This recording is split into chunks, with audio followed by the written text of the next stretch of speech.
Ladies and gentlemen, the weekend. And you know what that means? Morrowind is back! Woohoo!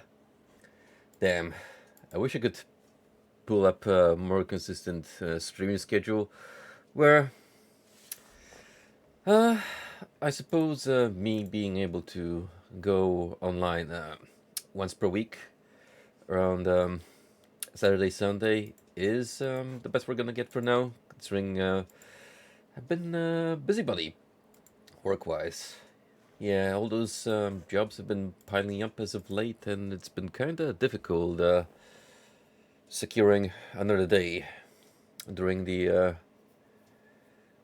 5 to 6 day working week just to get more games in consistently. So, yeah, I suppose we should be grateful for the fact that I'm able to sneak in at least one stream per week as of now.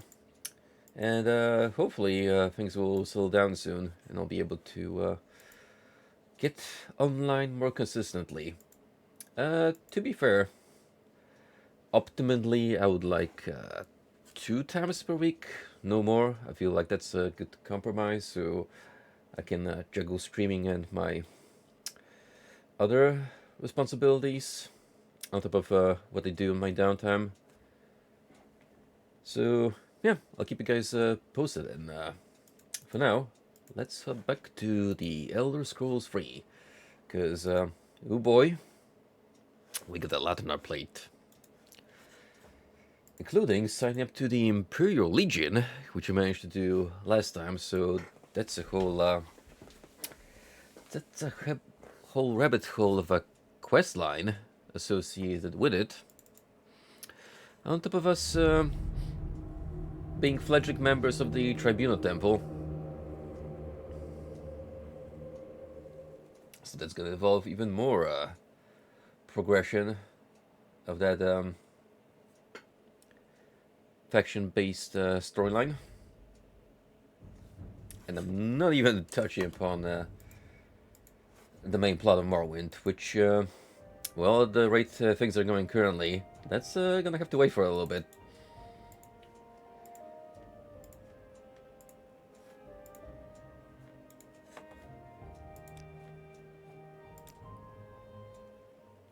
Alright, so in the meantime, let's focus on business at hand, which is advance our standing with the Legion. Currently, we are agents. So, slowly approaching the midway ranks, considering that we pretty much just signed up and we're working on jobs from our commanding officer. We've done some pretty good progress in climbing up the ranks. So we're gonna do as much as we can here at this local fort in Isis. And, well, if we need to move into another location in order to ascend even higher up the corporate ladder, so be it. But, as things are now, we got ourselves a little bit of a conspiracy to unravel in our local Legion establishment. There is suspects that some of his troops involved with the Talos cult are involved in some sort of conspiracy. Darius asked me to find proof of this conspiracy. So, for a lot of you coming in from Skyrim, you'll probably be familiar a lot with this Talos figure. In the Elder Scrolls role, Talos is one of the Nine Divines, or rather, the unsanctioned 10th one, if I'm not mistaken. Essentially, he is considered to be a human turned god.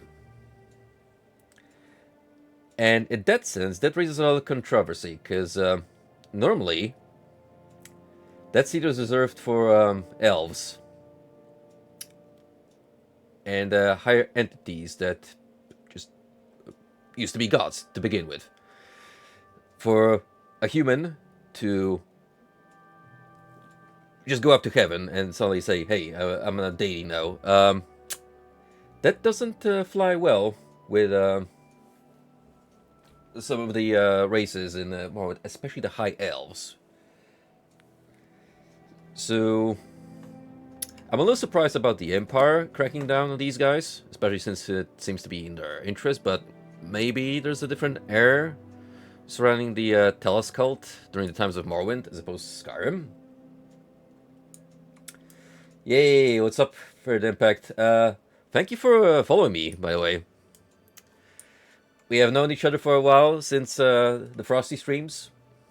I mean, I am, after all, a frequent guest on Frosty's side due to our recent collab, so I'm glad you decided to give the time of the day to check me out in my solo time. Hey, the sentiment is shared, buddy. How are you doing this fine day? So, why are you away from your post? I'm right here, dude. Reporting for duty. It's kind of funny that we've been promoted to agent because, well, What was that? we are going a bit of undercover just to find any potential cultists in this outpost. You, my good sir, my fellow kin orc, would you be aware of any kind of cult-like activities? Don't know much about them, actually. I know they're a weird type of septum, but there's nothing wrong with that. Not leave too much interest to me, though. They have many followers in the Legion.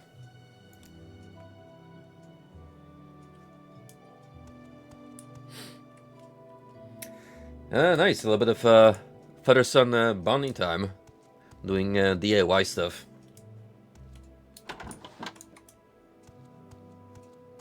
I think the last time I assembled furniture was Do you want something? when I actually put up my display cabinet in my own room. And ever since I really didn't need to assemble any kind of furniture, unless I get the itch to, I don't know, swap out one of my wardrobes for something fancier. But for now, I'm like perfectly content with what I got. What, Outlander? Why do you disturb me? They have some French members in the Legion. Talk to the troopers here in town. They're not telling everything they know. Alright, well, let's just keep harassing the Legionnaires until someone spills the beans. Like this gentleman who happens to be hovering mid-air. That's Your bidding, agent? that's a little suspicious.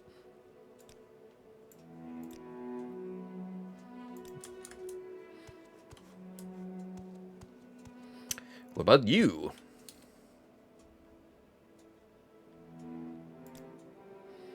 Is there something? Well, your disposition is 62, like kind of us being fellow Legionnaires. And that's like usually the point in conversations where NPCs are more likely to open up because they're friendly towards you. So unless this needs like 70 plus, then yeah. See, dialogue below 50 is way different than when we approach Say what you want or go away. friendlies.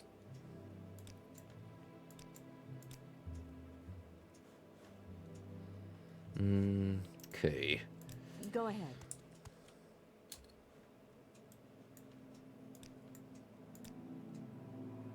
What's this then? Maybe we just need to find the correct person who will give us more info on the subject.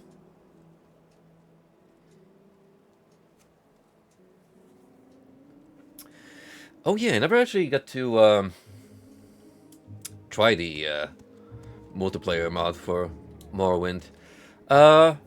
Apparently it's pretty good for what it is. Not as stable as the Skyrim equivalent, just because we're operating on a more baseline version of the engine. But when you think about it, it's pretty damn impressive that they were managed to alter this game to support multiplayer in the first place.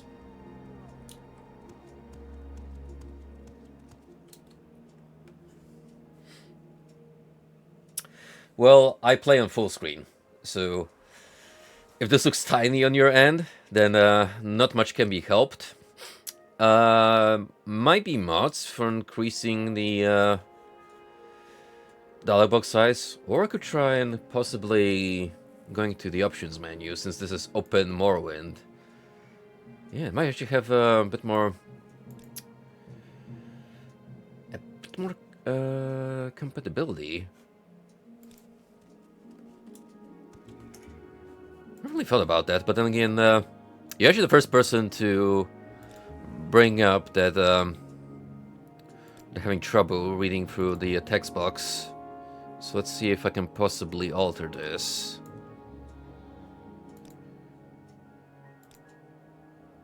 Kinda doubt it though.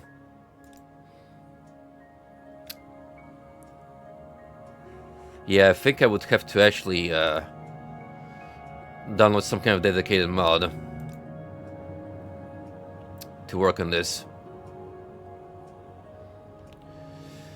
Most I can do is alter menu transparency, which is not really gonna help you read any further. Keep moving. Well, hey, that's why you got me to be your narrator. With my thick Slavic accent, helping you understand the ongoings of this gripping story.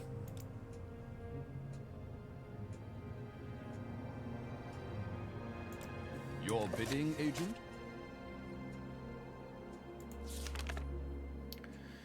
They're a group that reveres Cyberseptim. It's not a group as a whole with whom I'm concerned. It is rumors of a conspiracy of the membership that interests me. Talk to your fellow soldiers. Okay, so we got the two possible answers from folks. Maybe we should ask about Cyberseptim. If that's possible. Doesn't seem like it. That's actually Septim, the current emperor in this game and Oblivion. Cyberseptim is one of the founders of the Septim line, if I'm not mistaken. Needless to say, very important figure in the events surrounding the founding of the Empire. I'm a little hazy on the fine details, but yeah, the most you need to know in the context of what's going on thus far, and Skyrim later words, is he is considered to be a god. At least by the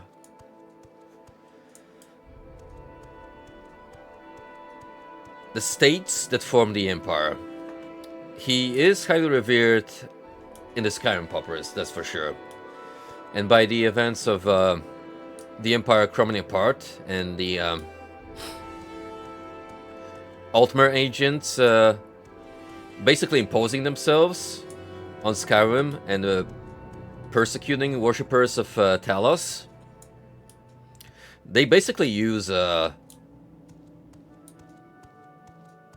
Cyberseptim as kind of a figurehead and a person of reverence to lead them in the resistance.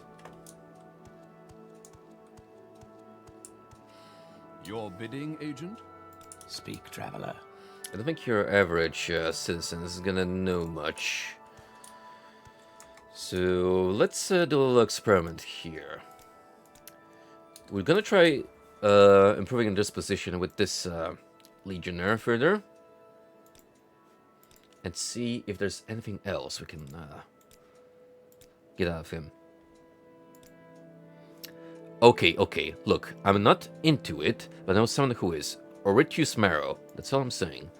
Yes, he's a member of the Talos cult. Check the barracks. And as usual, all it takes is a little bit of rubbing the palm, leaving a fine tip, and there you go.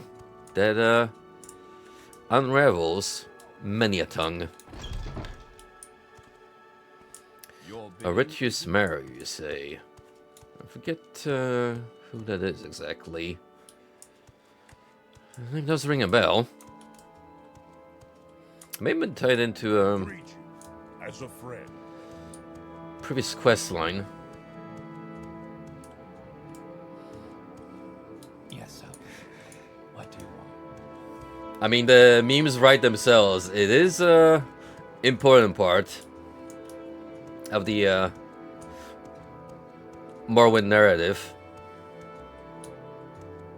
Not to mention Dagoth Ur himself is Your bidding, agent? it's a great villain.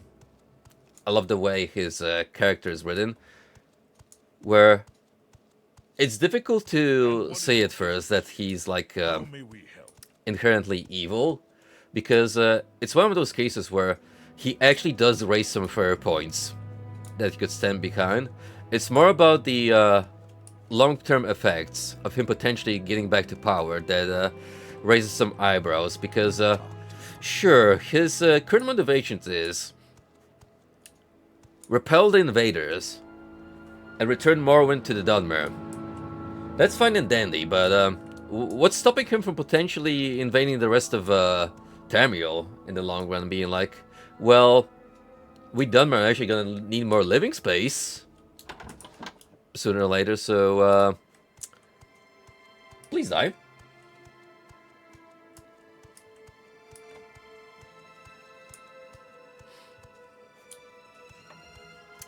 Yes, we kinda learned that You seem worthy of my a little later in the main quest line, where we kind of have to take a baby steps first and determine our relation to the events happening in the Morrowind. But once Keep moving. the Nervan prophecies come about and we learn about our connection to them, that's when Dagoth Ur gets first mentioned by name, and we start to learn about the whole Free Saints event that happened in the past, and how Dagoth Ur portrays Nervar and what is as a betrayer, how may the one that did him wrong when he thought of him as a friend. And needless to say, he is a bit salty. All while building up forces in Red Mountain, where the three demigods originally locked him up because they thought he's never gonna come back. But that seal, keeping Red Mountain intact, that's been weakening.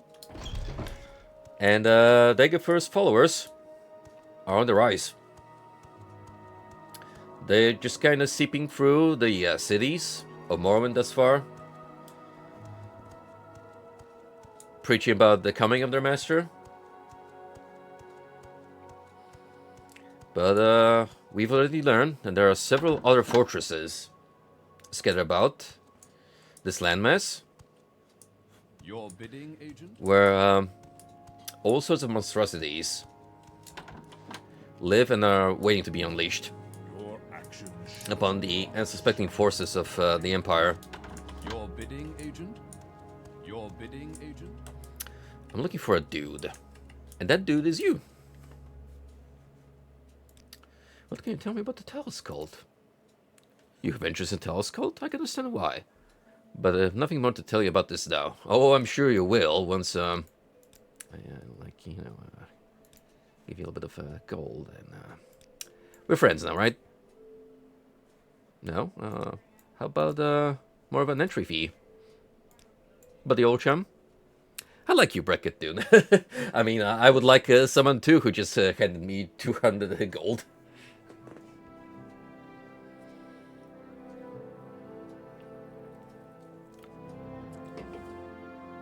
You know, I see it too. It's that early, quality of 3D modeling where they started gradually adding more polygons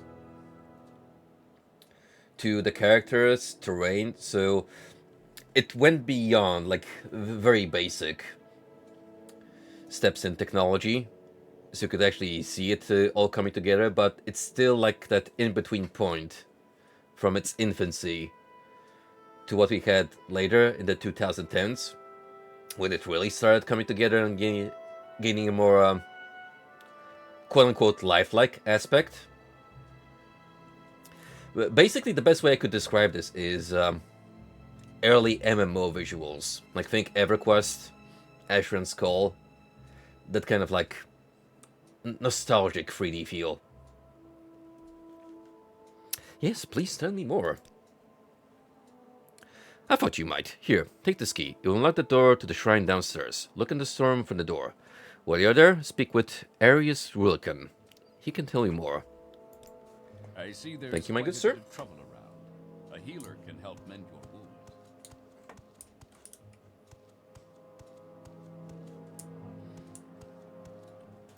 By coming together, I mean like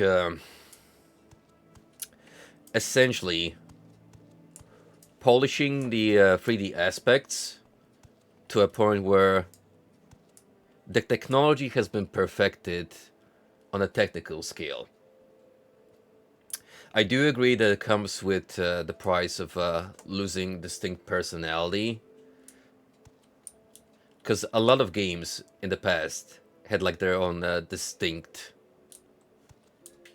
little quirks when it came to 3D visuals.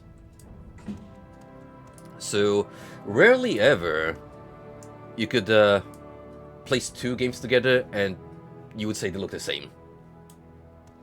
There was always something about them, be it the color scheme, the more jagged textures, or what have you not, that Probably nothing. you can never confuse the two from one another. With modern 3D gaming, yeah, I can see where you're coming from, since everyone is now going for that cinematic feel. So, ironically, any game that comes up now that has, say, a sharper color contrast, that's already very distinct. Oh, looky here. Why do you disturb me? I sense some illegal activity happening around here in this very condensed shrine in the basement.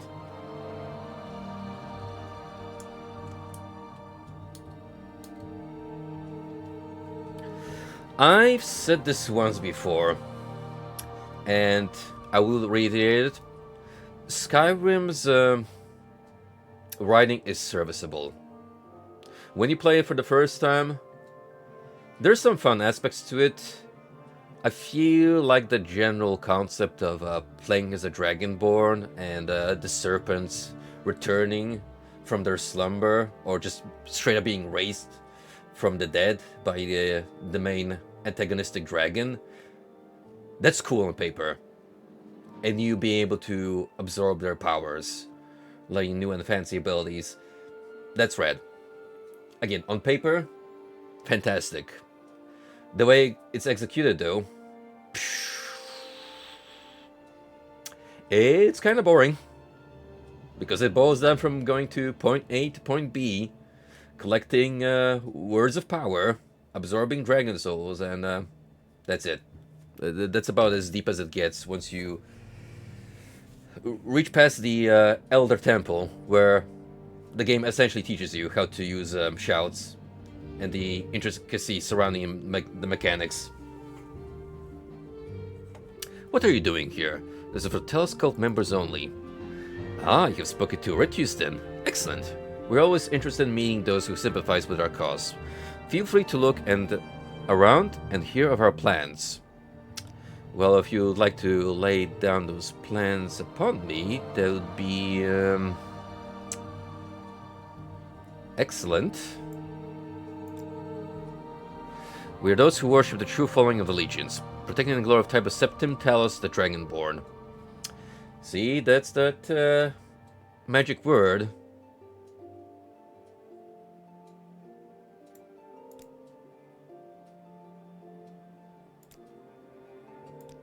What about your plans, though? How do we elaborate on that subject matter?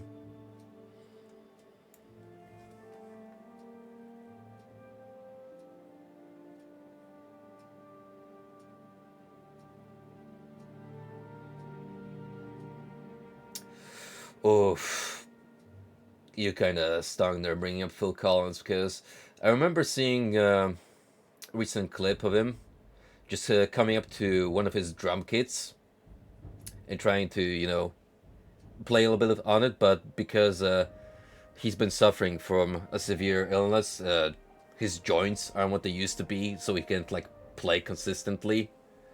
On top of just being, of advanced age, and yeah, it sucks to say, but I don't think he has much life left in him, unfortunately. Which brings us to an unfortunate event that transpired earlier this week. Rip Ozzy Osbourne, man. Oof. That really hurt me, man. I mean, I'm glad that Ozzy managed to get his final hurrah 2 weeks ago in Birmingham to close off the chapter that was Black Sabbath. 50 whole years of heavy metal, man. Not many bands can brag about having that much of a legacy and impact on the musical scene. Black Sabbath, in my opinion, is definitely one of those bands because they essentially, by debuting in 1970, ushered a new age of metal. You look a decade later, when the next wave of new British heavy metal started popping out, like Iron Maiden. You ask any of those bands, 9 of 10, they'll point to Black Sabbath as their inspiration. They just had that much of an impact on the scene. Like when the first album came out, the self-titled Black Sabbath, it generally shook the world because you listen to the title of your song that it starts off with, and it's nothing like what came out before it. A very dark, distinct play style. Very fitting of the song, by the way, Black Sabbath, because it really feels like you're just in the middle of a dark ritual transpiring instead of some kind of dilapidated church taken over by a cult. And then Ozzy's subtle vocals come in to set the tone. Easily one of my favorite songs. And that album is stacked for the fact that it also has The Wizard and NIB. Definitely up there among my Sabbath favorites.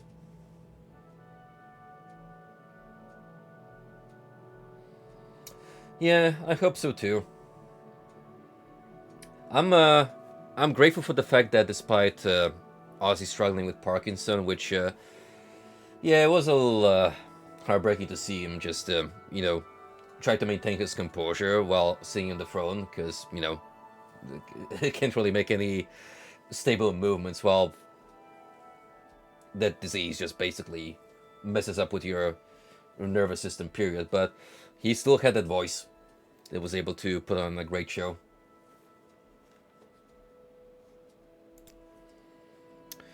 Let's see. What do we have in our journal?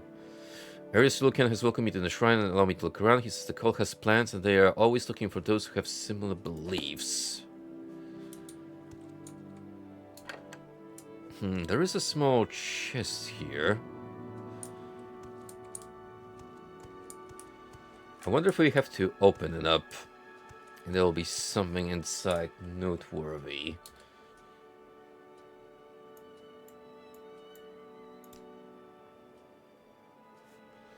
This is Imperial Cult.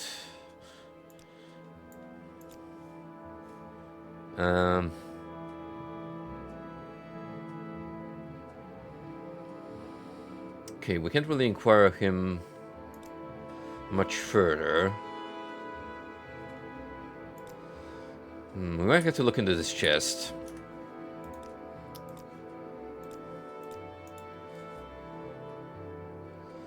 I should have another scroll of openings. Marking my inventory.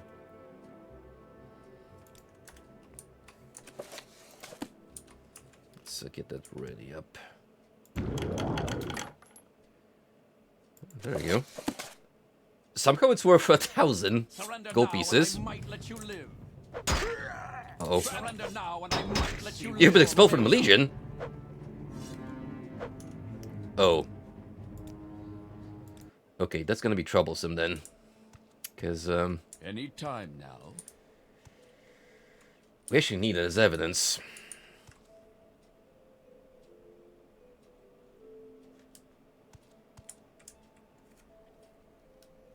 Not directly.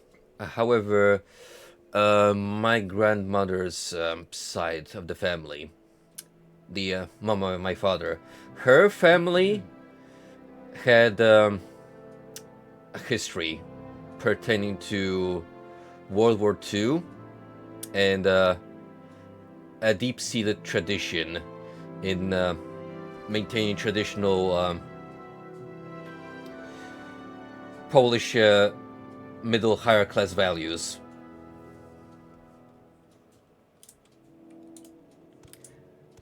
Yo, what's up, Golden? How you doing, buddy?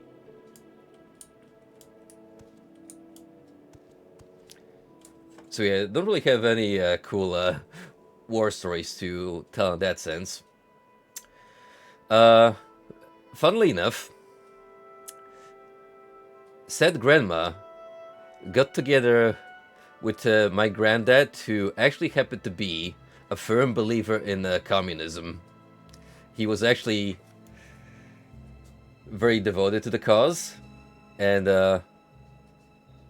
he genuinely tried to advance in the system to secure a better life for himself and our family. Which, in our family photo collection, there are actually photos of him taking pictures from local party meetings with politicians from the area. He didn't really make it super far. It was more so just to... Because, you know, in communism, here's the thing. You actually have to be a member of the party in order to have the state's approval in any sort of matter. Oh yeah, no problem, buddy. Just let me know when you're back and at what point we ended our story on. In the meantime, I'm gonna try to break into this chest without alerting Ares here. Which, I don't know how I'm gonna accomplish that, but we will try to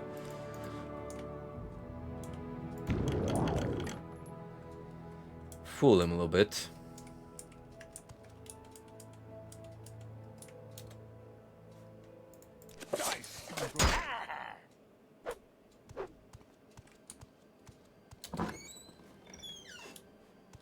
I think it worked. I will enjoy this. Nope.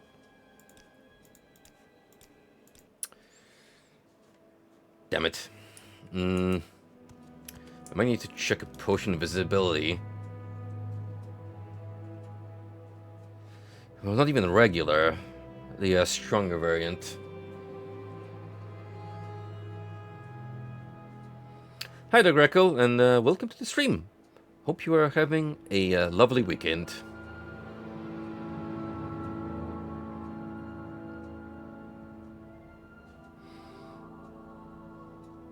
Because, see, the thing about getting caught is that pretty much everyone here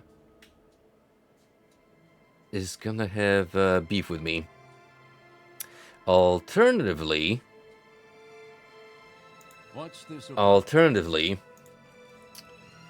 we could do the old tried and trusted method, which is we break in. Let's see what you're made of. And he gets angry at me, right? Next up, we chuck this to the ground. So technically, I don't have a bounty on me. And then we leave. Let's see what you're made of.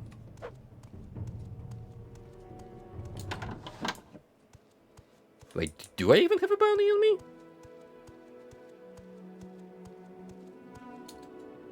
Actually, no.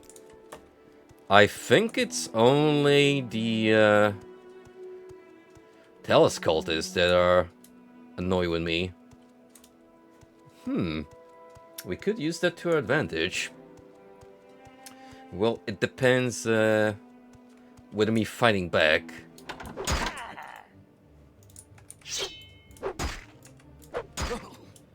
Is gonna expel me from the Legion. Your bidding, Agent?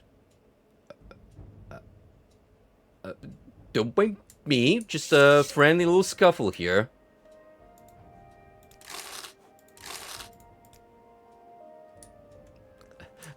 Move along, officer. Your bidding, Yeah. Agent? He would, each day after work, turn on the state-approved singular TV station that was on at the time and tune into the news report, which is basically all hail the party, Your bidding? glory to the communist state of Poland. Why are you away from your home? By the way, the USSR are our friends. Come on! Surrender now and I might let you live. Alright, well, I guess when I was gonna hold it against me, they just murdered 2 legionnaires. There are rumors that you will be visiting Varnaville in person. If so, we must act sooner than anticipated. We must watch his actions carefully and strike if the opportunity presents itself.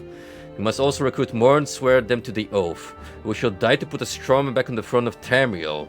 Burn this note. Fool that you are for keeping in the first place. In that case, I have an insurance policy to validate me taking down those 2 chuckle fucks.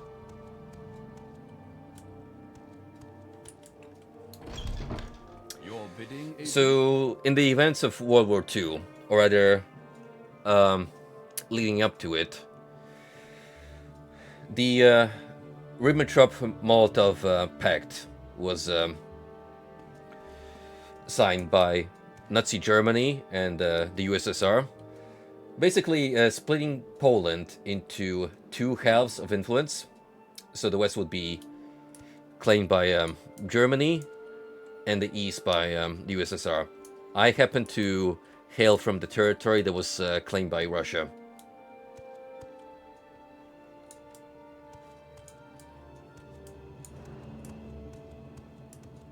And what is your business here? Now, we do know that the final outcome of the war was the USSR came in after striking a deal with the Allied forces. And essentially, they not only moved into the entirety of Poland, but also managed to take Eastern Germany under their sphere of influence. And then, during the final sign-off, essentially, the Iron Curtain was established, and that's where my country was set to stay as an orbiting state of the USSR for the next 50 years or so.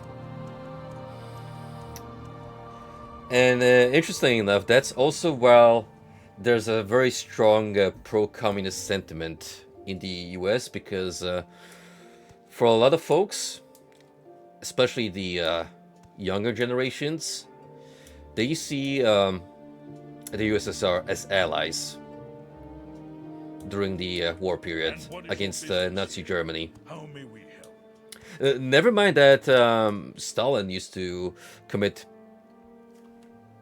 atrocities, possibly easily one-upping Hitler. Like, you know, You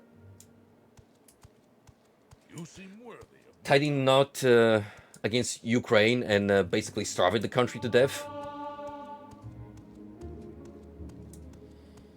And let's not even talk about all the military officers that essentially got roped up, especially coming from a higher class society, like in Poland. You know, all the commanding officers, the military staff, all those got rallied up, shot at the back of the head, and thrown into ditches just to get substituted by USSR-approved officials. What is the telescope situation? So you found a secret altar to Tiber Septim. It shows me that Teleskull has been hiding these practices from me, but the worship of Tiber Septim is accepted throughout the Empire. I need proof of conspiracy against the Emperor, Brackedoon. Not just the existence of a shrine. Well, funny of you to mention that. A conspiracy to kill the Emperor? Thank the divines you found this evidence. Well done, Brackedoon. And it's good to hear you brought justice to those who would consider such a course of action. That, you are a good soldier. I am proud to give you the rank of champion, and these pauldrons and boots. Yo, wouldn't that normally be like the top of the rank? Okay, you can go up to Knight Errant at the very least. Gotcha. Why are you away from your post? First things first, let me get rid of this armor, which is gonna weigh me down severely, and it's nowhere near as good as what I have.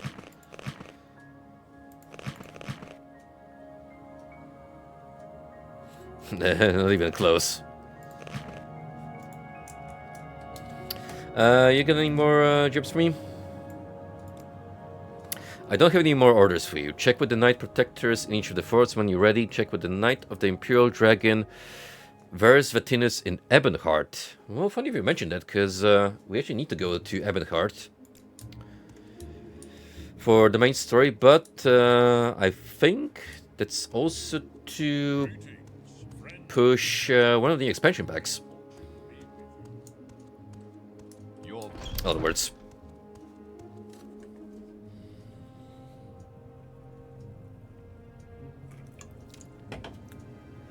So pretty much this would conclude our business in Nisus, at least for now. Now Ebonheart is gonna be somewhere around here, I reckon, near Halamayan, where we need to head for the Neverwing Prophecies business.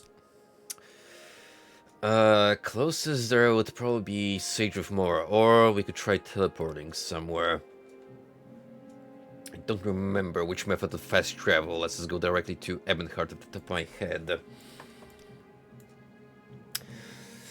There is also a temple quest that we could do at Ghostgate, I think, where the final shrine is located.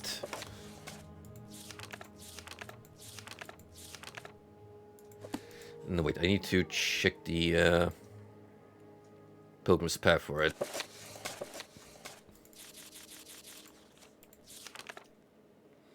Ah, the Ghost Fence, the Shrine of Pride.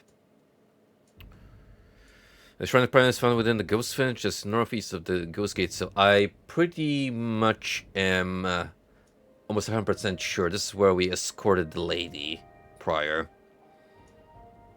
Along the Foyada Mamea, volcanic ravine running from the top of Red Mountain southwest to its end just below Balmora. An old Warren bridge crosses the Foyada near Fort Moonmoth.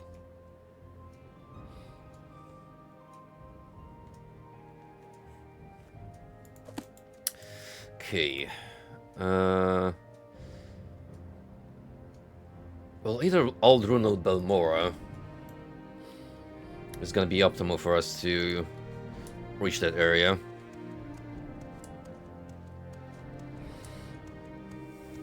Right, how did I get here in the first place? Was it by ship or... I think it was a Silt Strider.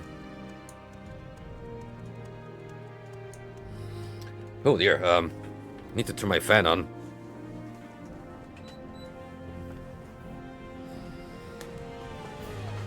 It's not as hot as it was yesterday, but still, during the evenings it does get a little sauna-esque inside my room. Lost Soul Aside. I'm not familiar with that one. Can you elaborate on what that is?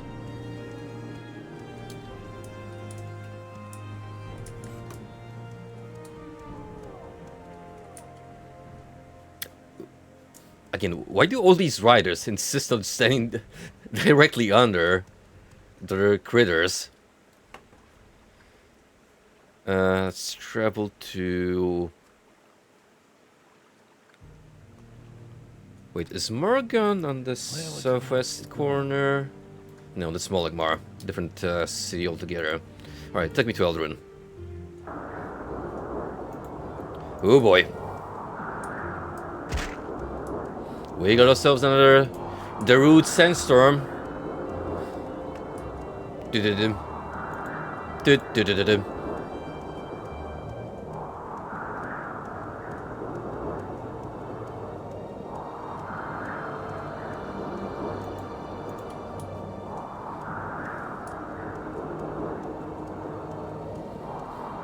Fine weather we're having, eh?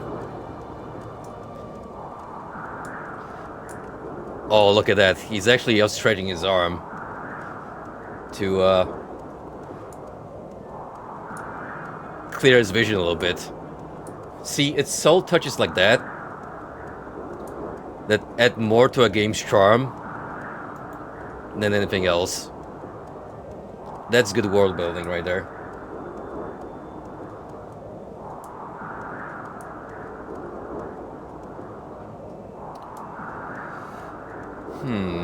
I feel now that you've mentioned it, I may know what you're talking about. Let me Google that real quick.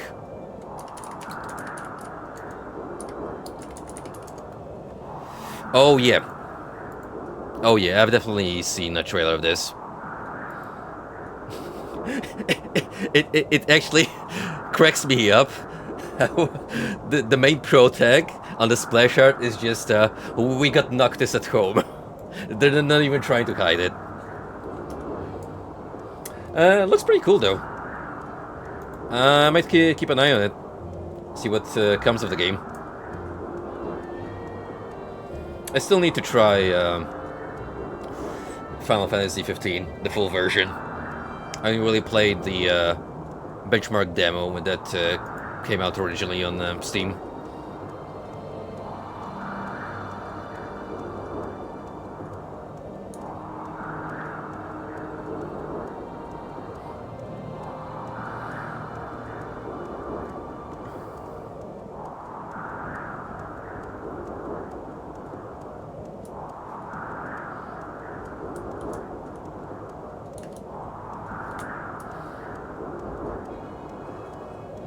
Can't catch me. Way too fast. Even when I'm moving at a moderate pace.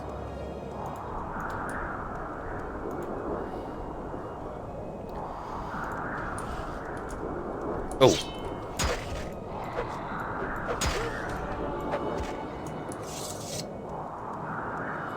I forget that there's still some specimens of wildlife here. They will be able to let an ambush on me, like that annoying ass cliff racer. Really, to call them overgrown flies, or rather mosquitoes, is an understatement. They're about as menacing and equally as aggravating.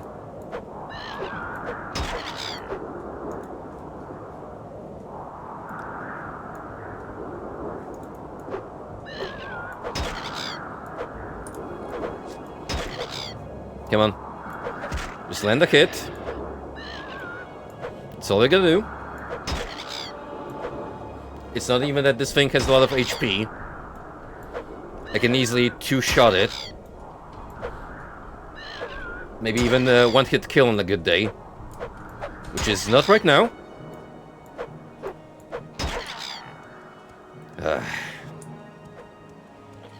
Alright, fine. I will use a ring to restore my stamina.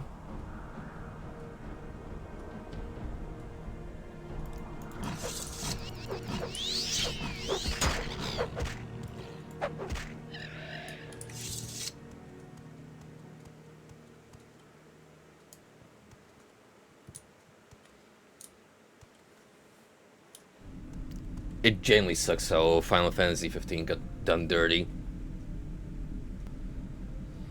They really should have just released all the remaining DLCs and complete the story of it because it just falls short without it. It's like Noctis never gets any resolution from what I understand. The way it's laid out now, with just the first pack coming out, and not the other two.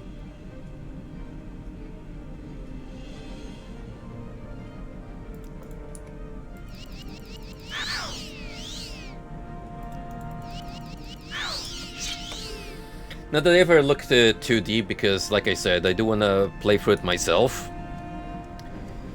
So I'm trying to avoid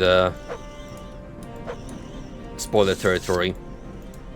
I only caught snippets of Frosty's stream in that regard.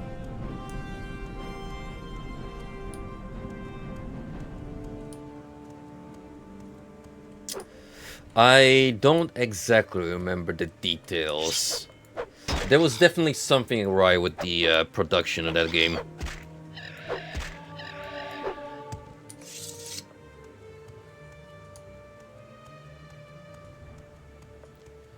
Maybe they didn't want to pump any more money into FF15 because sales weren't as good as they expected them to be, and they'd rather move resources into other departments.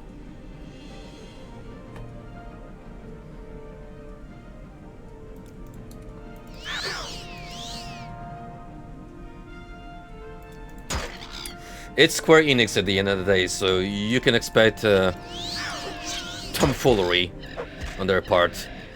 They are not exactly known to be a company with a good business model. What's up, Roland? That is a very perturbed dolphin, my friend. What even is that emote? Why does he look so high? What did that poor creature eat that was laced with LSD?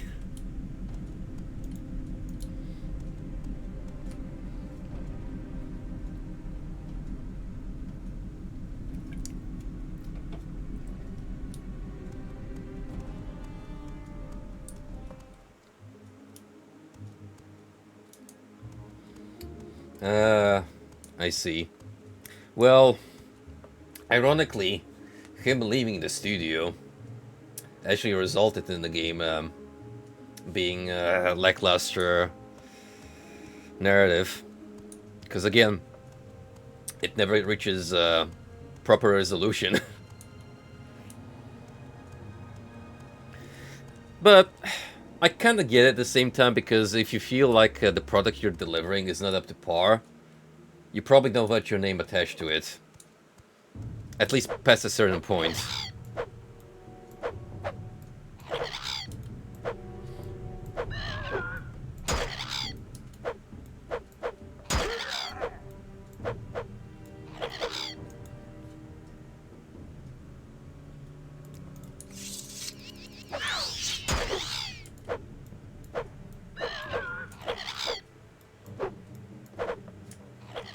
Come on, I got the stamina. I can definitely land against Cliff Racer. Oh, thank goodness, we're finally by the gate.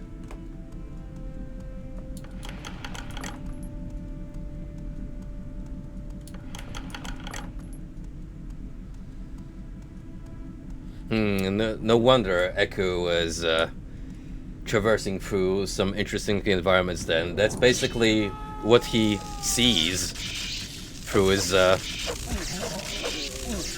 high on life eyes.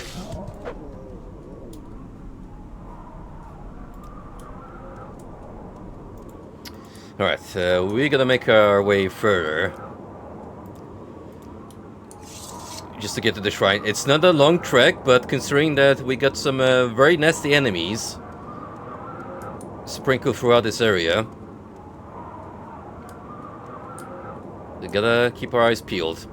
Also, we are not free from the Cliff Racer menace, as you can tell.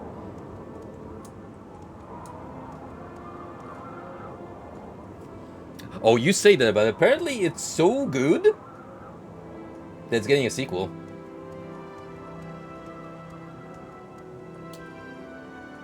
Would you like to donate a soul gem as for a blessing? Yes, sir. The grace of pride. Thank you for your pride, Lord Vivek. I shall no doubt myself, nor my people, or any gods, and I shall insist upon them and my ancient rights. So important we got the textbooks thrice. Made the pilgrimage to Ghostgate and read the Grace of Pride. And with that, I believe we got all the shrines ticked off. So we're good to return to Vivek and report on our success.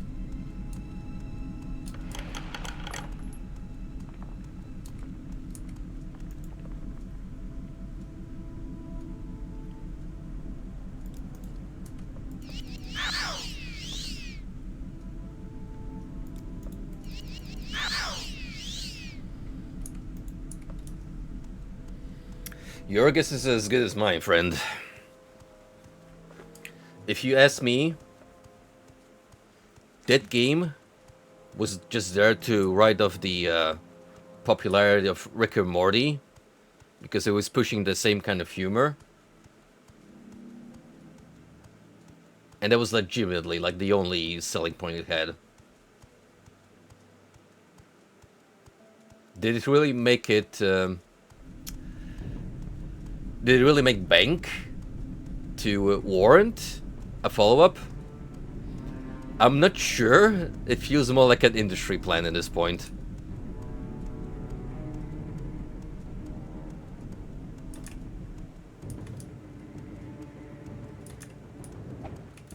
I could definitely think of 100 other games that deserve a sequel long before High on Life. Wouldn't even make it to top 100. That's for certain.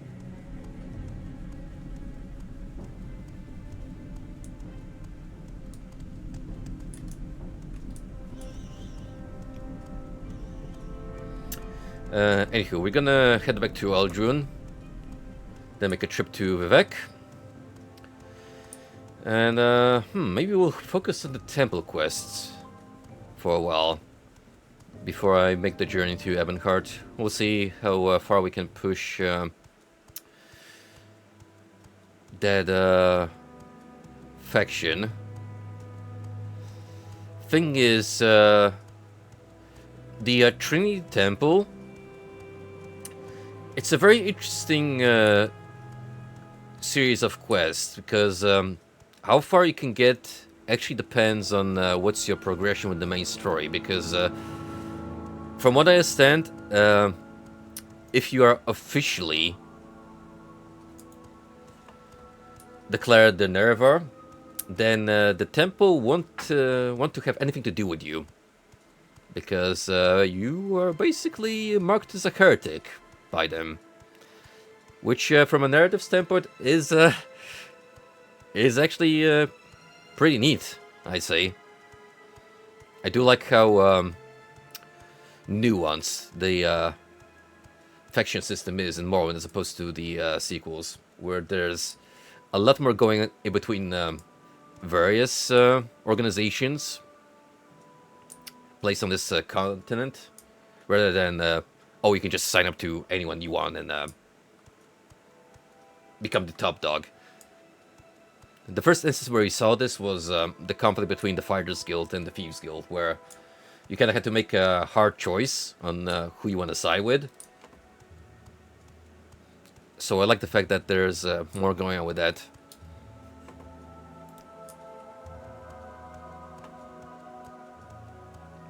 Wasn't Gravity Rush supposed to get a port on Steam at some point? I'm pretty sure I saw a news snippet pertaining to that a while back, and we didn't really get a follow-up. That feels like a game that would get a breath of new air while on PC. Definitely would cash in a good chunk of more sales.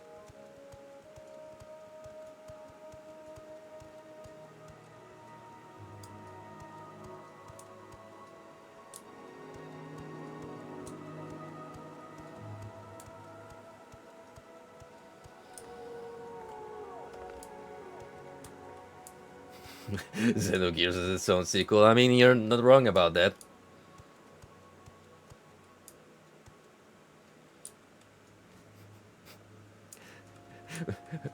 Monolith Challenge, remember they have anything else but the Xenogears series. Impossible.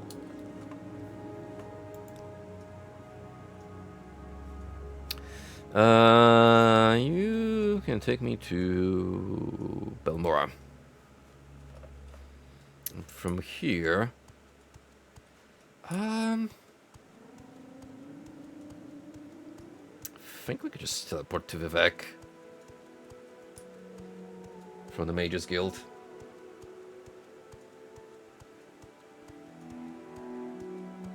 One of these days I need to play through Xenosaga. I played the first one a long time ago. And while it was a good game, I played it on a shitty PC where the frame rate was very lackluster, to say the least. So I wasn't really getting the optimal performance. I don't have a lot of patience for questions, Outlander.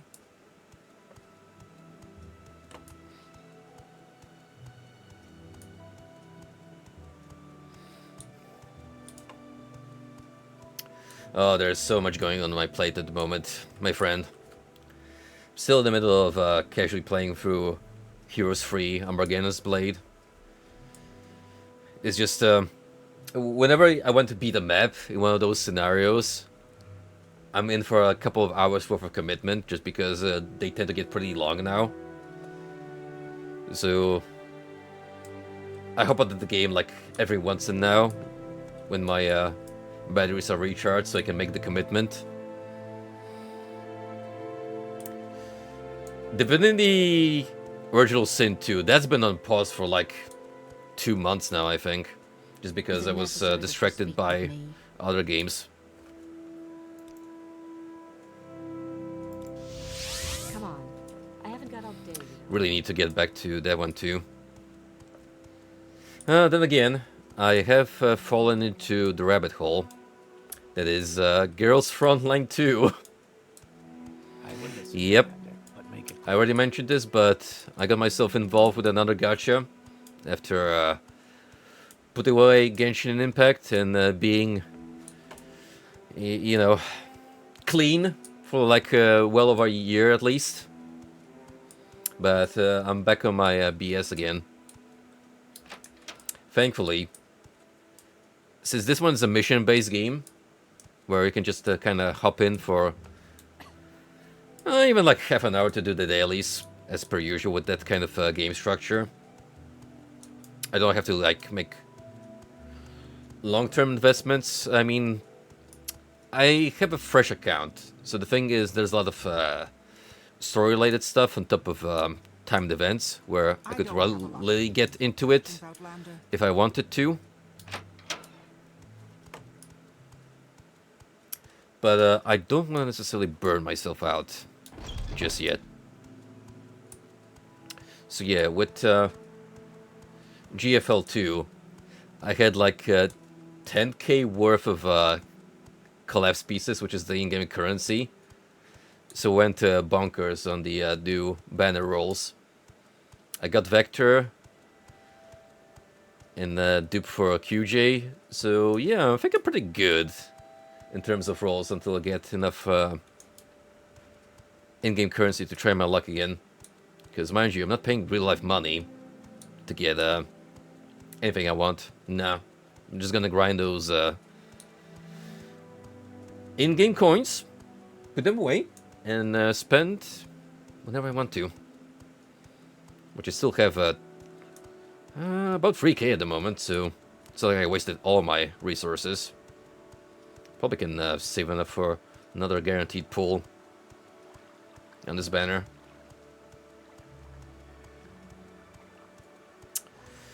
You know, the one Muso I tried myself was Fate Extella, the spin-off to the Fate Extra games.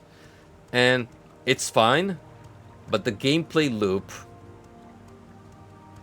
gets dull real fast, which I feel is like the general problem with this kind of genre. If you want to hop in for like an hour or two and get the power fantasy of cleaning up a bunch of mobs with one fell swoop, sure.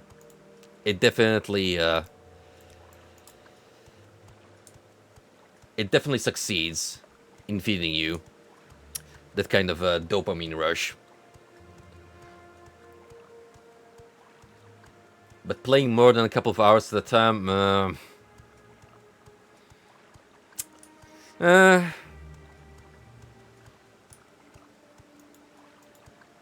not my kind of thing, to be honest. The one Muso I'd probably give a shot, or two rather, Berserk and Fist of the North Star, just because I love those IPs so much.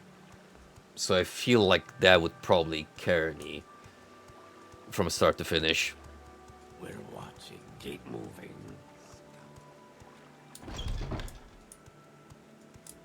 Right, anyway. We're gonna avoid these lovely officers of the law.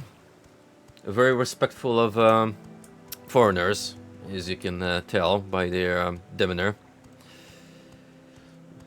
Demeanor, even.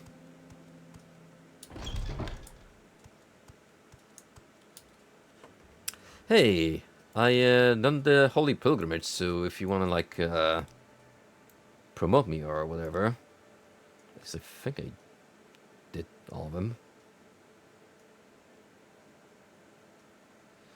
Even the guy I have to talk to about this? Am I confusing you for someone else?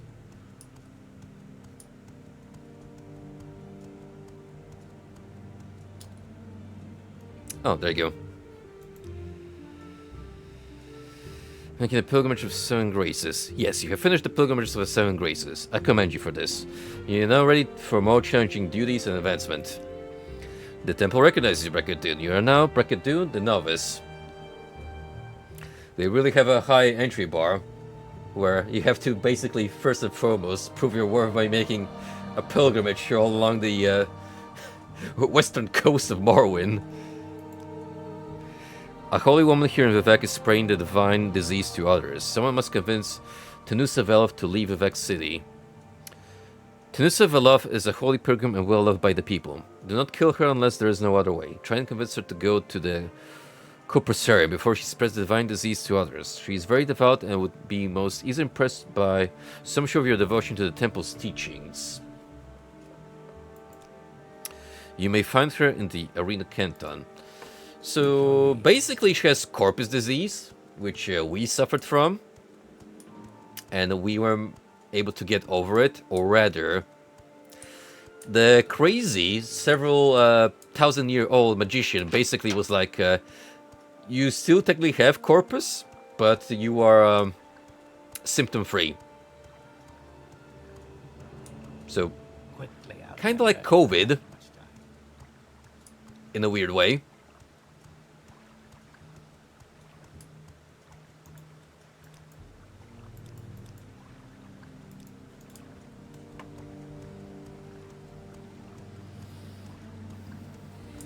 Oh man, actually, I was so engrossed in talking about Ozzy's unfortunate passing. Long live the king. May he rest in peace. That I completely forgot about the other nuke that hit a day after. Hulk Hogan went away, brother. The interesting thing about this double departure was the social reception to the news of Hulk Hogan's passing as opposed to Ozzy Osbourne's. Like, you could definitely see that the comments left on social media in regards to Hulk Hogan were far less generous than with Ozzy Osbourne. And I hate to say it, but the man basically did it himself. the problem with Hulk Hogan is he basically burned a lot of bridges throughout the years and tarnished his reputation. What do you want? Oh, no problem, dude. If you wanna hop in and watch someone else, that's your call. I appreciate you actually coming on, keeping me entertained for a while. My time is Appreciate you giving me the time of the day, and hopefully I'll see you again soon, buddy. You take it easy out there. Play Outlander. I haven't much time.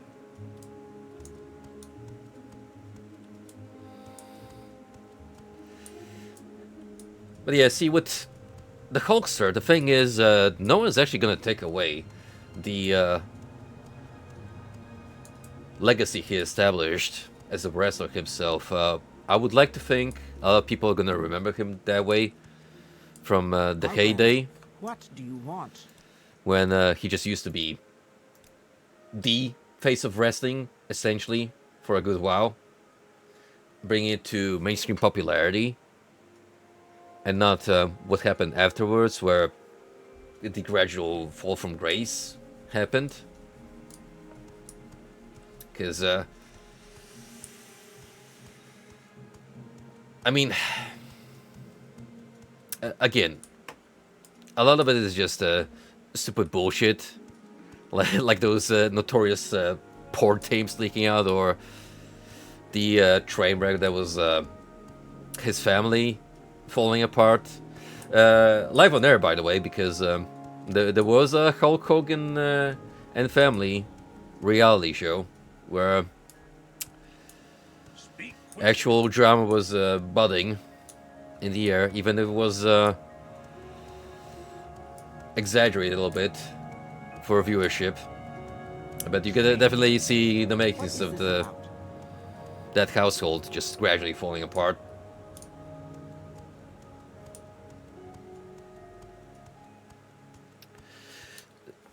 The most interesting thing I want to say is that both Ozzy and Hulk Hogan eventually found their way back to God. Both were declared believers, which is, you know, heartwarming for me as a fellow Christian to hear. And I actually hope they find peace in the afterlife, despite all the wrongdoings they may have done in their life. And I think let's leave it at that. Let's remember both of those personalities for all the good they did, instead of the stank that may have surrounded them, especially with Hulk Hogan. No use talking about ill of the dead anymore. Especially since, again, with Hulk Hogan, this was just mostly dumb drama.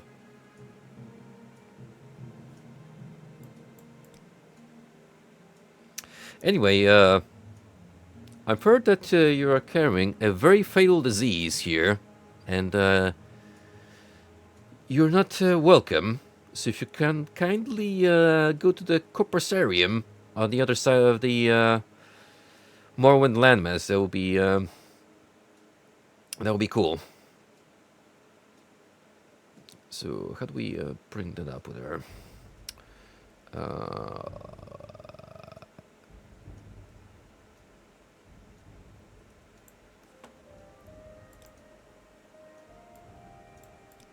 Because you are definitely the lady you need to talk to.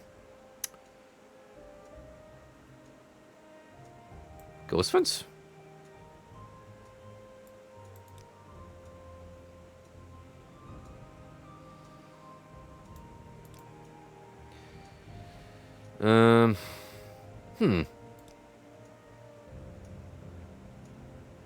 Oh, there we go. Leave of Exity. It wasn't as obvious at first. Why should I leave? You have the divine disease. I've heard others make these claims. Why should I believe you? Am I disfigured? Do I look as if I have corpus? If you were more pious, perhaps I would listen to you. I doubt you have even read Sarioni's sermons. I'm listening. Okay, so you actually want to get into a theological debate. Tunisia Velof refused to leave Vex City. She does not believe that I am pious enough.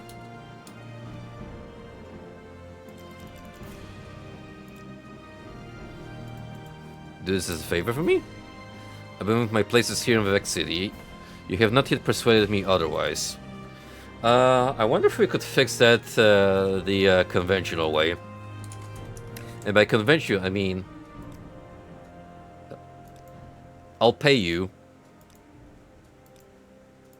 200 gold to, fuck off. This may not actually work this time around. Usually, that's the answer to most problems in life.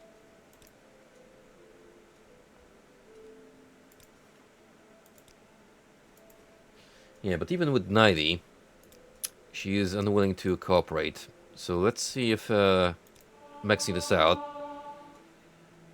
has a difference. No. We actually have to secure a copy of Sarioni's sermons, educate ourselves, and then come back. Outlander, what do you want? Which I respect, because that actually makes you engaged with the lore the game builds up. So you do get to learn a little more about the world. Especially the interesting corner that is Morrowind. Right, so we're gonna have to find ourselves a book merchant.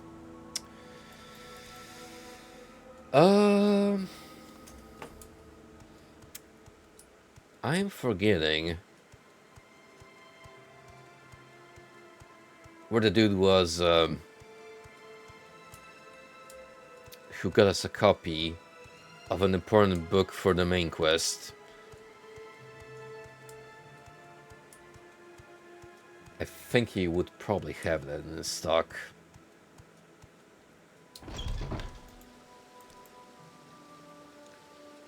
Canal works. It's not gonna be here, that's for sure.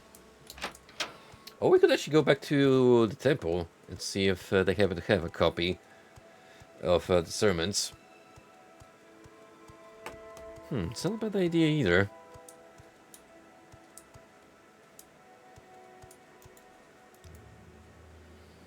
We got a couple of options in that sense, because maybe one of the donor houses happens to have secured a copy in the records.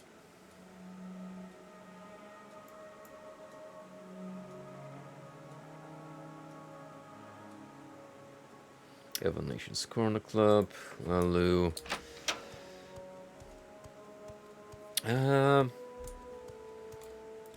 Let me try the Foreign Quarter.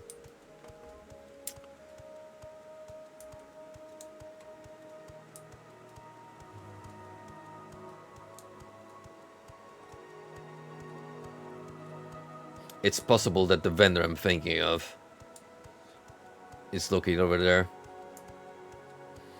If not, we'll fumble away eventually to a point of interest where we shall acquire a copy of Saronia's sermons. Hey, it's a vast metropolis. I'm sure there's at least one copy of said book somewhere around here.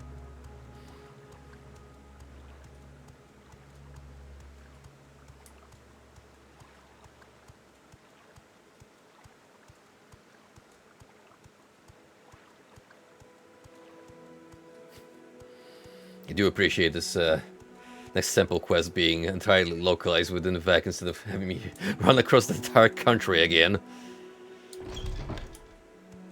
What's this regarding?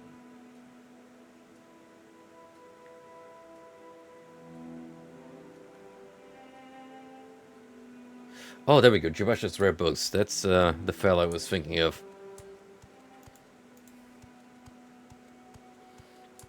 if you would happen to have that on you. Something. What does it ask? Uh-oh. Oh, that's not good. This frickin' Argonian is in the way.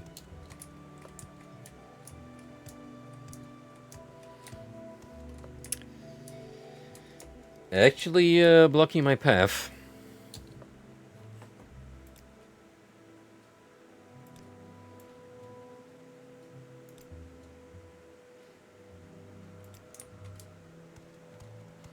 Well, that's a little embarrassing, because now I can't get access to the vendor without possibly murdering this fella.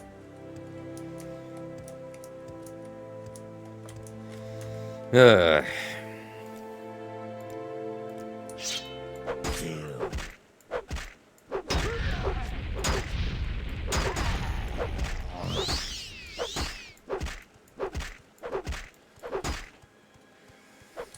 Regrettably, that has also upset the Khajiit in there. Oh boy. And that Ordinator is rather upset with me having their helmet around. It wants something. What does it ask? Kill. Suffer. I hate to do this, but you leave me no other option. May our lords be merciful. Kill. Look, as long as we get the Argonia on the way.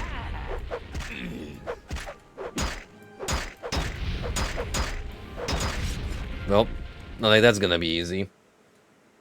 It wants something. What does it ask? Oh wait, he actually moved. Oh, thank goodness.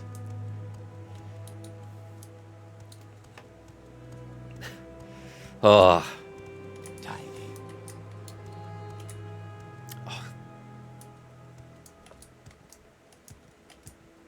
Hmm.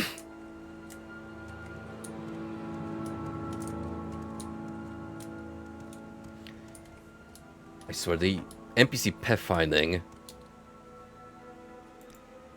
is really, really getting on my nerves sometimes. Now let's see if this was actually worth the trouble.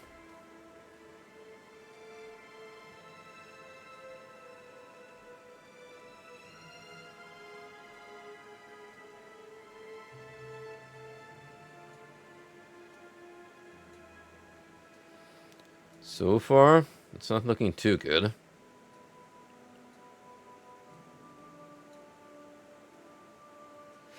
Oh, baby, there we go. Only 50 gold.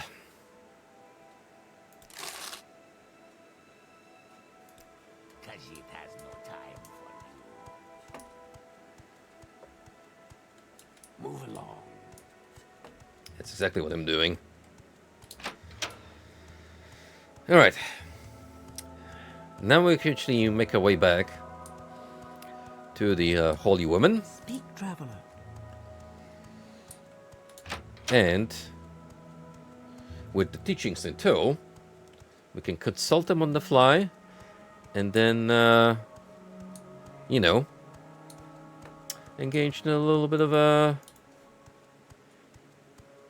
debate. Use our newfound knowledge of the temple's teachings to politely yet firmly tell her that she's not welcome here. In more diplomatic terms.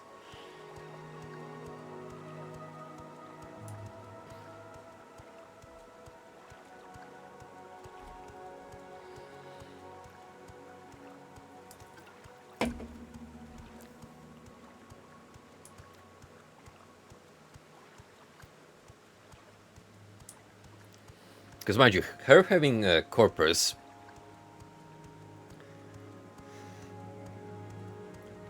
is actually a long-term issue for the city. Because the way the disease acts is nefarious, it does not necessarily have to immediately result in you getting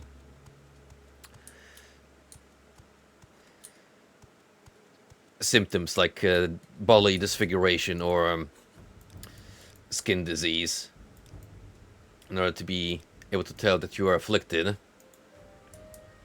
It can go on for a prolonged period of time before it's visible to the naked eye.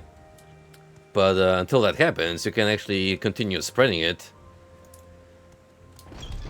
What do you want? unaware.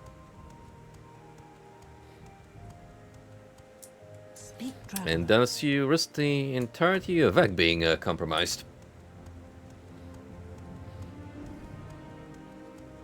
Hey, what's up, Frosty Man? How did your weekend go, bud? Or rather, the first half of it. What do you want?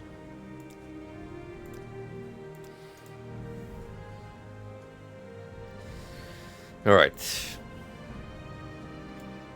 It is time for more lore. 5 whole pages of it, to be exact. Sorioni's Sermons, Blessed Umsivi, Mercy, Mastery, Mystery. This volume of the Hyographa, and example priestly writings, was written and collected with commentary by Archcan Fuller Sorioni. It is the best-selling of the temple annotated texts, and therefore expensive and commonly found in most Dunmer households. Sorioni collects Vivek's most famous sermons and the popular explanation of his Gospels. This text exists in many editions. More elaborate editions are handsomely made with Vivek's quotations from the Gospels for days, seasons, and festivals. Listen, faithful, to Vivek's words, for he says 5 times in 5 ways. Forge a keen faith in the crucible of suffering. Engrave upon thy eye the image of injustice. Death does not diminish. The ghost gilds with the glory. Faith conquers all. The zeal to faith. Better to suffer wrong than to do one. Here are the words of Lord Vivek, and heed his sermons to the 7 graces. For he names them 7 times in 7 ways. Valor, daring, justice, courtesy, pride, generosity, humility. The grace of valor. Thank you for your valor, Lord Vivek. I shall not quail nor turn away, but face my enemies and my fear.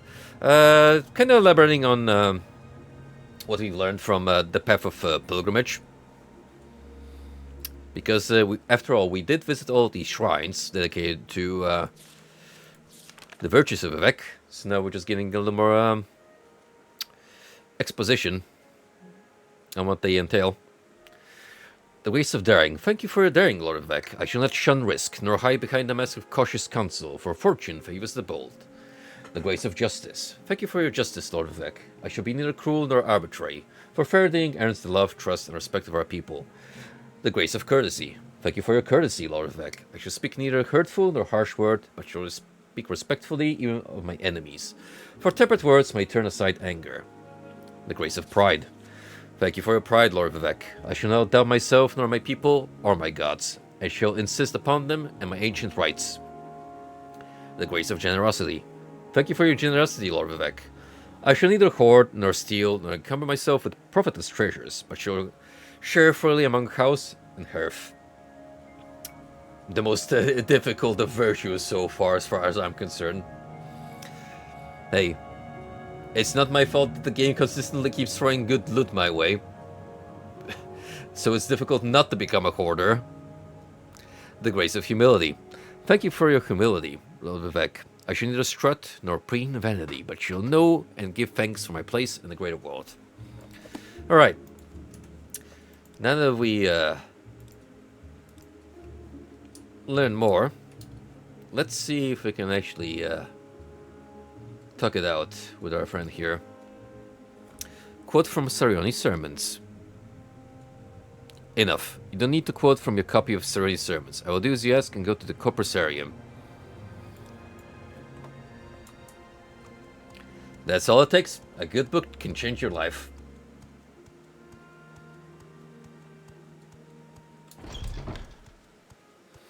It's great to hear, man. I saw what you were having for lunch here, and not gonna lie, I could go for a good burger. For the longest time now, I've been thinking of making a pilgrimage to the nearest Wendy's just to try their menu. But each time I am considering dining out, either on the same day or on the day prior, I happen to have homemade burgers. And I'm like, well, I'm not gonna eat a hamburger 2 days in a row. It's gonna ruin my taste buds.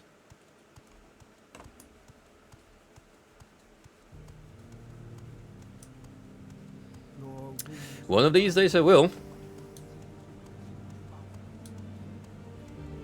I did get around to trying out Popeyes after all, and I do like their menu.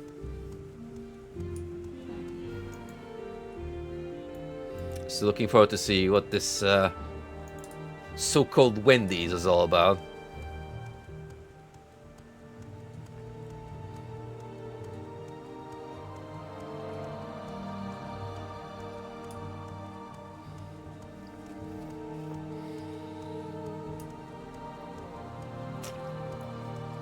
This has been a stacked week overall in terms of events, because yeah, we covered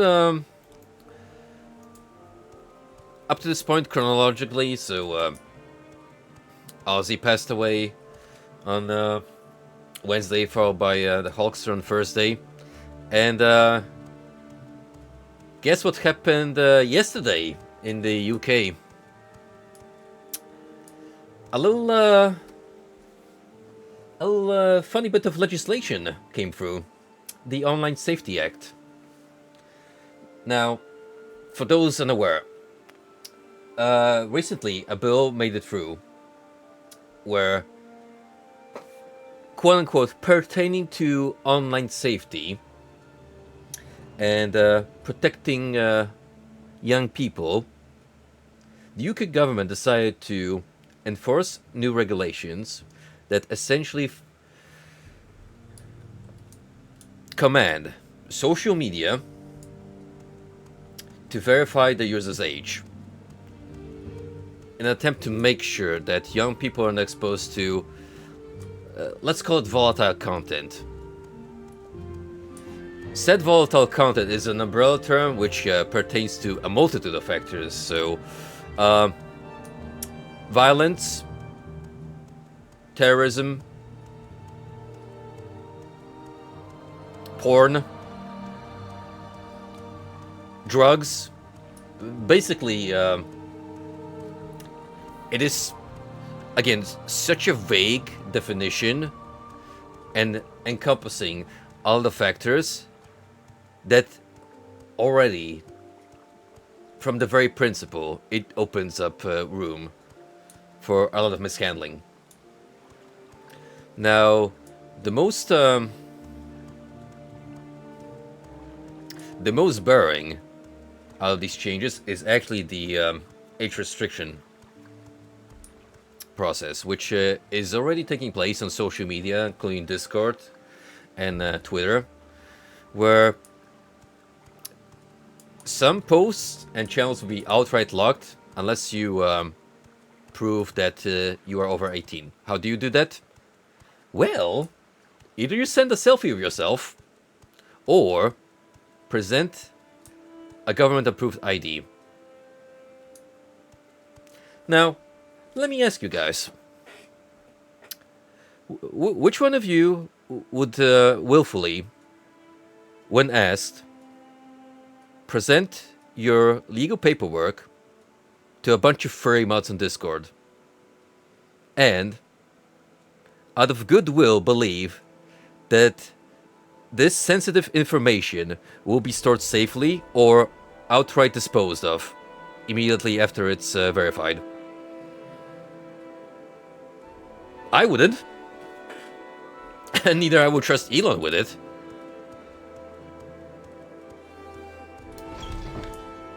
Because two things are gonna happen, most likely.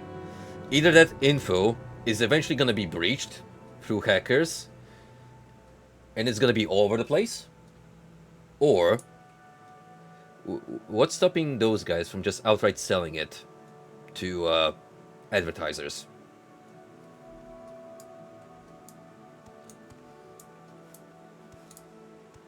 So, yeah, forgive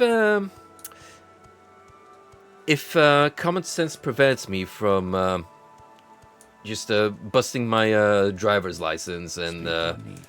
waving it in front of a camera casually and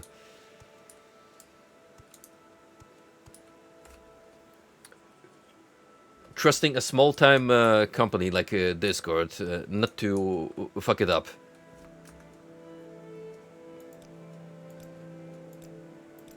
Speak your needs. As far as I'm aware, there is a petition going on at the moment to repeal the Online Safety Act. Normally, you need 100k signatures for a petition to go across the government for them to look at it. It's already doubled the number of signatures signed. I think it's currently sitting at like 220k. Let me check real quick.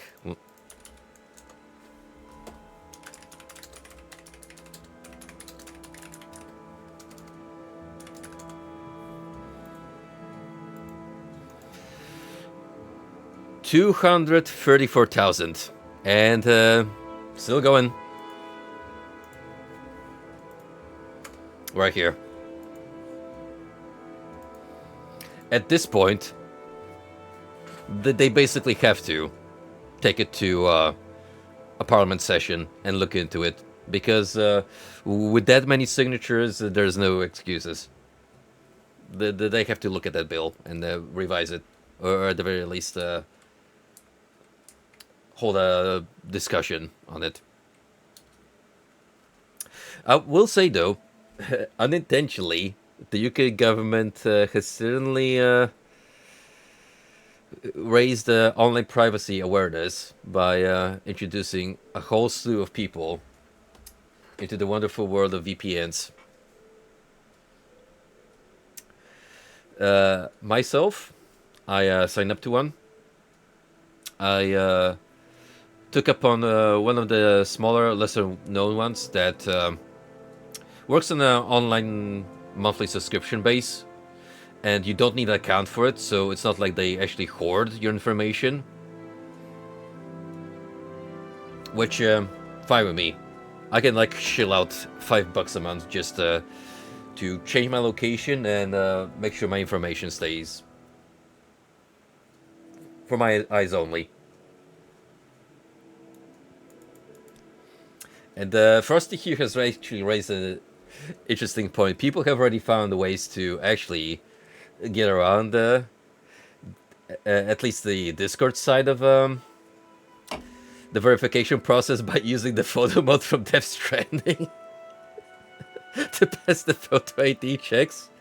Another interesting one is someone found that it's an overlay that comes onto your screen, which you can somehow take out with a bit of coding alteration, so the prompt never comes up on your screen. And as for Twitter, you can just change your location to, like, say, the US. And posts are no longer restricted. It's hilarious. I'm glad you were able to convince Tanissa Velov to leave. She will be cared for in the corporate serum and will no longer spread the disease. See men exposed to blight disease, please take these potions. Ready for further duties? Sure are. To prove that you have patience and wisdom, you must take the pilgrimage to the Sanctus Shrine. To make the pilgrimage, I must swear you to silence. If you speak with anyone before reaching the shrine, you will have broken your vow. Before you are sworn to silence, you may wish to purchase some potions of meditation or water walking. There is an easy way to get to the Sanctus Shrine in Dagon Fell. The waters can be dangerous. Tell me when you're ready to take the vow of silence. Okay, where even is the shrine then?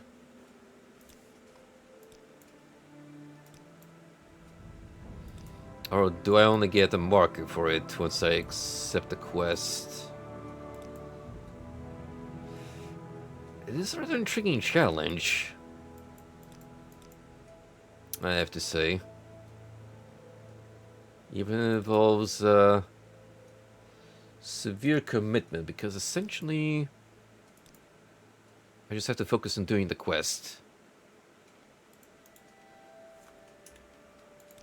So let's make a manual save here.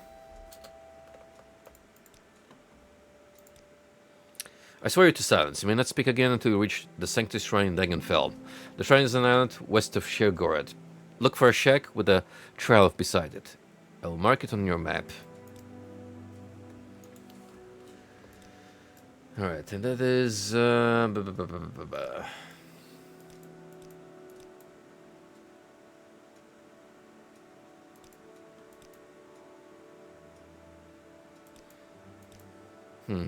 is it actually?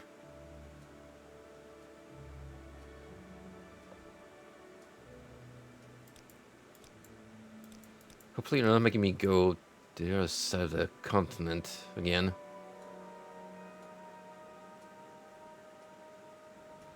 Oh boy, you sure are. You wanna know the fun part? Because this gentleman made me take the vow of silence. That means essentially I cannot fast forward using NPCs. So no suit striders, no Mages Guild vendors that allow teleportation, no boat rides. We have to make the trek on foot all the way from here to here.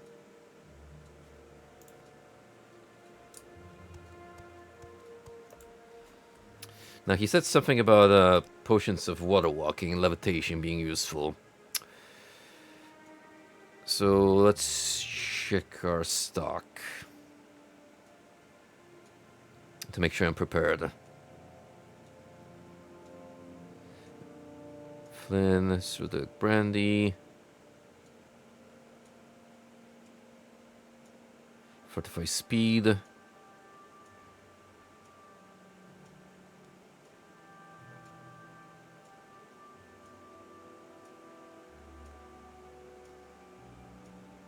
I do have water breathing.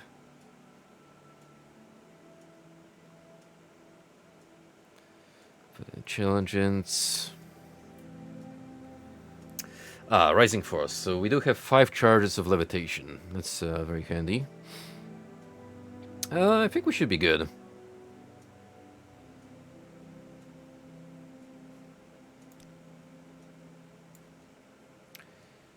We should be able to manage to get through.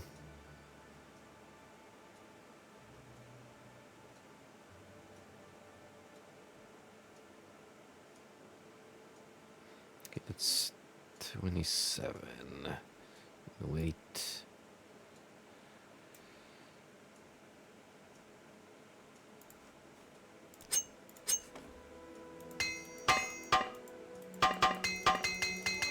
Might as well fix up my equipment before I head out.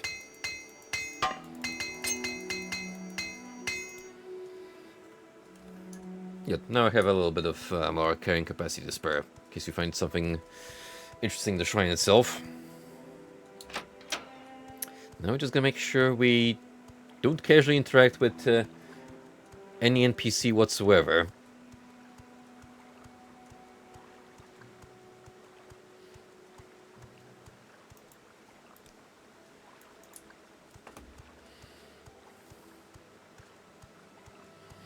We've already gone as far on foot as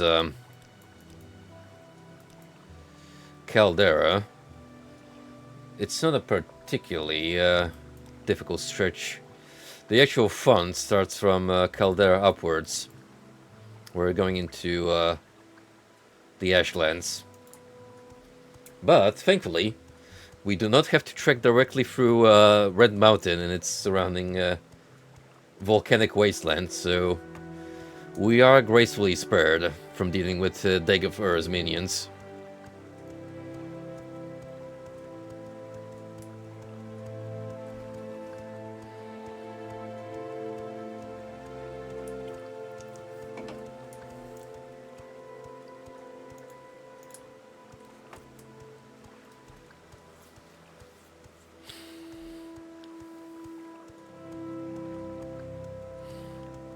Speaking of departures from the Mortal Realm, didn't one of the founding fathers of the Elder Scrolls series pass away this week? He wasn't involved in Bethesda anymore because he retired due to an ongoing illness. But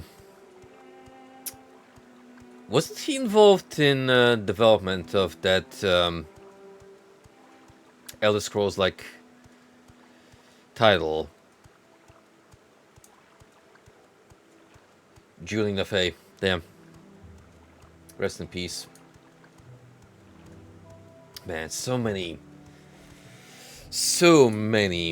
influential people decided to just go away this week, all of a sudden.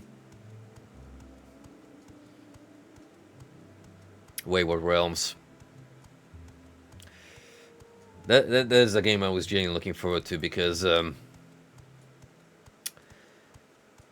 it did have that indie feel for sure, but at the same time, since it's coming from,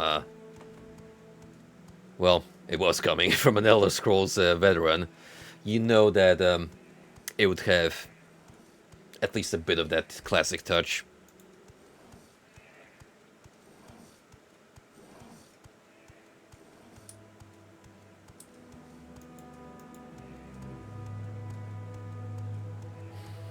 You know what?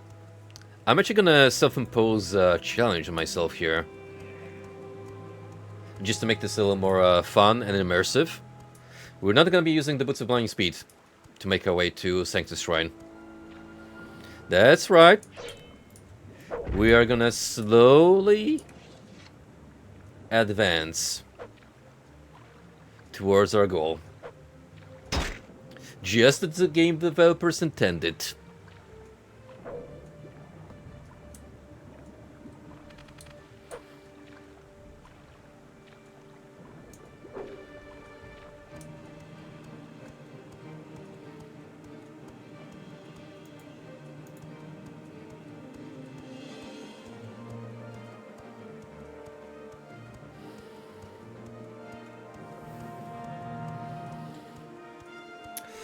It sucks about Wayward Realms, especially considering that spiritually, it would likely, with a good development cycle, end up to be the Elder Scrolls 6 that we were all waiting for with bated breath.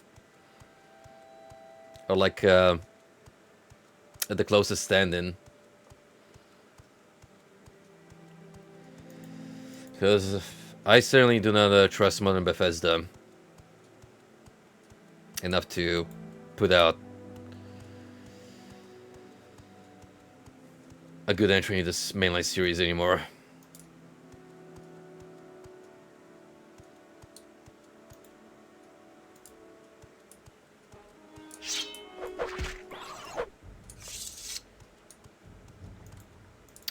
I don't know who else is involved, name-wise, besides Julian Lafay, because did they actually issue a statement regarding his passing and what's going on with the game? Are they gonna be continuing as intended?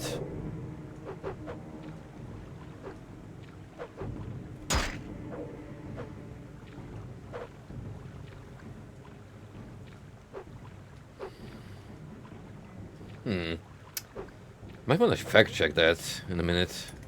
Hold up. Let me go to the Steam store page.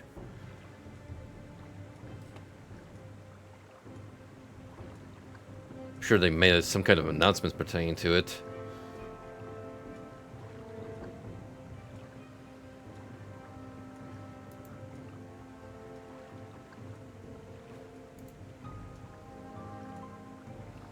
Let's view Community Hub.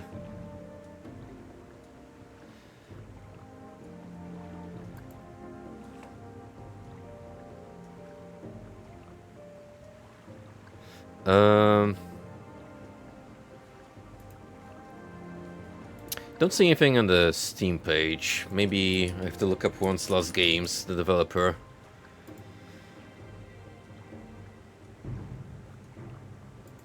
Oh, there we go. They have a profile on Twitter.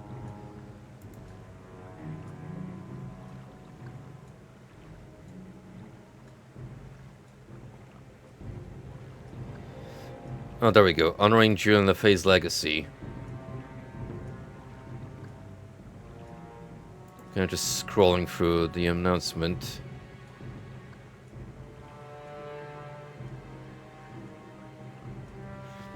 Oh, there we go. We understand that our community will likely have many questions about how Julian's passing will affect the Wayward's realm development. We want to be transparent with you. This is an immeasurable loss for our team, our community, and our industry. However, Julian's vision for the Wayward realms is deeply embedded in every aspect of our development process. His technical frameworks, design philosophies, and direction have been carefully documented and shared with our team. We are not just continuing his work. We are honoring by ensuring that his vision becomes the reality he dreamed of. We are more committed than ever to bringing the Wayward Realms to life exactly as Julian envisioned it. Our development continues with the same passion, technical excellence, and attention to detail that Julian demanded. Every feature, every system, and every player experience will aim to reflect his dedication to creating the grand RPG that refines what the genre can be.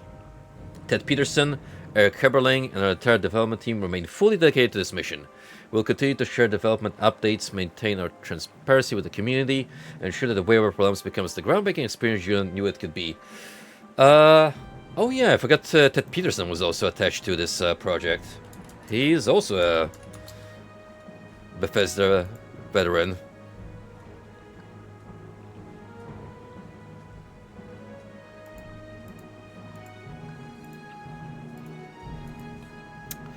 Yeah, I think this project is in good hands. Eric Heberling. He's the lead composer who made the soundtrack for Arena and Daggerfall. Bless those guys. I genuinely wish them the best. In fact, I should probably wishlist this game, if I haven't done so already.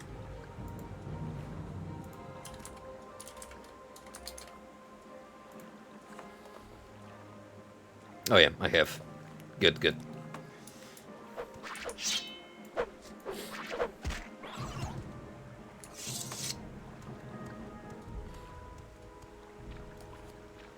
Yeah, it makes sense that they would have some kind of record of board meetings with Julian among the other head figures in the development, so they have like all the drafts written down and everything he wanted input-wise from the team. So they definitely know what they're working with.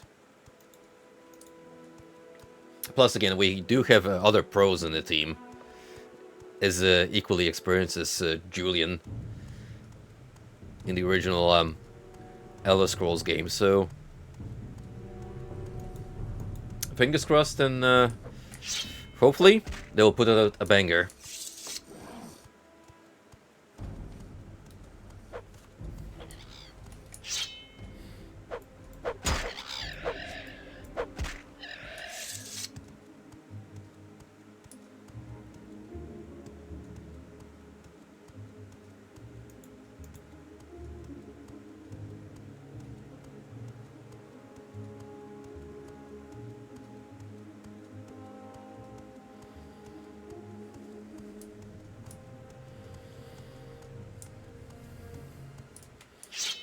I'm gonna be real. The realization on the just how much talent we lost this week.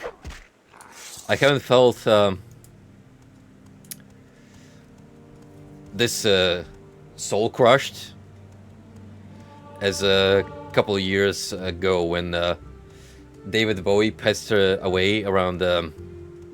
Actually, no, it was Lemmy who passed away around Christmas. And then 2 weeks later, David Bowie succumbed to cancer.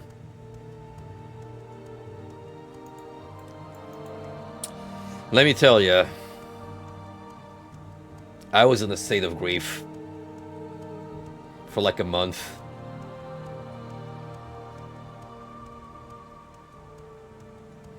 And those vibes are definitely coming back now.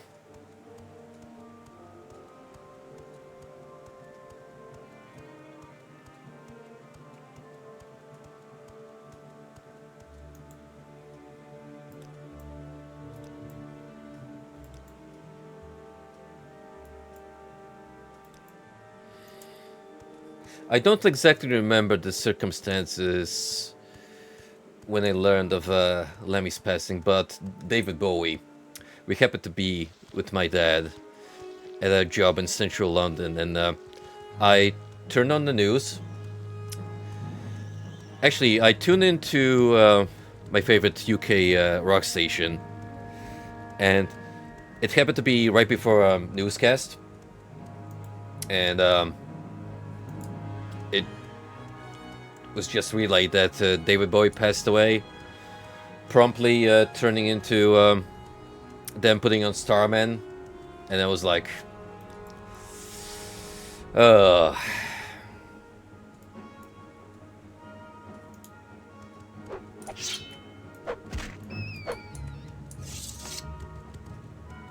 You listen to that song in the context of David Bowie no longer being among us, and it just gains a whole new meaning altogether.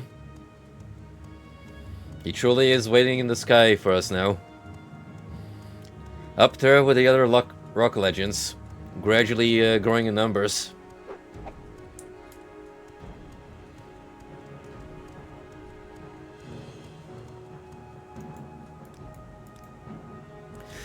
I want to say David Bowie was one of those fortunate ones, because like with Ozzy, who managed to still put out a final concert before succumbing to Parkinson's disease, David Bowie actually passed away only a couple of days after putting out his latest album, Dark Star.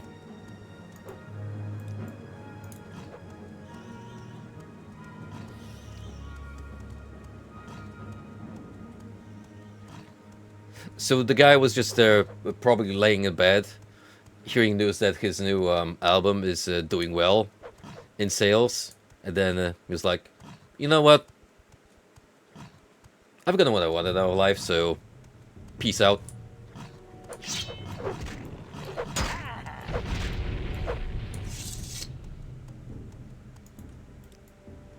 Although with David Bowie, you couldn't really keep that guy in place. He was always moving, always exploring new ventures, experimenting with his musical style. I think if the circumstances were right, he would definitely be up for making more music. Not to mention, and I keep raising this point, but you know it's true, he would 100% be scanned for Death Stranding as a plot important NPC. No doubt about it. No question in my mind whatsoever.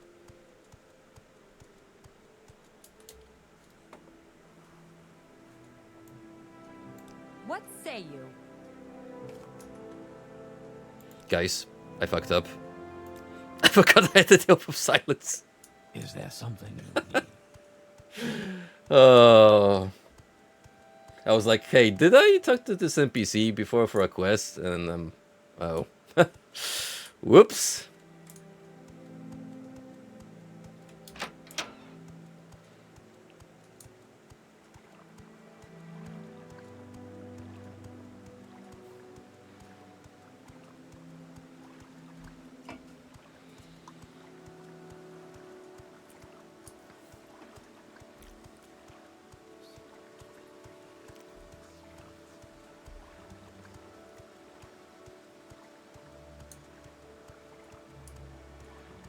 I find it a hilarious twist of fate that out of all the video game developers, somehow, by some strange, bizarre twist of fate, David Cage got to David Bowie first instead of Hideo Kojima. And mind you, that was before the 2000s.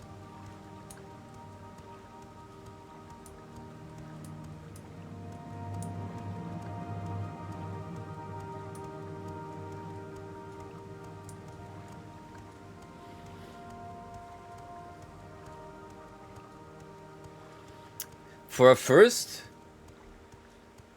video game related project, I want to say that that's an insane pool, talent wise. I almost want to believe that David Cage just casually approached Bowie one day, relayed him the idea for his project, and Bowie, being like the entrepreneur he was, who generally saw the potential in video games as a new medium, he was like, yeah, I'm down, man. I'll do it for free.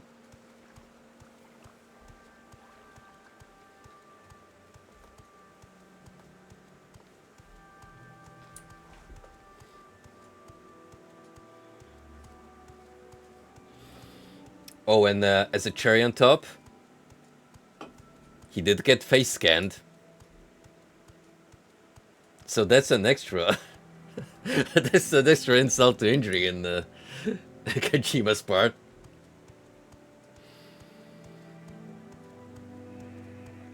He'd probably never be able to live it down.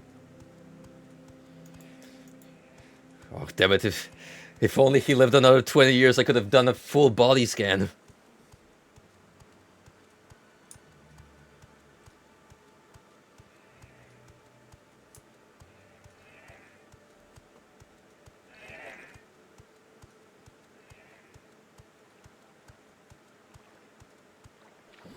It's fine, though. There's already like half of Hollywood present in the Death Stranding duology.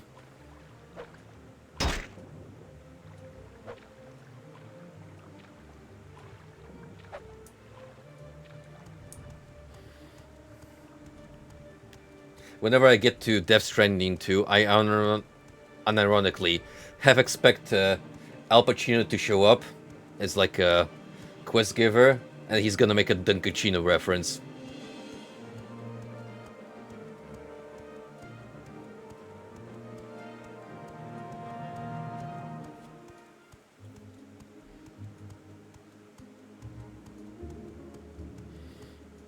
Remember that Summer Games Fest show when they actually invited him as an announcer? And he was just kind of there, having a good time, not really knowing what was going on. Being the moomer that Pacino is.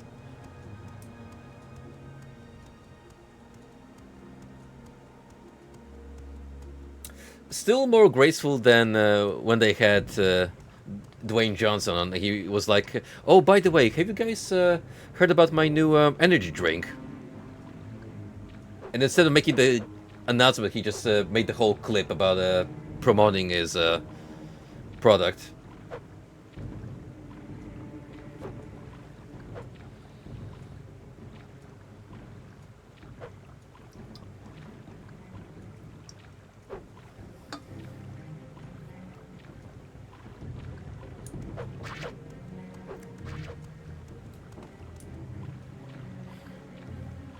It's kind of why you have to be cautious about inviting actual celebrities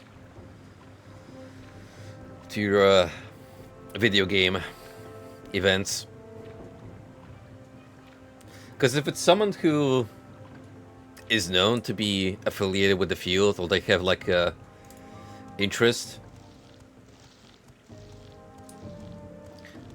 then sure, they'll be able to put on a good performance. But if it's just someone who you're inviting for essentially aura farming, or to make use of their name, chances are they're going to be like very formal and distant about it,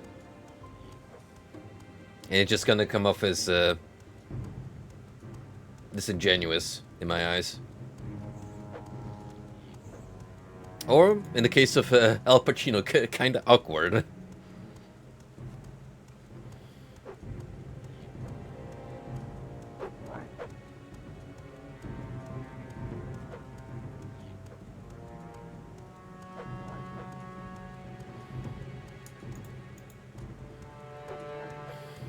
Speaking of Summer Games Fest related shit, shenanigans.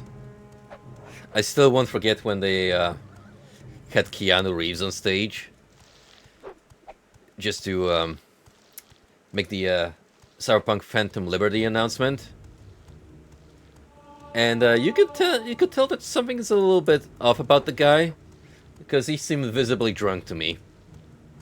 Like he definitely had a little bit of something before coming out on stage.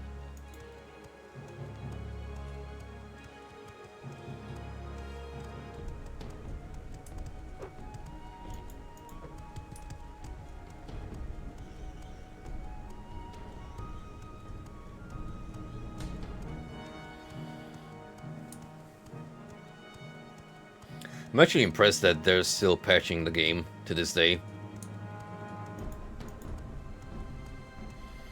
They don't have to, but I respect the commitment to adding new content and improving upon the performance. Even with Witcher 4 being underway is the next major project.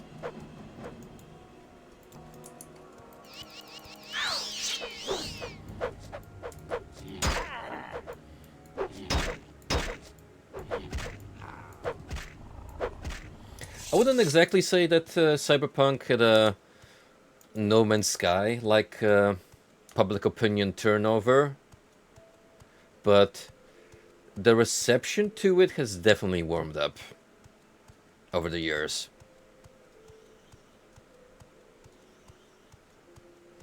And that's good because, oh boy, would I be disappointed if it just ended up being remembered as a stinker of a release.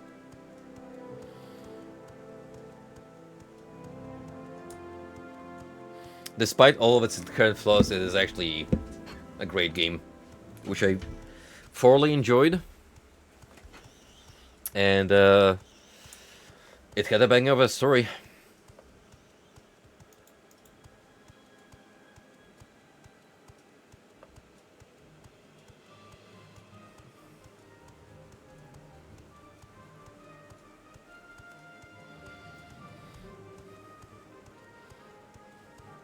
The introductory chapter where you're just kind of hanging out with Jackie and being bros. Good times. It really makes you wish that he was more tied into the story. I get why they did what they did, but man, when you actually hook up with Panem in the game, which I did because best girl, no contest, but you can actually bring up Jackie in a conversation with her, and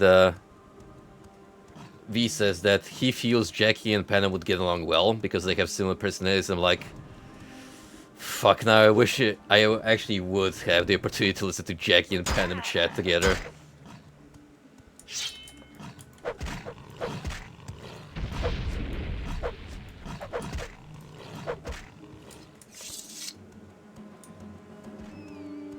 Easily one of the best companion characters in the video games. For sure.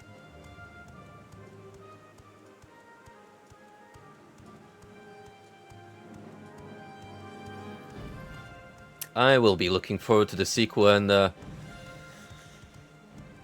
just hoping they learn enough about from the mistakes of its predecessor that guys, please, if it needs another year in the oven to come out cooked properly, please keep it there. Do not succumb to the publisher's demands, because you know what happened last time. Oh boy, it was not pretty.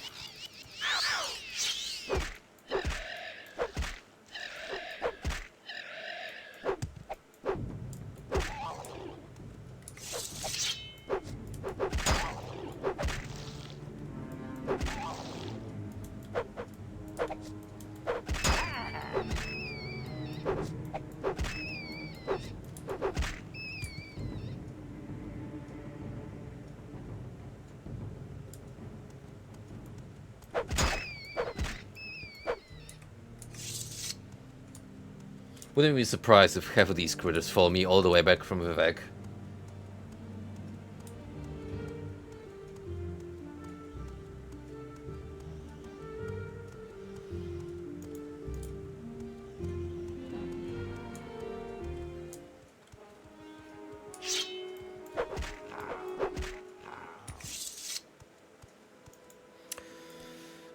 Now, on the bright side, we're about halfway through.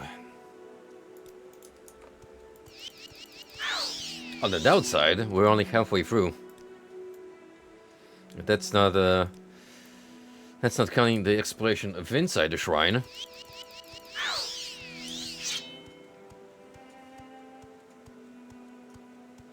But hey, I said we were gonna do this without resorting to life hacks. And true to my word, I shall stay. Uh-oh. Oh, this would have sucked if I got stuck here. In fact...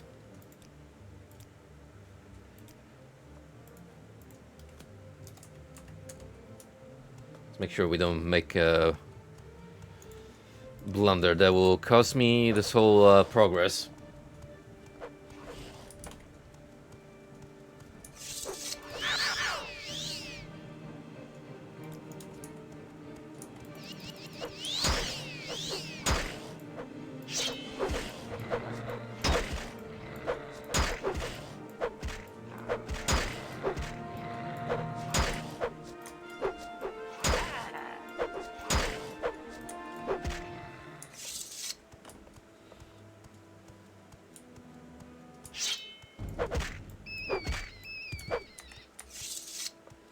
I wish scaling works a little bit more like Oblivion, where past a certain point of character development, weaker enemies would not even dare look at you the wrong way. Because if you were at that point where your average rat would think twice before trying to pick a fight with me, well, then again, it is an oversized rat after all. It's not like they know any better.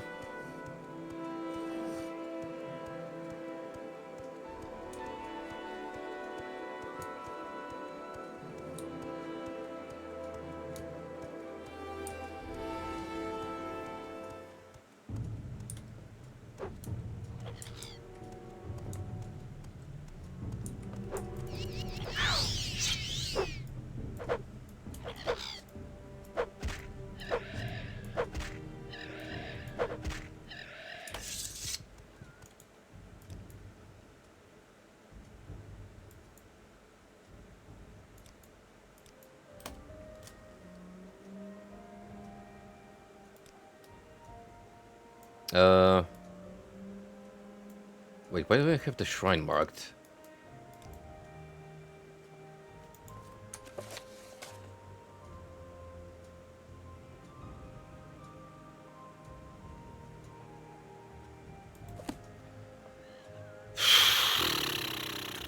I think I know what happened. Is there something you need?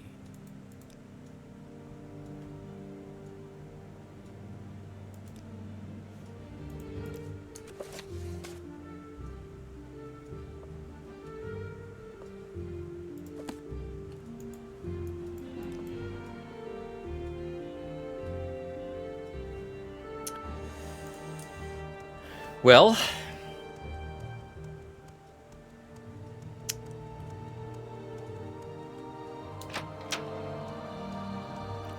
as they say, third time's the charm. My God.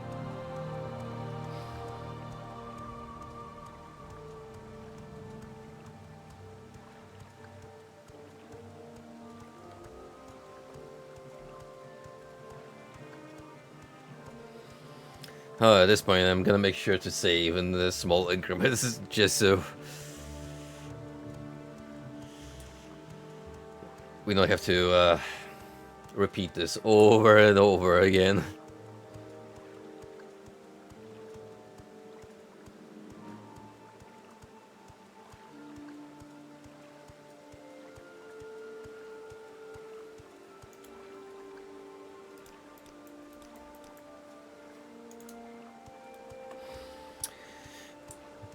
We will reach the shrine eventually.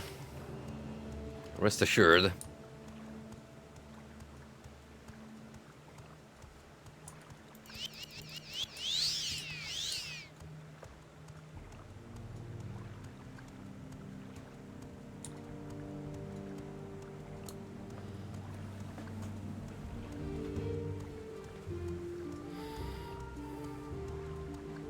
I'm super excited about that Hellraiser game that got announced earlier this week. Most important part about it, it is not multiplayer focused. It is actually a single player experience. Which for a Hellraiser game, I feel like survival horror focused would be ideal. All you gotta do is trap the protagonist in the Lament Configuration Labyrinth, and you got yourself the perfect setup for a spookfest. Like that dimension alone was a perfect horror setting for some fun ideas in the level design. Not to mention, we also have the classic Cenobite gang back together.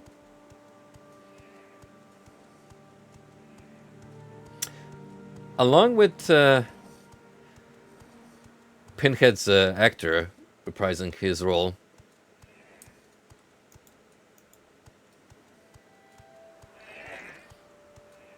So that already builds me up positively in regards to this project. I think it's being taken care of by the same studio who is also working on the new Painkiller game.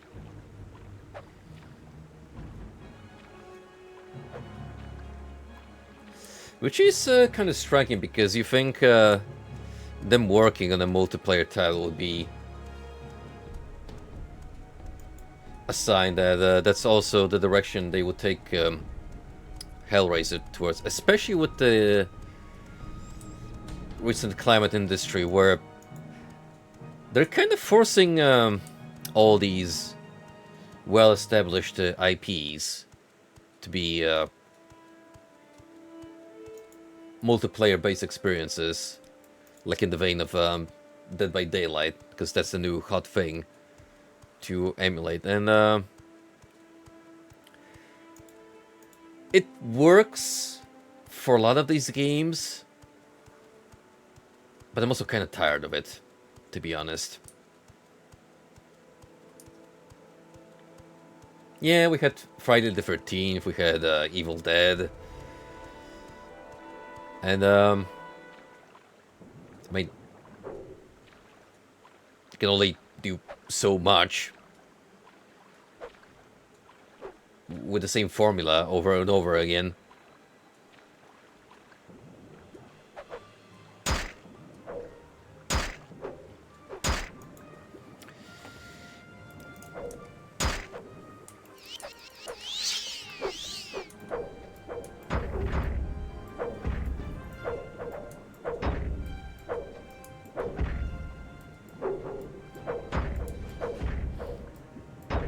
Literally nibbled to death by a bunch of piranhas.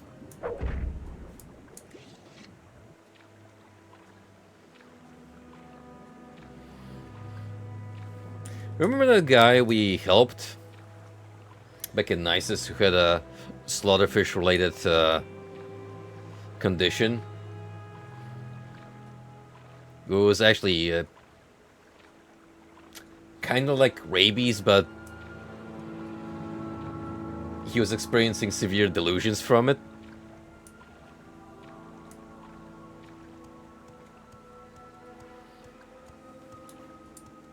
Yeah, think about that next time you take a swim out here in the country.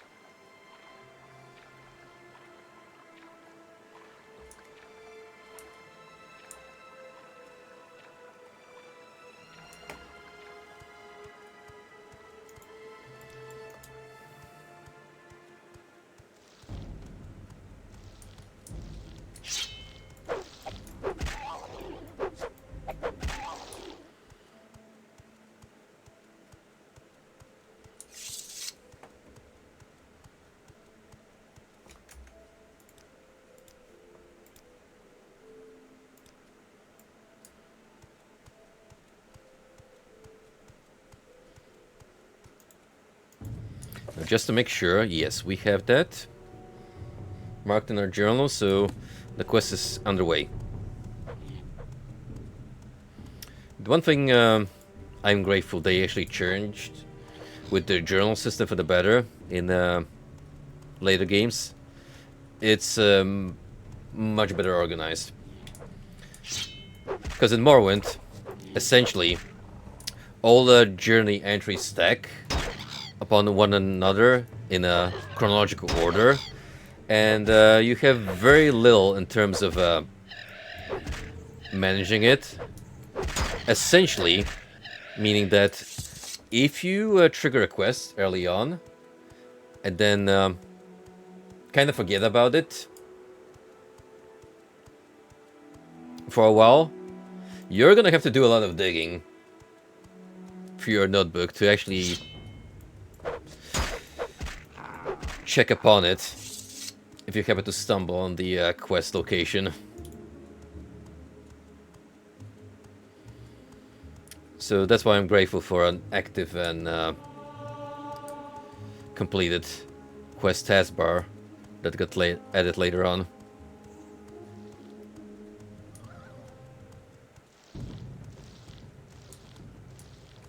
Like, yeah, there's code phrases still highlighted that you can click on to point you in the right direction, but it is a little obtuse to navigate through. Certainly one of those things you just have to get used to. I wouldn't say it's a severe barrier if you want to get into Morrowind. I think for younger generations of players, it would be more annoying to get used to rather than me, because, well, I'm an old head.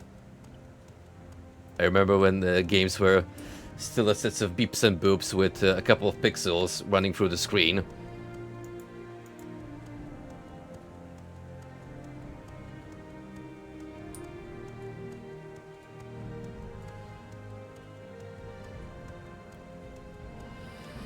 The greatest challenge is definitely the combat system, though. That requires a certain level of understanding its intricacies if you want to hold your own. I wouldn't say it's hard to comprehend, but it's definitely unintuitive at first.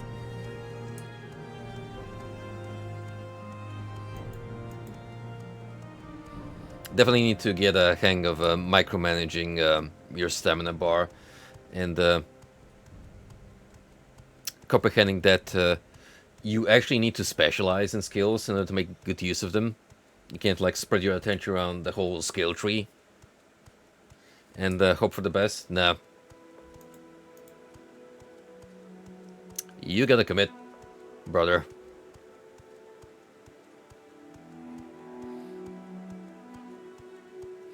Those major skills are gonna be your core elements for the playthrough.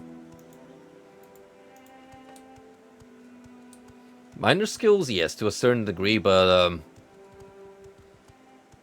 yeah, don't expect anything substantial out of them.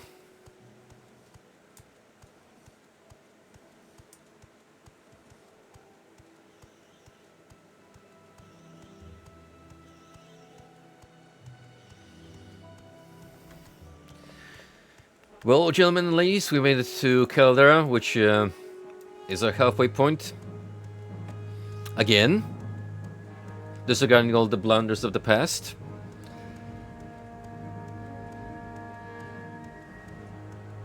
Which led to our 2 resets of this trek along the beautiful outskirts of this gorgeous region of Tamriel.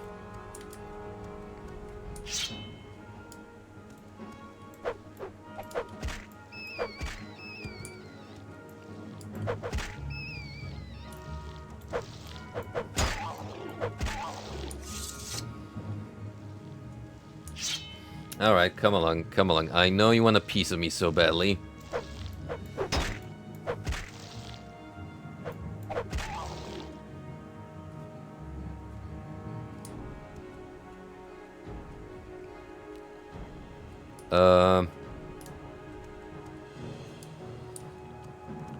Geez, just how many animals were following me? But possibly got stuck during the chase.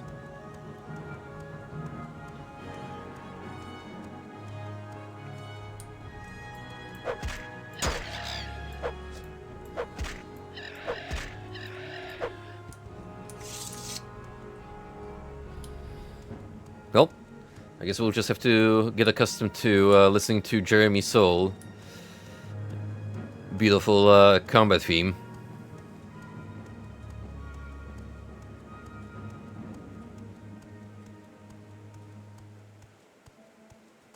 Oh, never mind.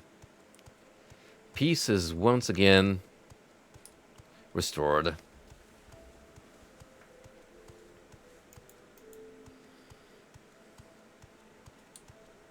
You know, before settling on Detroit Become Human as our second playthrough, I was actually considering going through Giant Citizen Kabuto.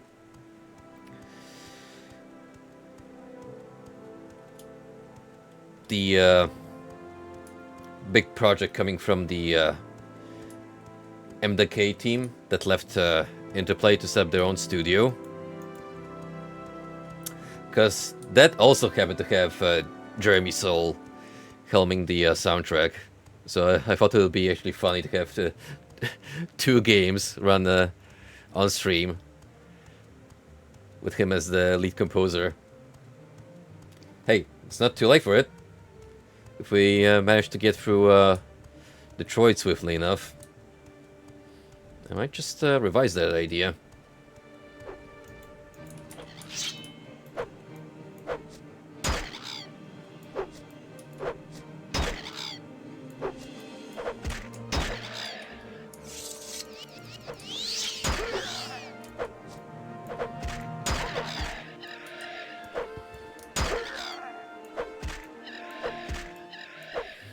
If you remember my playthroughs of MDK 1 and 2, I feel that those games haven't aged particularly well. Like, there was some cool novelty in that duology that I could get behind, but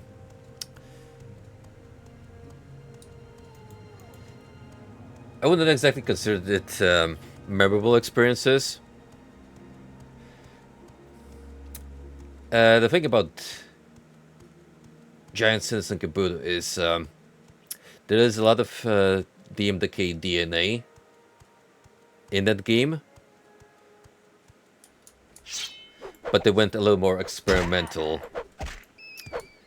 with the game structure. So I'm actually curious to see how the gameplay loop evolved in a different IP.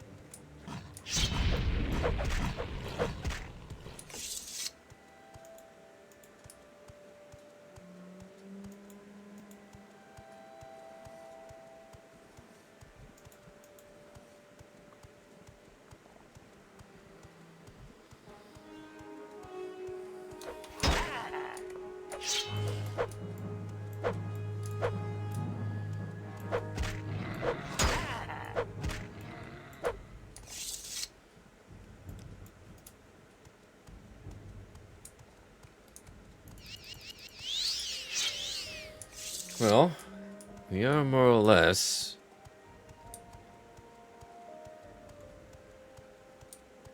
caught up with the farthest I've been on this voyage.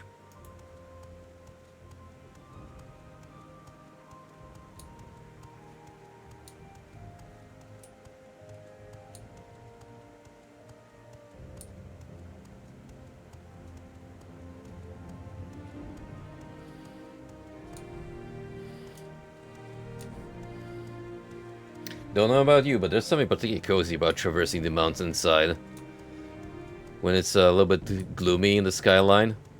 And there's a thick layer of fog covering the surroundings.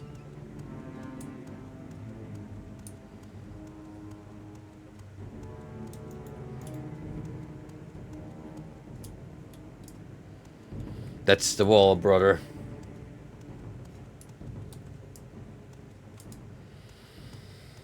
Yes, we are literally by a ghost fence. Keeping Red Mountain out of sight, out of mind.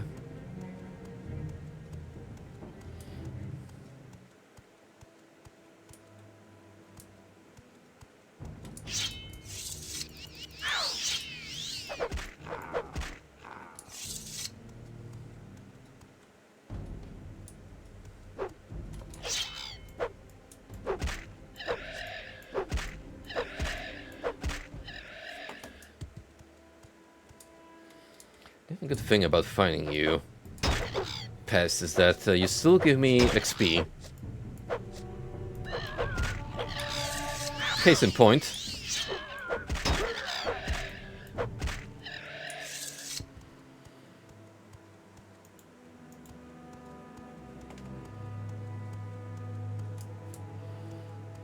We're essentially experts at Longblade at this point.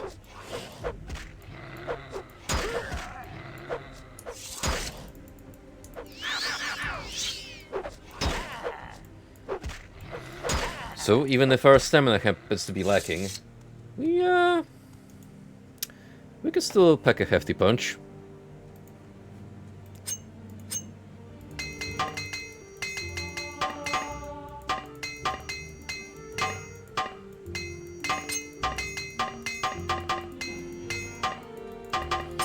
How about some of that blacksmith ASMR?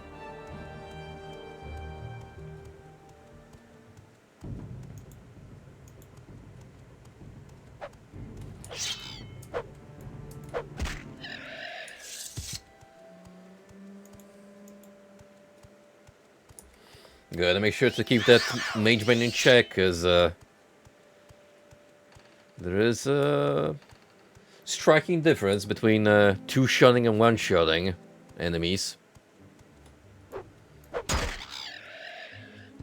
Oh yeah.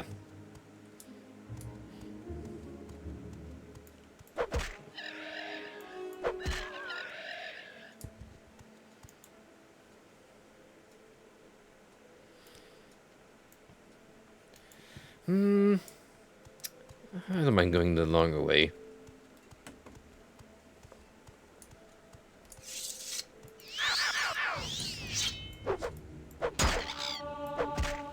Oh. That's a level up, I believe.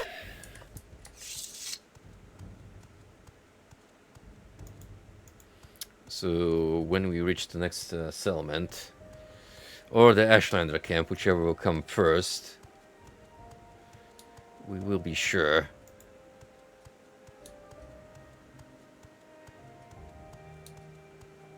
to upgrade our character.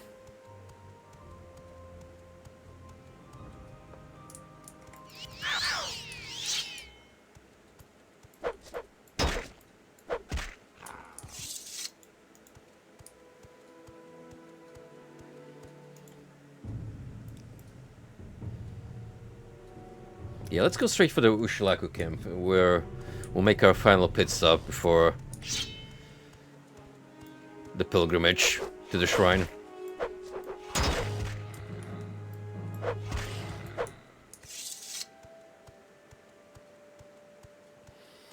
As far as the return journey goes, just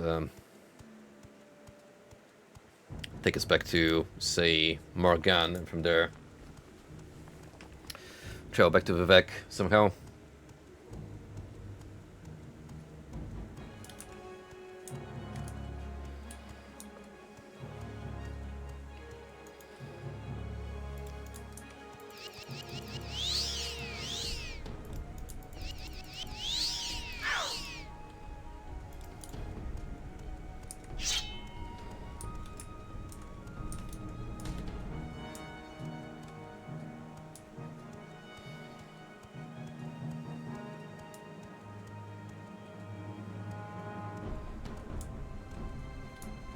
Wouldn't it be funny if that's actually tied into Elder Scrolls role, that the Cliff Racer population eventually dwindled, mostly because one guy, as in the protagonist of Morrowind, went on a murdering spree, and essentially, through his own doing, culled their numbers to such a sad state that they never recovered, and eventually went extinct.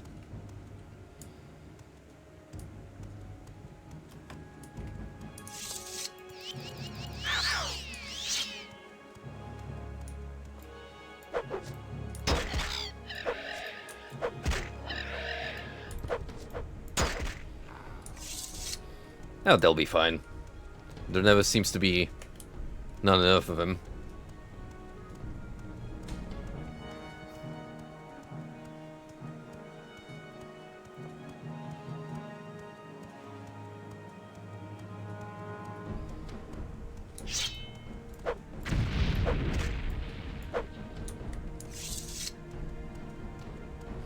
Why can't you all be chill like the Steel Striders? Look at these massive creatures, which are docile by nature. Yeah, those are some weird looking animals, for sure. Those monsters definitely look at some underwater life and were like, yeah, this funky looking mollusk, we can totally adapt it into a Morrowind creature.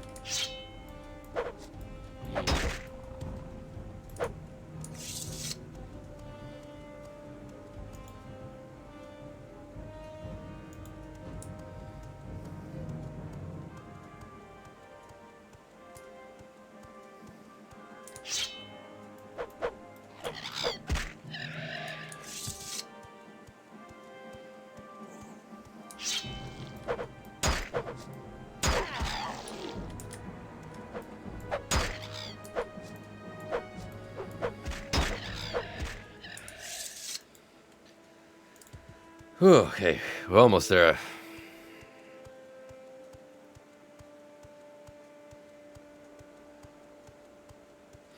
I had to fight for my life so many times.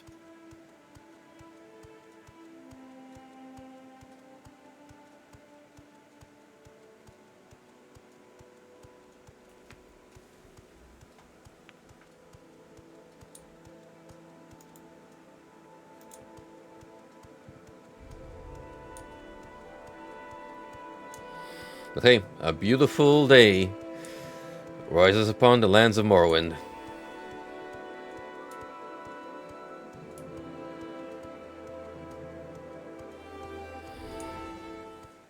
And what a perfect day it is to kill another Cliff Racer.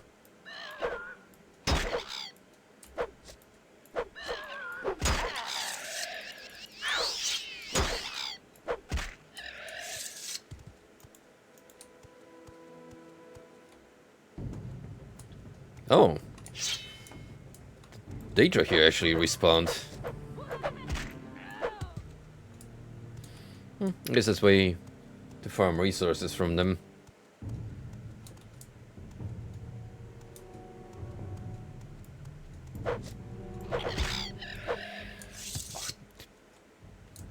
I question your decision of setting up camp right next to Daedra ruins. You already have to deal with the local fauna as it is. You know those demons can raid your settlement anytime. I guess these folks are just built different.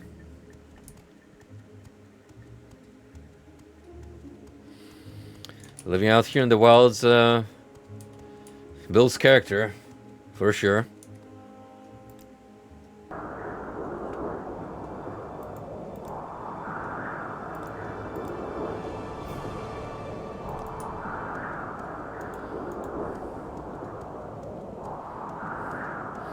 Level 17.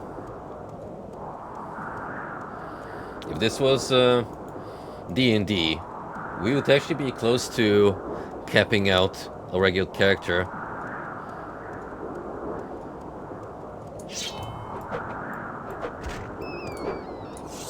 Because 20 is universally considered in the system when you become a true champion. Unless you go past that threshold into epic level territory, but that is, oh boy. Epic level characters and adventures associated with them, that's when things get really nuts in the system. Scaling and damage-wise. Because essentially at that point, it's like you might as well challenge cosmic horrors and gods themselves.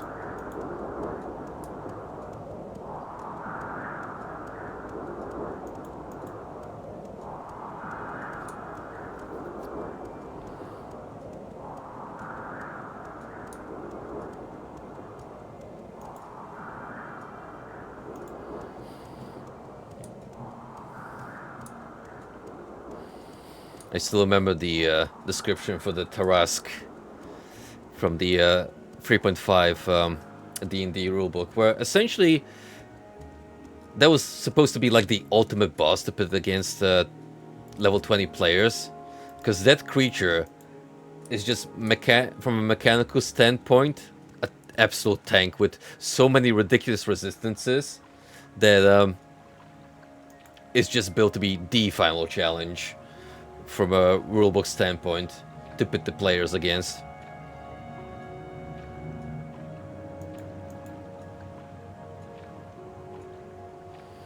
Not to mention, it's a creature that canonically you cannot conventionally kill because it's just gonna keep regenerating.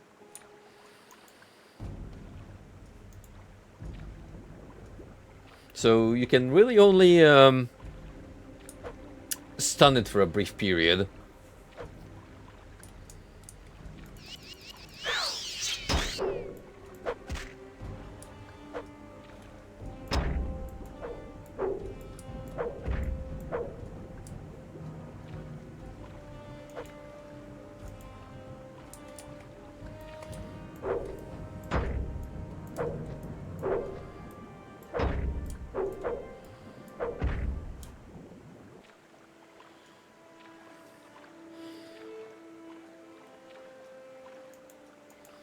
Well, gang, here we are, the Sanctus Shrine.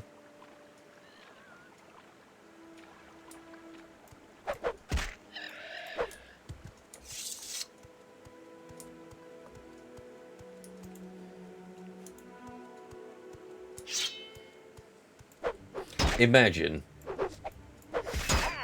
that before heading through the main door, there was an NPC with a scripted trigger that initiated a conversation, and that automatically failed the questline because you broke the vow of silence. That would be such an evil dick move.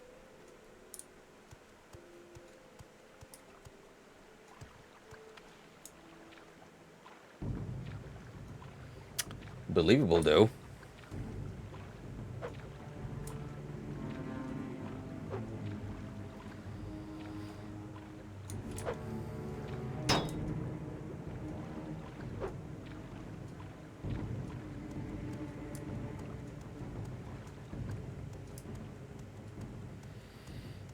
Speaking of, where would I find the front entrance?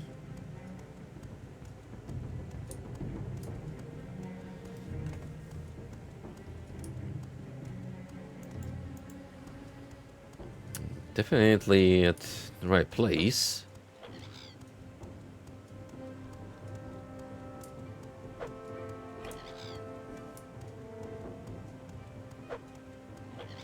Huh. Here we go.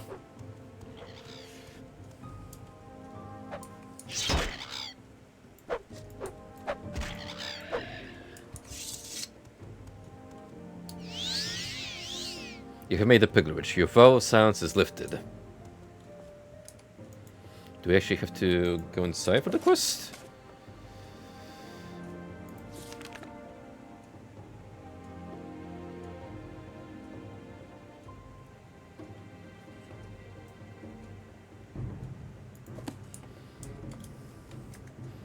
I was actually expecting a whole dungeon track related to it. Outlander, what do you want? Greetings. I am Sendus, the caretaker of the Sanctus Shrine. Yes, this is Sanctus Shrine. This is the very shack Toller Sarionian lived in when he wrote his sermons. I am merely the caretaker.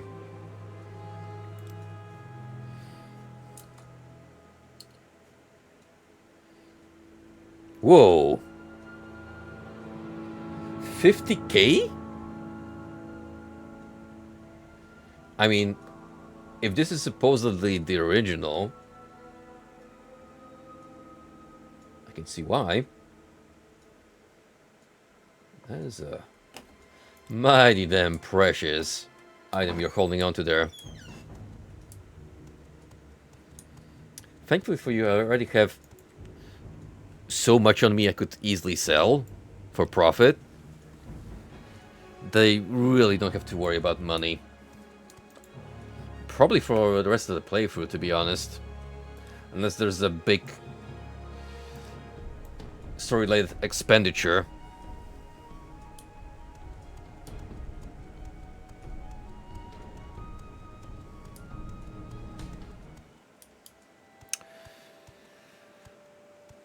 Alright, well, in that case, let's bust out these boots and head back to the nearest settlement.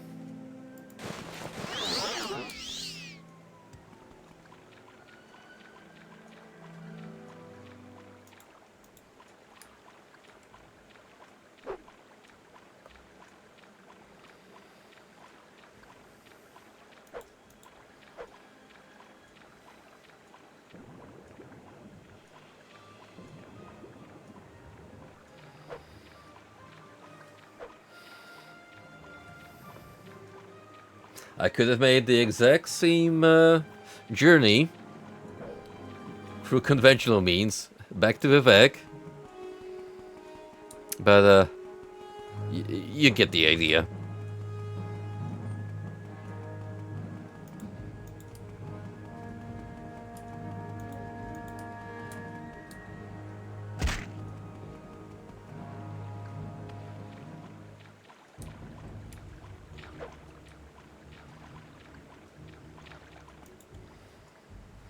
Heading for Morgan.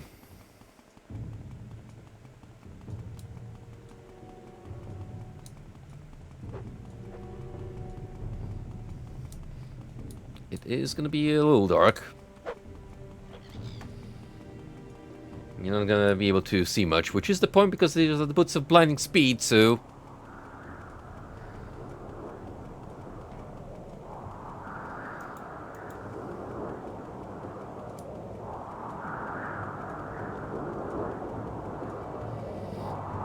And on top of that, we got a sandstorm brewing.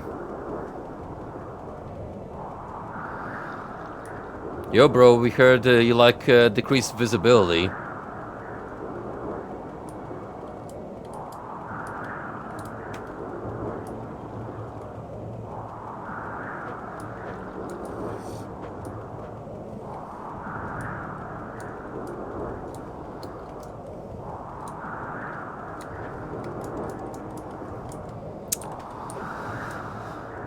Can't get around this mountain, unfortunately. I was hoping for striking a nice shortcut. But alas, my plans have been foiled.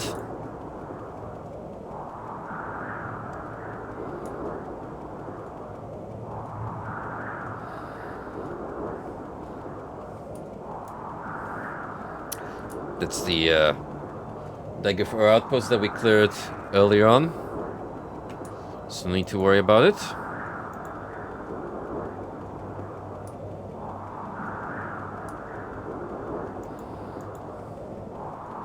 This sure adds a whole different meaning to blind playthrough, doesn't it?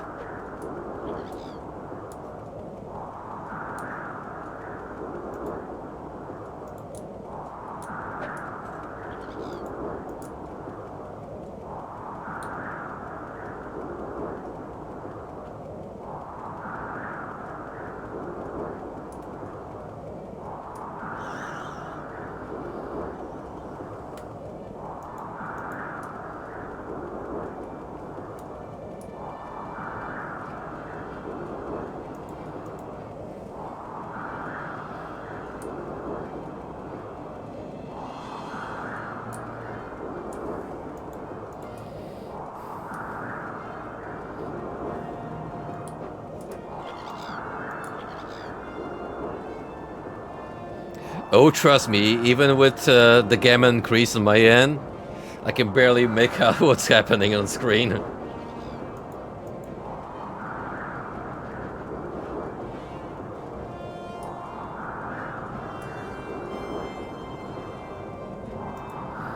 Fortunately, we've reached the nearest settlement. So we can take that blindfold off.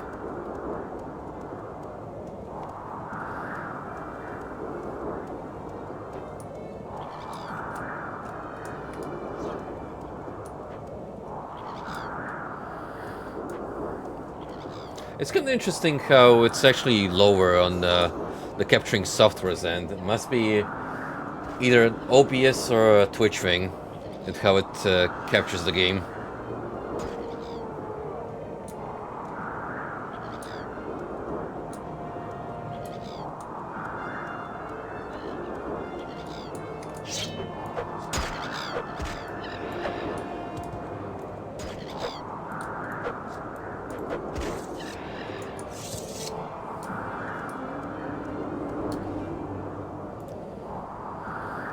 Aldrun, cool, nices. Take me to Aldrun.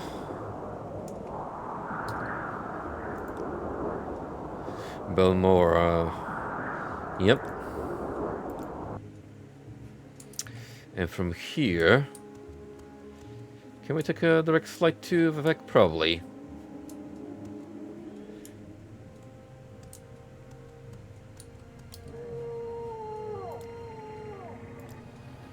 We make a special trip just for you. Say hello.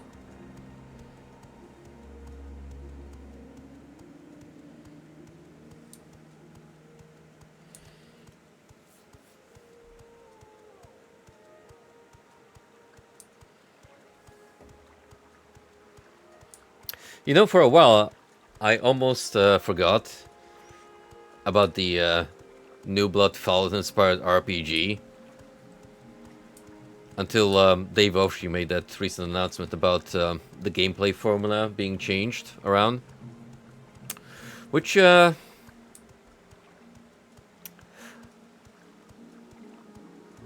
a bit... I have a bit of mixed reception on it, because on the one side...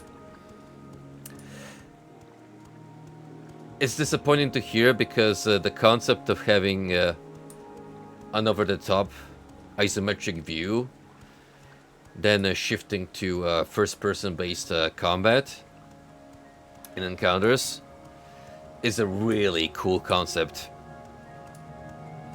which looked fantastic from the snippets posted in the original reveal. I get why they're shifting away from it, because mind you, it's been 3 years since that first announcement. And with a small team of developers,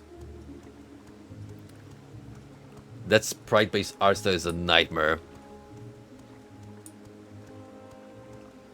to bring to life.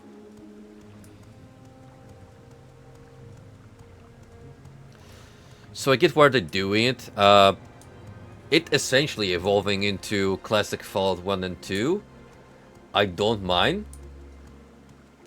Because unironically, it might just end up being the true Van Buren that we've all been waiting for all this time.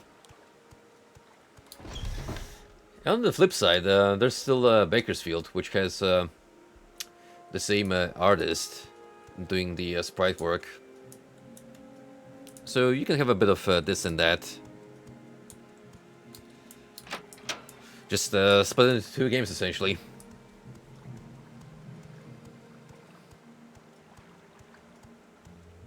What Dave showed off in the recent clips does look impressive, though. Like, I'm genuinely astounded by how faithfully they tried to recreate the original Fallout 1 and 2 art style. And they captured the feel of it. You know what's the weird thing about it? Looking at that kind of footage at a high frame rate, as opposed to the original games, have kind of a stop motion feel because of the limited sprite sheets. Probably nothing. You made a pilgrimage to the Sanctus Shrine and have proven your piety. I celebrate your devotion. Perhaps you enjoy these books. Silence, 36 Lessons of Vivek, The Pursuits of Benita, 36 Lessons of Vivek, Sermon 27. The temple recognizes you. You're now Bracadun the Initiate.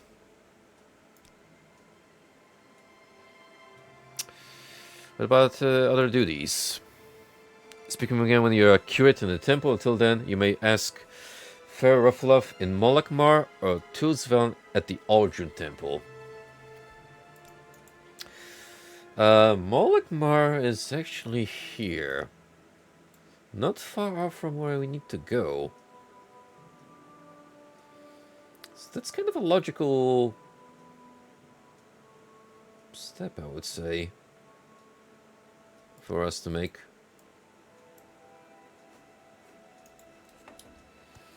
Plus, we never actually got to explore the settlement, besides escorting 2 NPCs.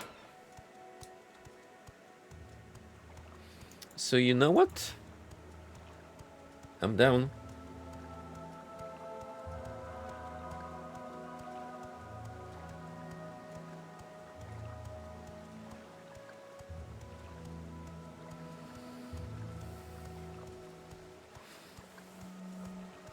Time to focus our attention East Coast.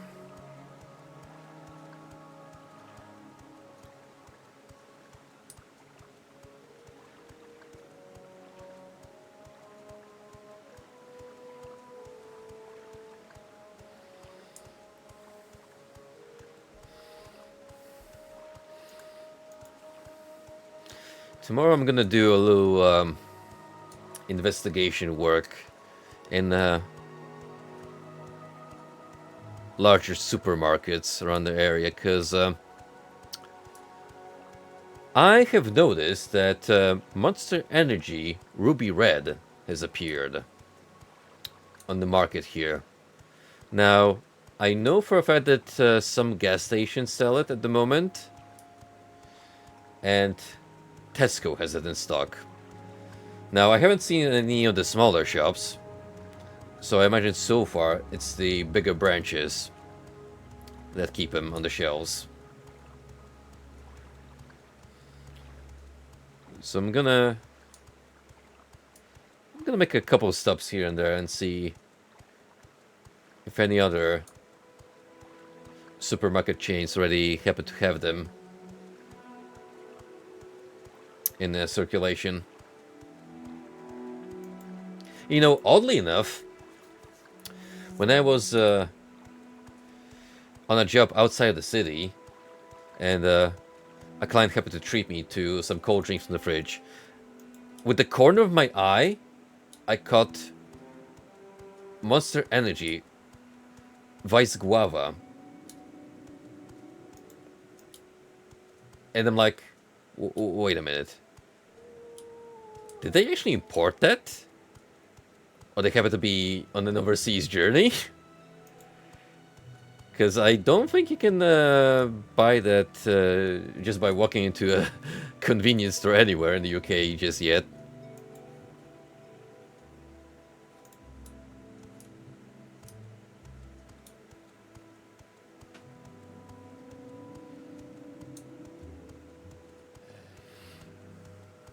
The notion of region-locked energy drink flavors is absurd, but that's the kind of reality we live in, folks.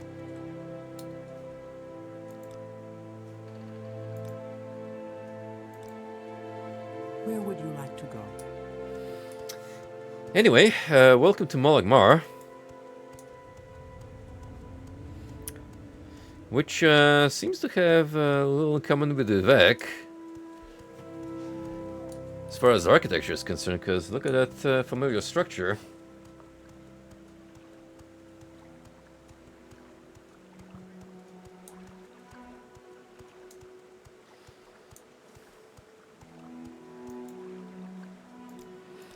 That is exactly what I would do.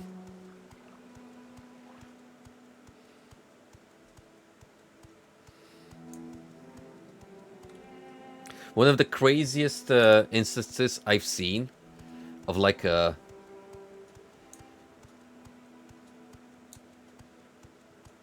limited edition product just vanishing is at one point I was shopping in a supermarket and I saw ketchup flavored Pringles on shelves, and when I checked in there like a week later, they were no longer to be seen. Just gone. Forever. Never came back. What a system.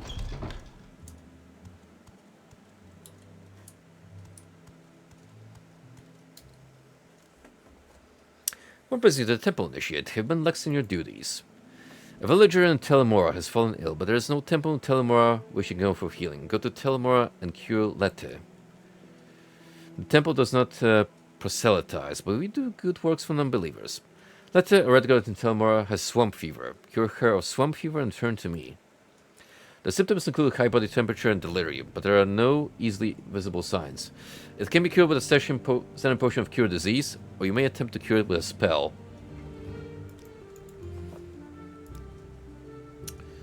Where's Telemora then? Speak your needs.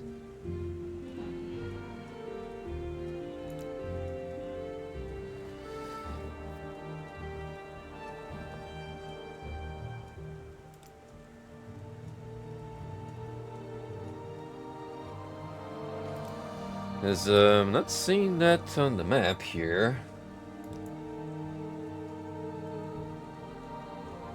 Let's tell her.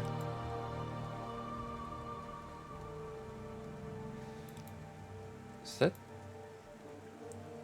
on the other side of the region? Or are you just being an asshole and marking it for me? I think the latter is the case here.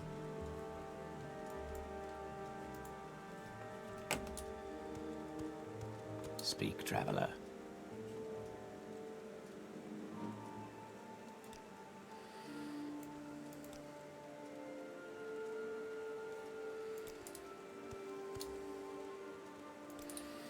Well, regardless, since we're here, let's see what this town has to offer. Sure, there's a lot of Khajiit and You want something? Argonians here. Pleased to meet you, Becketun. I am Zabarbel. This is Molagmar. This outpost is maintained by the Temple for Pilgrims and Temple Warriors. Apart from Ordinators and buoyant armatures here, everyone is either pilgrim or a tradesman or craftsman servicing the pilgrims. Is there something I can do you for? Molagmar's stronghold is a combination of frontier garrison and pilgrimage hostel, jointly staff maintained by the Tribunal Temple and the House Redoran. Both the Temple and House Redoran have garrisons of elite volunteers here to defend the stronghold. Pilgrims use the stronghold as a base from which they attempt the difficult and dangerous pilgrimages to the Mount Count and Mount Asarnibi, sites to the north in the Molag Amur wastelands. Molag Amur is the rocky and inhabited wilderness interior of the southeast of Vardenfell. Molagmar is the only settlement, and it's more of a fortress than a village. Pilgrims come here to visit Mount Count and Mount Asanabibi, but they can't travel without well-equipped, heavily armed escorts. There are no paths, and ravines, ridges, and lava pools make it impossible to travel straight over land. And if you get in trouble, you're on your own. Speak, traveler. So essentially... Oh yeah, this is much smaller than anticipated. So yeah, nothing major besides another Tribunal Temple quest station, from the looks of it. Maybe some other small quests here and there, but don't expect much.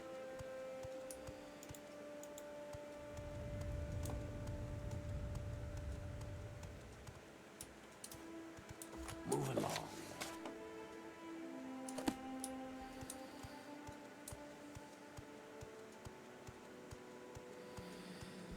I wonder if there are any signs here pointing to Telmora, and if it's anywhere near.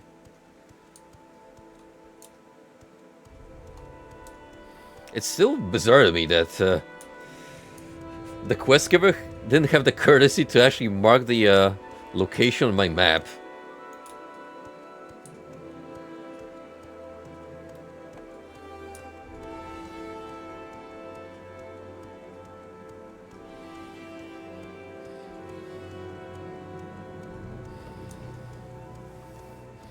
Unless it's implied it's somewhere here, but really doubt it.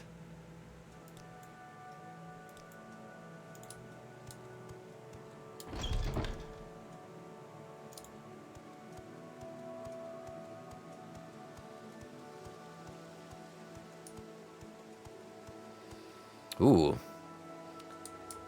Like the cozy lighting they have set up here.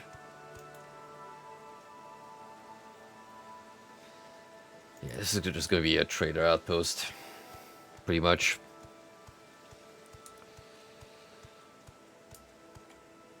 Smith. Armature Stronghold. I will listen, Outlander, but make it quick.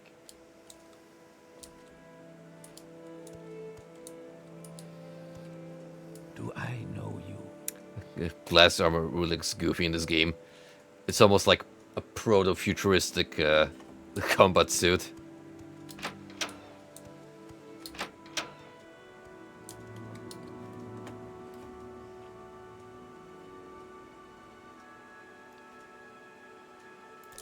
Any time now.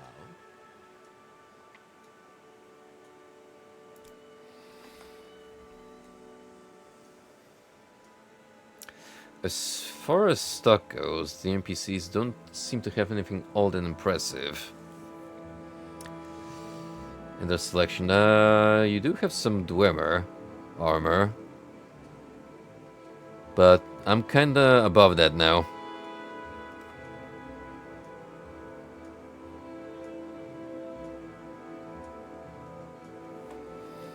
That's the thing.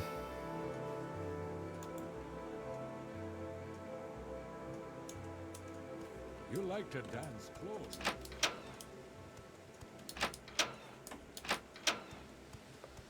Well, anyhow. May as well head to Ebonheart then. Unless I'm able to determine where Tilmora is.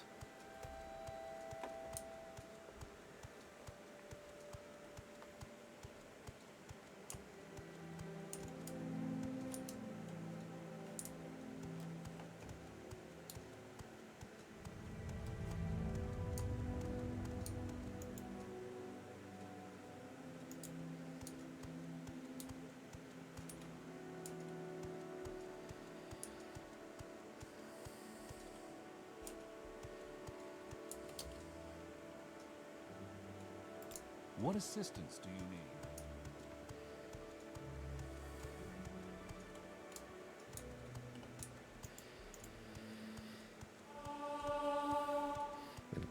Getting around this place is very confusing.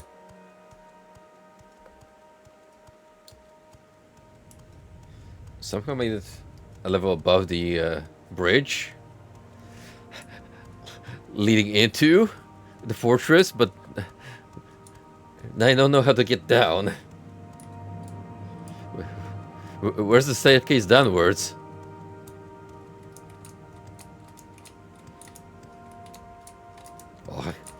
Oh, I'm gonna do it. Would that actually kill me, though? No. Definitely broke several bones. But, you know, we can walk it off. Mount the Bibi, Malakmar, Kant, Pelagiad, Belmora. I think about Tilmora.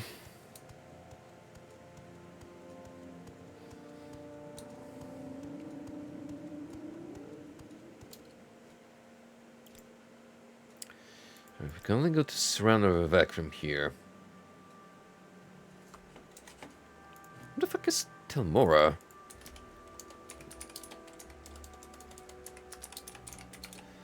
Morrowind. How do you even get there?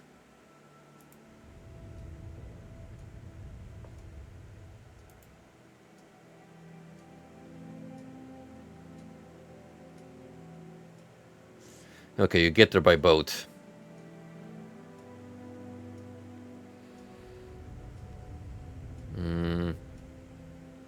Apparently, we'll need to head from like Sage of Mora.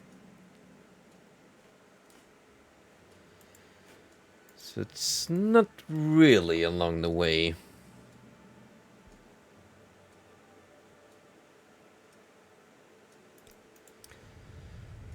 Unless I make the journey... Sage of Mora from here. It's not particularly convenient. We make a special trick just for you. Same low price. Let's see.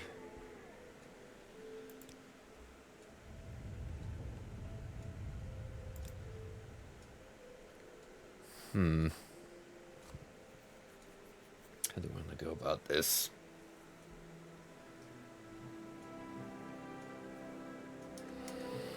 Normally we want to head back to the Vivek necessarily.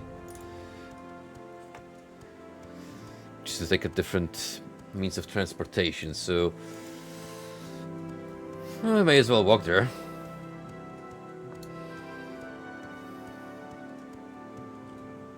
Mount Kant... Yeah, sure.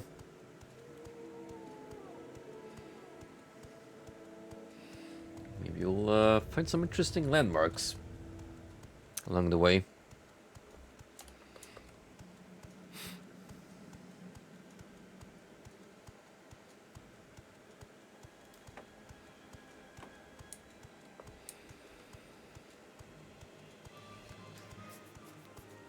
Memory serves from Seder of Mora. I can take a boat to Ebonheart.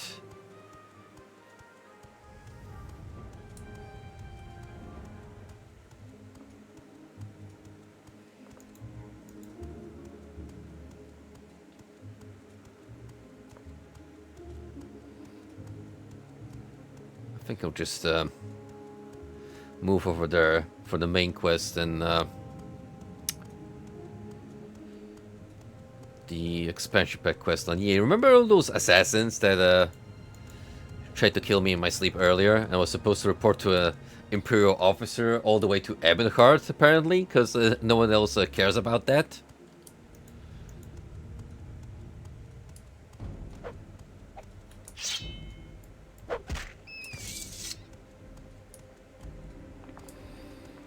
I think it's time we finally explored a bit of the story. All while passing by an Ashlander camp. And we're gonna have dealings with those guys. Rest assured. But not before we get a hold of the Lost Prophecies and take them to the Ushilaku camp up north.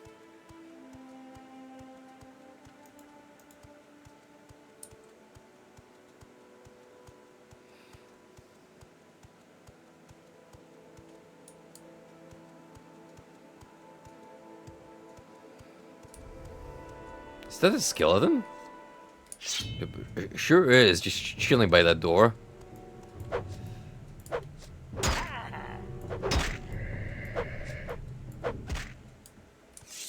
What are you even guarding?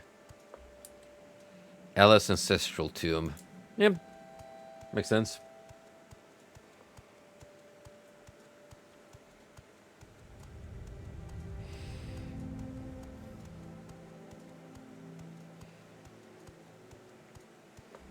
My guy was just tired of staying indoors all the time. Went out for a cigarette break. And, unfortunately, happened to bump into me.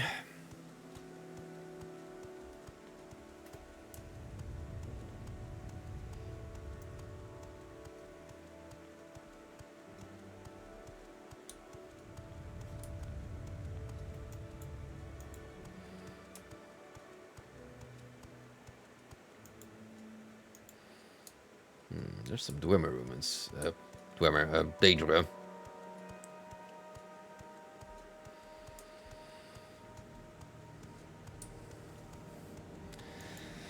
Those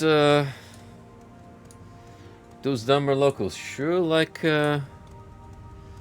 setting up near Daedra worship signs. It's a little concerning, if you ask me.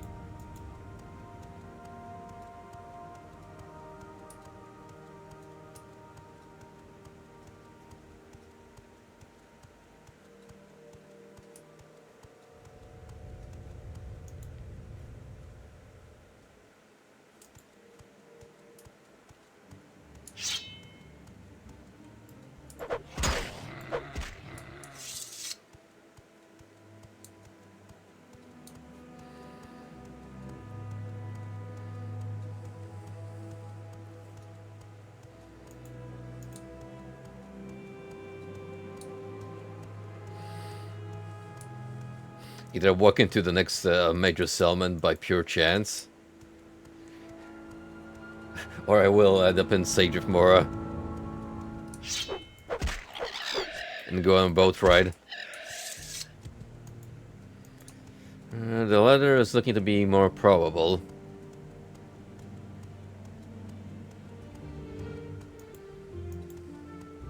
Because I'm getting closer and closer to the coastline.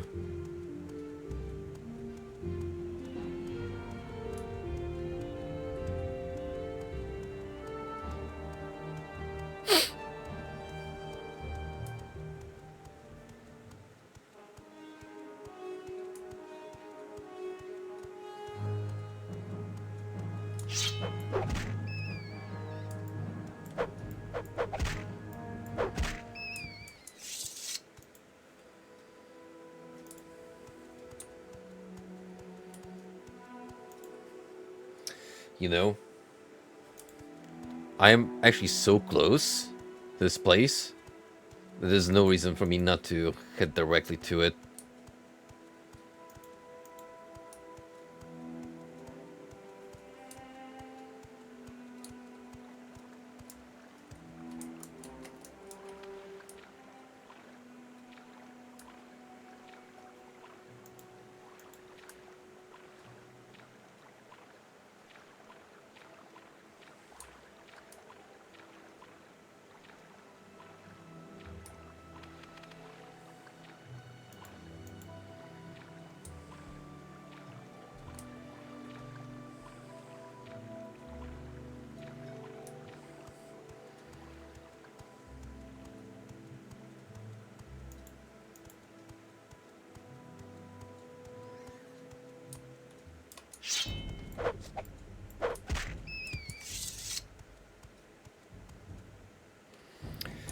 Oh, but without killing more animals.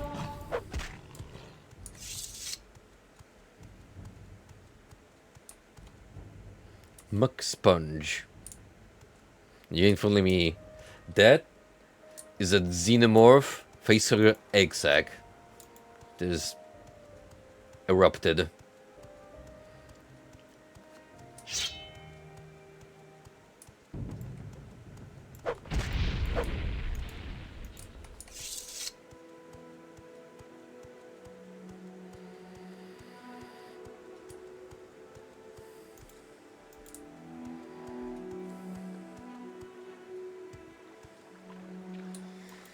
Alright, apparently the cool resistance spot is located on this secluded island.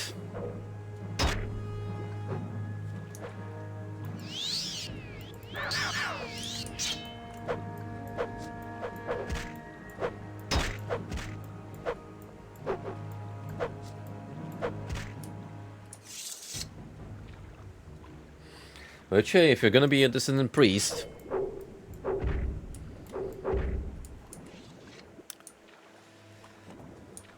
and attempting to avoid the temple, it's probably your best bet. Yet escaping the long arm of the law.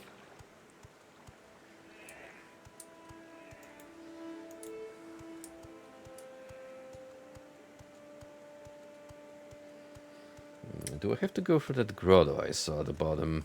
Or can we just climb up here?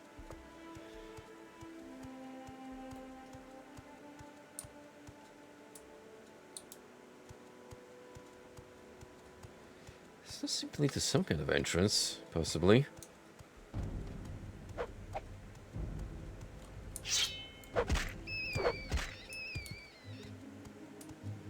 Or not.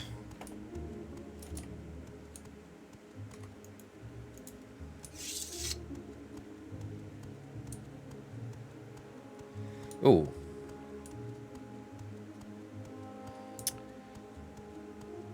We do have a boat ride, though, available. Who might you be? I'm Bavrenna Arian, a monk of Holamayan. The monastery is here on this island. Take the stone pathway north from the docks and the path uphill. The entrance is hidden by a magical shield. Wait or rest at the head of the path, and the portal will open at dusk and dawn only. The magical twilight hours sacred to Azura. Miramilo has told us of your coming. You can find her library with Master Barrel. Later, I can arrange for you to return to Vivek whenever you're ready.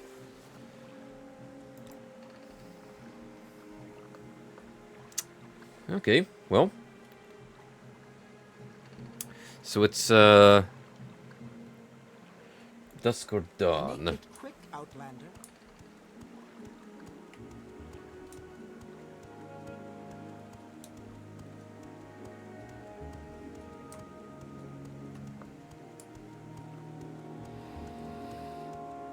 So actually it happened to be by the entrance.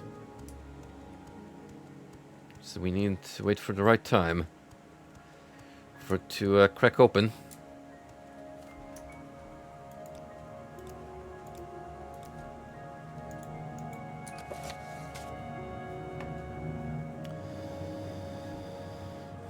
Ba -ba -ba -ba.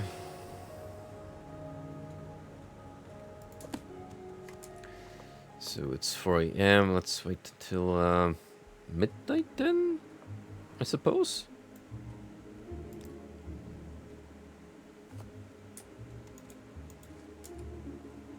It's 8 p.m. currently, so another 4 hours.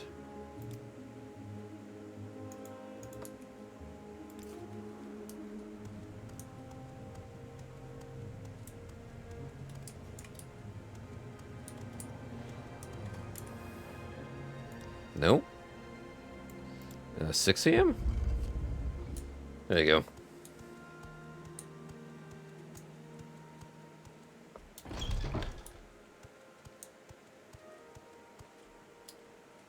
Welcome back to Miramilo has told you coming and find the library with Master Barello. Master Gilvas Barrel is the abbot for monastery and the head of our secret order. We held out the name dissident priest. We are unashamed of our disputes with the temple's hierarchy. We are fiercely loyal to the temple's ancient traditions, but we are troubled that the ultimate source of the tribunal's divinity might be the same as the source of Dagoth Ur's evil power. Dagoth Ur's power seems to wax as the tribunal's power wanes. Read the Progress of Truth and other documents of the Apocrypha in our library, and you will see why we are uneasy. Go ahead. Make it quick, Outlander. Speak quickly, Outlander, or You go are Go ahead. not here.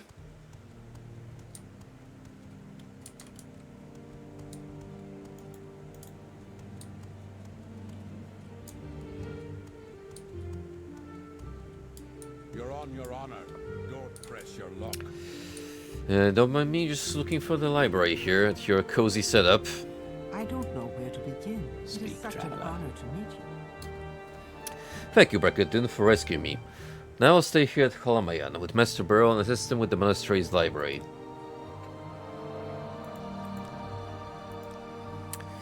Okay, so I guess need to talk to this guy then.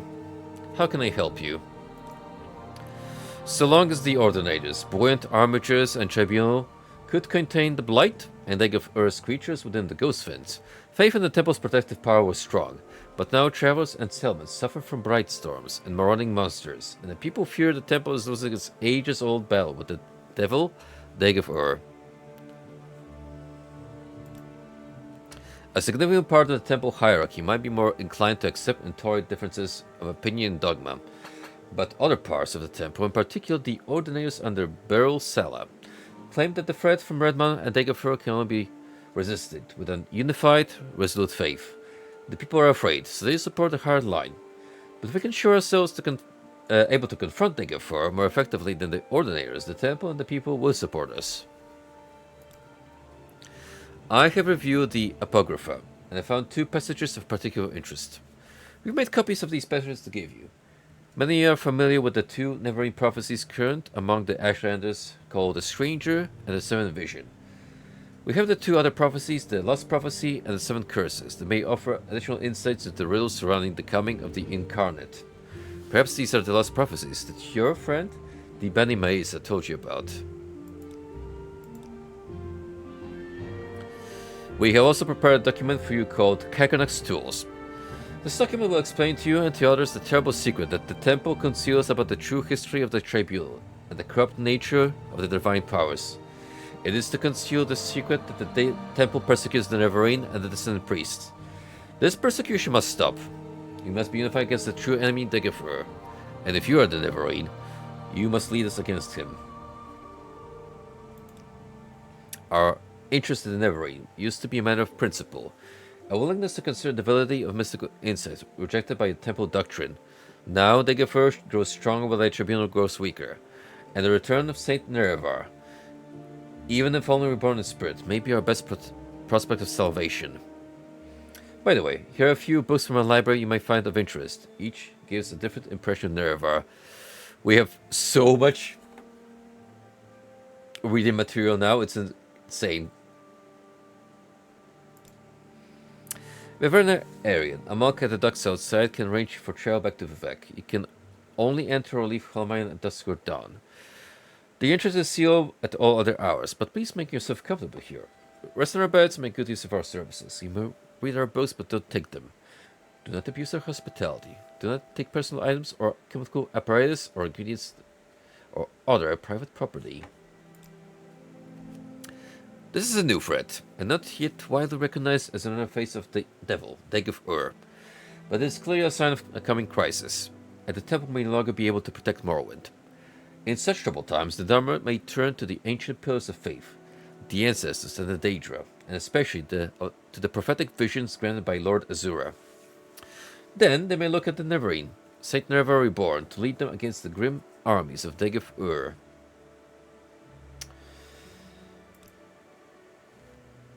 The 7 Curses.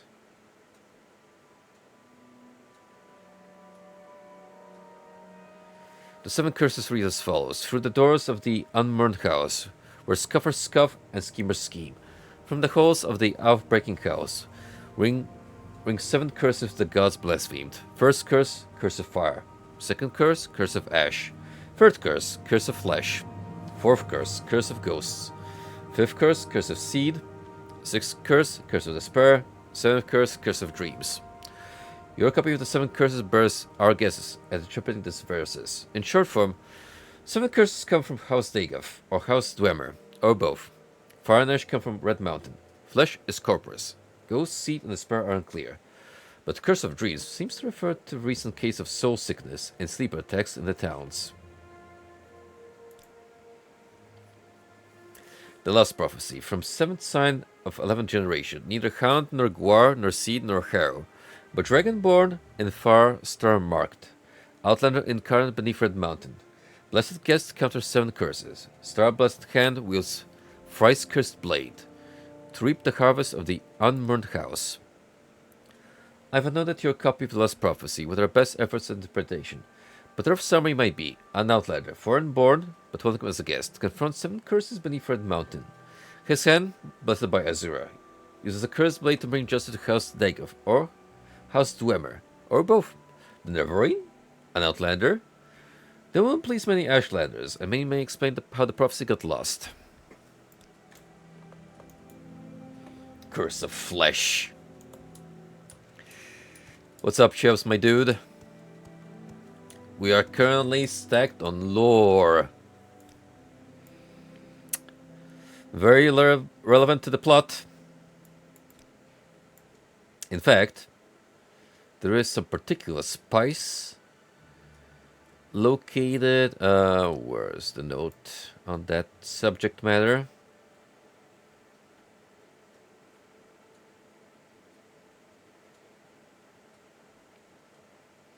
Kagnak's tools. So let's learn about this little secret that the demigods of the Dunmer are so keen on protecting. Summarized from the Apocryph by Gilva's Burial, Abbot of Homelamon, and various of the distant priests. Beneath Red Mountain, Dwemer miners discovered a great magical stone.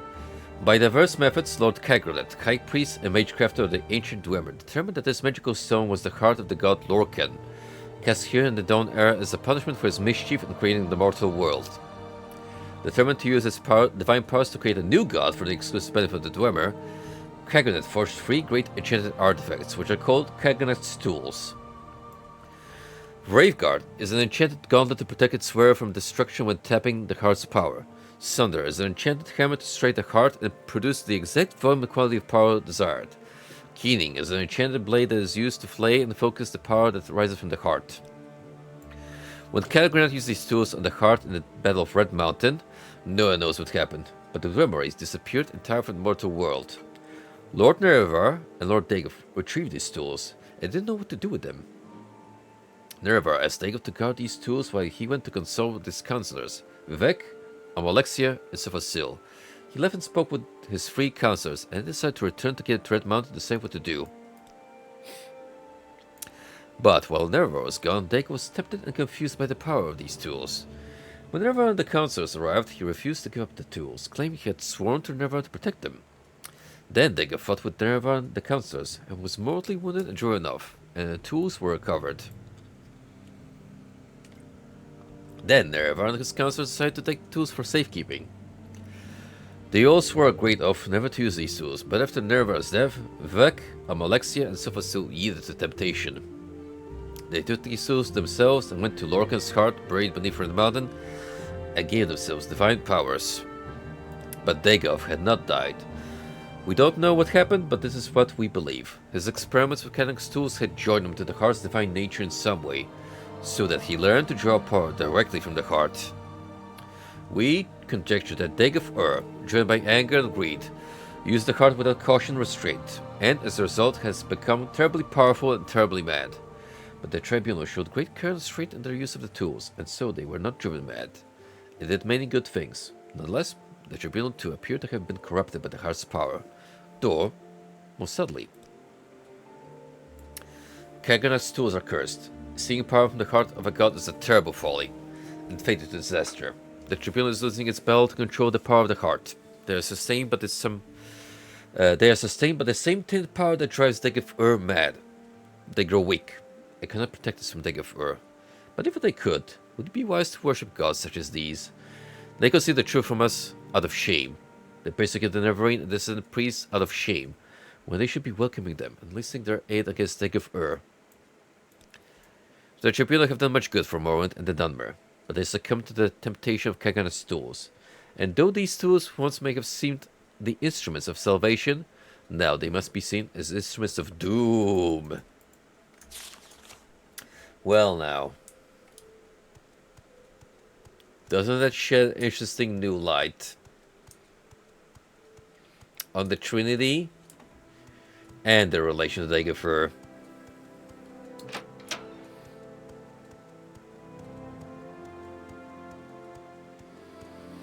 Not to mention the dwarves getting eaten out of existence because they tried to play gods, and it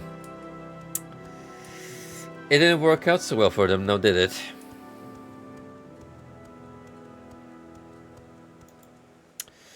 So yeah, in the end, our next goal is actually to return here, relay everything that we learned, and start working out how we can actually manifest the prophecies.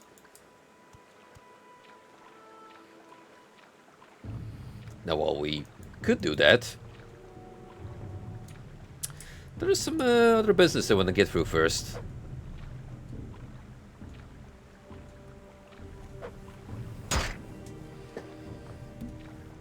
Like figuring out where the hell Ebonheart is. I'm pushing some other quest I've been sitting in my journal forever now.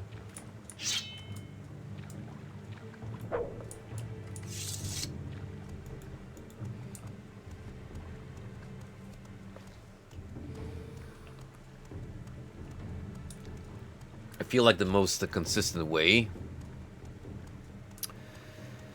we're gonna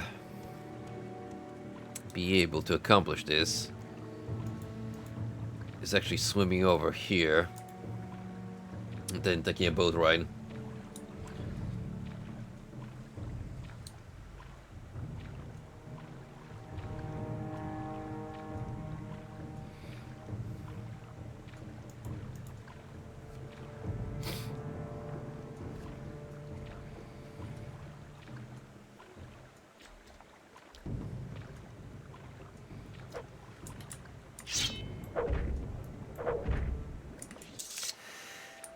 Anyway, fellas, I haven't really updated you on my driving lessons, but there's been a breakthrough. So I had to actually put these on hold for a while, like almost a month essentially, due to work piling up and me essentially getting stuck in on a job in central London for like 2 weeks straight, and then trying to catch up with all the other small projects that were put on hold because of it. So there was no time for me to even devote mornings into polishing my driving skills. So we got to arrange like 3 lessons after my comeback with my instructor. And I don't know what happened in my mentality, but I've been doing consistently good ever since. Maybe I just needed a break for my batteries to recharge, but we've actually moved on to taking mock exams now.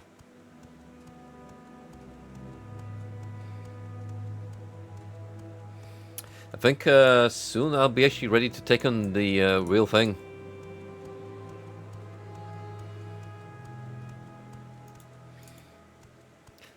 It really is just a matter of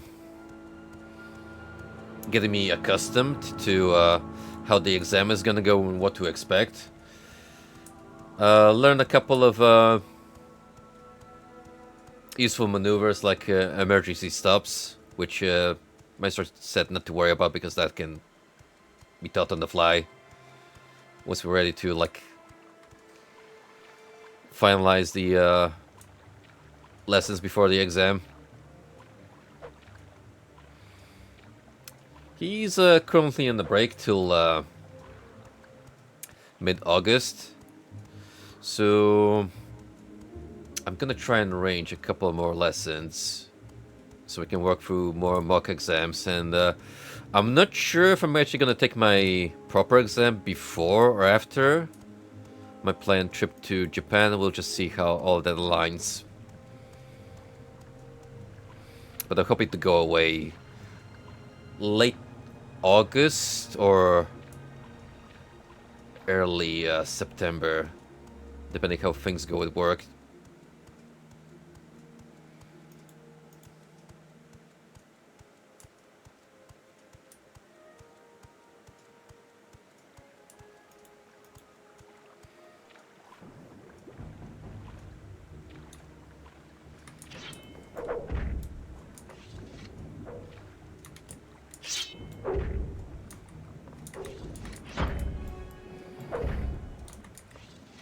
The most important adjustment we managed to make is just get me used to sitting behind the steering wheel and just not get super stressed or anxious. Like, once that psychological barrier gets broken, a lot of like errors immediately go away. That pretty much just stem from getting nervous. And that's from like a lack of technical skills.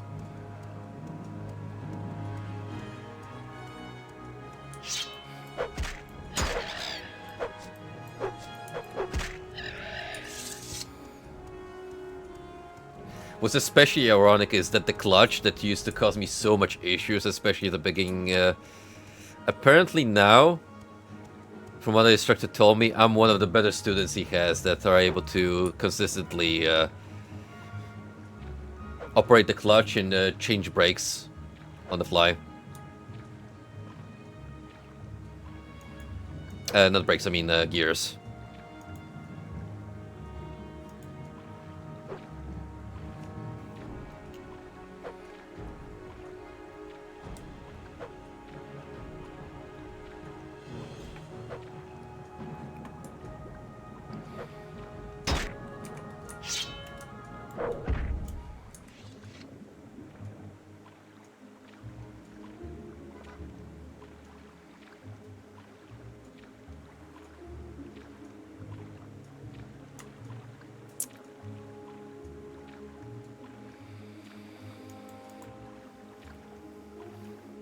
Well, Seymour, I made it, despite your directions.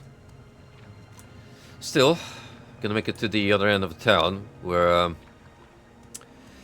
the actual ferries are located.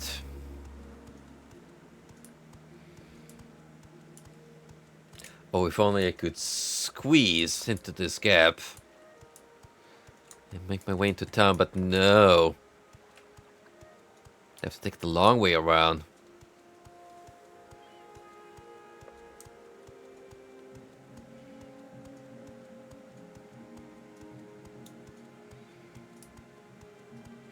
I wonder if anyone has actually made a mushroom-themed house somewhere in the world. I feel like that is definitely something you would encounter in a Zillow listing at some point.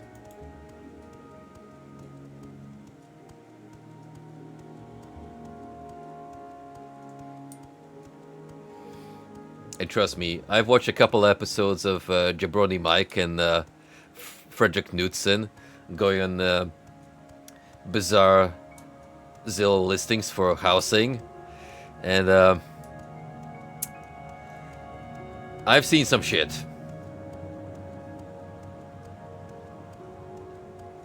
I still can't get over the fact that you guys over there in the US have actual abandoned missile silos that have been adopted into properties you can buy. Just outright.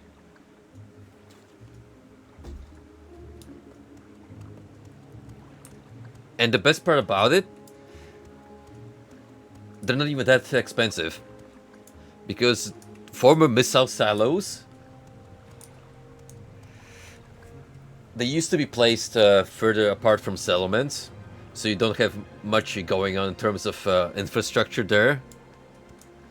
So if you're actually gonna commit and buy one, even if it has a lot of landmass associated with it, due to like hangar placement and whatnot, you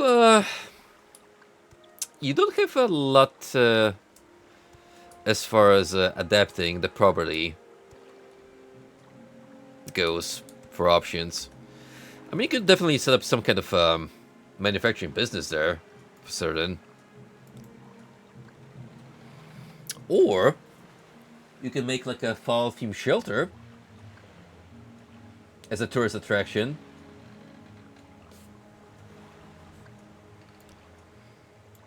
There's definitely good money to be made there.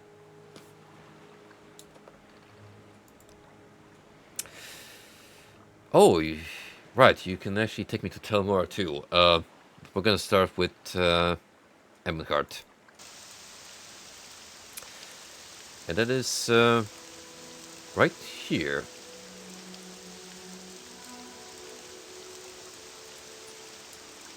By Vivek? Really?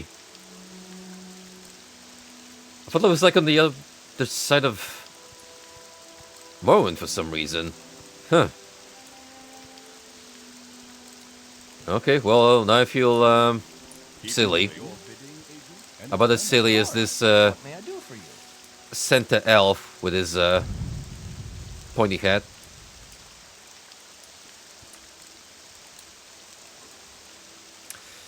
Good day, Citizen Raccoon. I'm Parental, the Emmenhart, named for Castle Eberhard, the Duke of Emmenhart. The Venom Dren, by the grace of our Emperor, the Emperor is representative here in Wonderful District. Can I help you? Yeah, I actually need to talk to someone here about some assassins stalking me. How do you do, Orc? Now, who do I actually, pick up on that? Yes, stranger? Well, what have we here? Keep moving. The Duke himself, perhaps?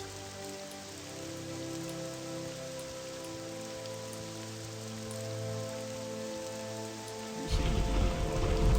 What can I do for you?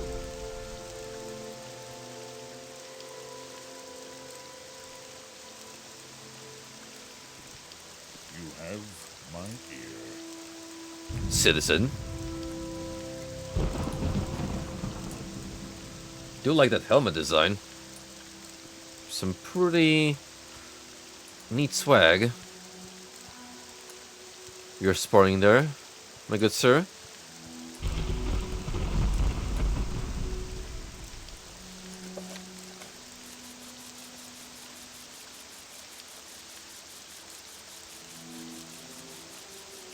We gotta go all the way back to the past.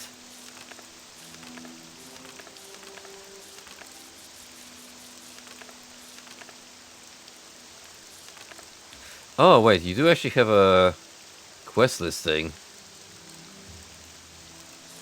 You know, fair enough. That actually does amend my previous complaint to a certain degree.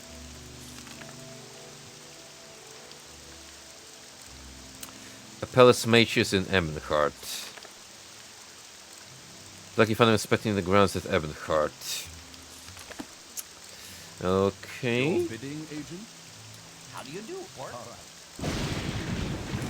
Now let's look for this person. Yes, stranger? This is unexpected, but not unwelcome. Please go ahead. Now, where might I find this dude? Or maybe I could just ask you guys about his whereabouts.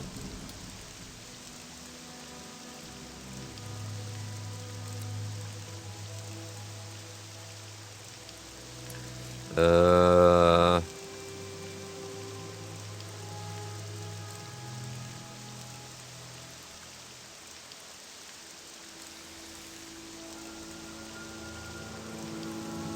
Okay.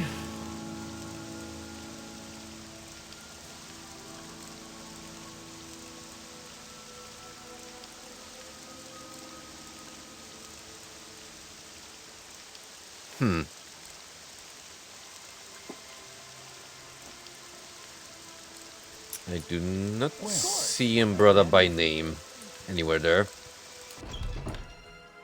Your bidding, agent? So we're just gonna have to fumble our way around. Greetings, friend to friend. May fortune be with you.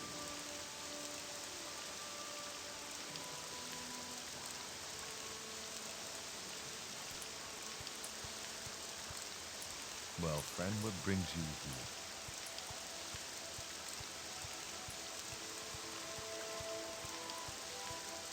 Your bidding, agent?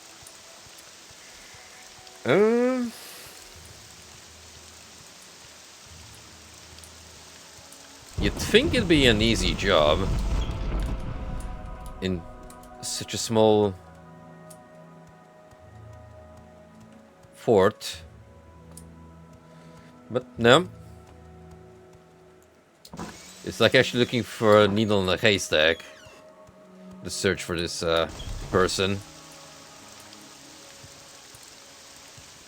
It just stood there, holding its tail and whispered. How do you do, Orc?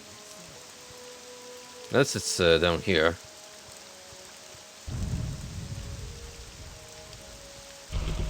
Anytime. 6 fishes.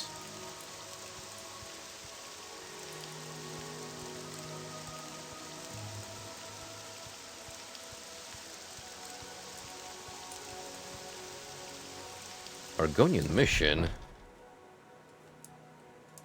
Oh, You get yourself a little embassy set up here. Well, good for you.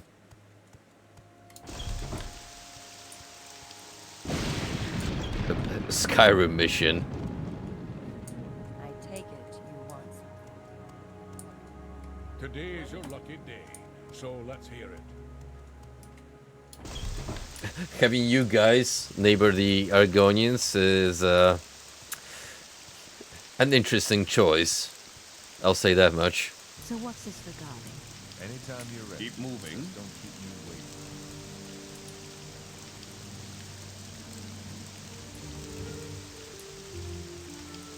There you What's are. this about? What's this about the Dark Brotherhood? You say you've been attacked by them? The fact you're standing here seems to suggest otherwise. Perhaps you've been attacked. That's bad business. I don't know who it is that wants you dead, and I don't want to know. Dark Brotherhood activity here on Vardavel has been almost unheard of, but I do know they have a large contingent back on the mainland. Yes, in Morrowind itself, actually. If you're feeling particularly suicidal, you can check it out for yourself. Of course, it's not easy to get there these days. Because of the Blight, boats from Vardavel are turned away immediately. There's one way you might get there, though. Speak with Asien Rain about transfer to Mornhold. She might be able to help you out.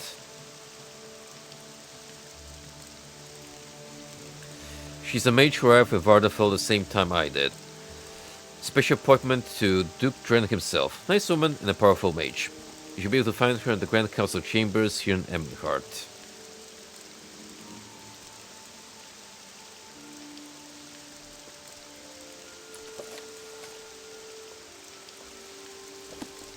Right, so that's a different area entirely.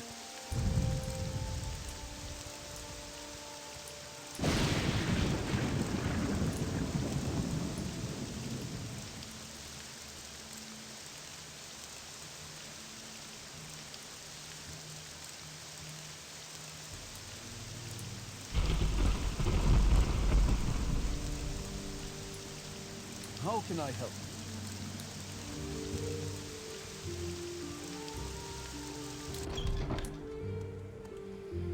I suppose you're looking for a tavern. Damn, you could... Look at all these NPCs just... loaded up in some of the most dope armor sets they can acquire in the game. Flaunting their wealth.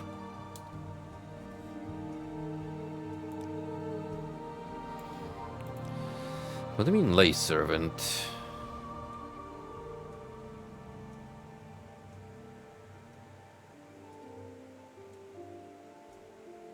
Oh, already part of that, actually.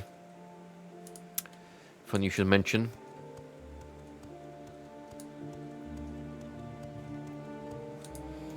Anyway, find this mage. Oh, there you are. So what's this regarding? Greetings, friend. What may I do for you? You can actually help me teleport. Apparently.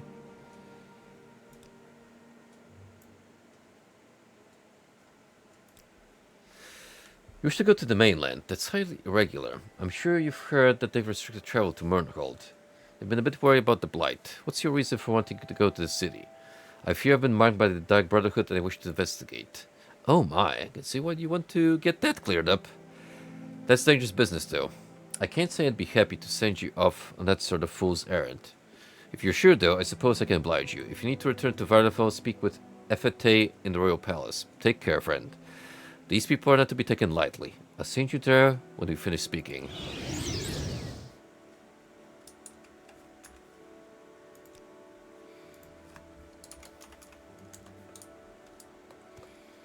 Justice never sleeps. And now, we are in inspection pack territory. Time to investigate.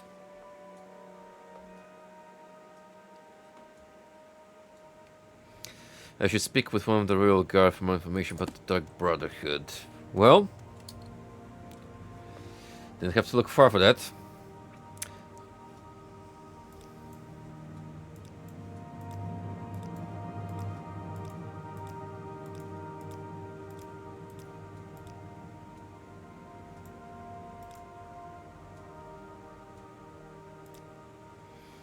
I don't know why you want to go looking for those demons. Some say they live in the sewers beneath the Great Bazaar. You find the Great Bazaar in the eastern section of town. We don't want any trouble there, so mind your manners. Morrowind, city of light, city of magic. For king and emperor. You can tell we're in a newer part of the game, because for one, there's more textures. Secondly, Emperor, king, and justice, citizen. new voice lines. Not to be encountered in the base game.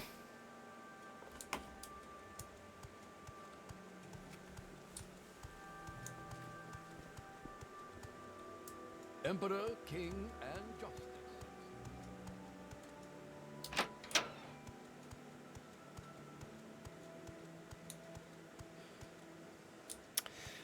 Don't mind me just trying to make my leave here. City of magic. Justice never sleeps.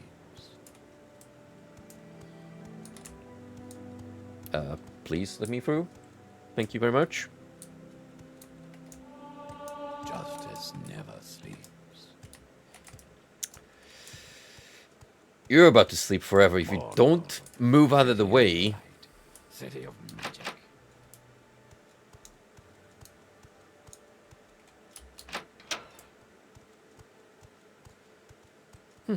The Cool Nile from and Rudum. the Empire, citizen. Carrot says nothing. Fine, be that way. He looks over you slowly, deliberately. Excuse me.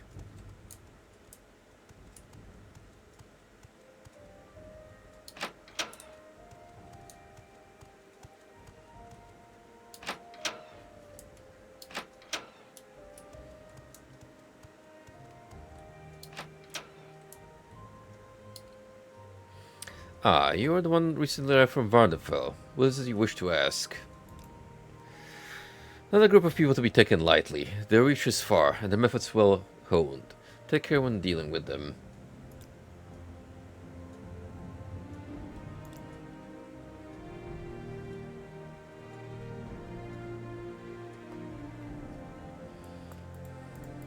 Approach and be I want nothing to recognized. do by with them. you, Breton. Breton? Where did that come from?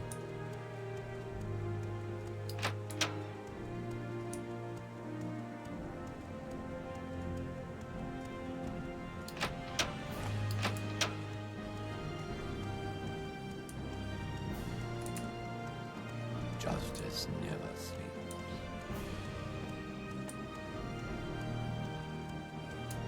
Excuse me. Did you say something? Whoa.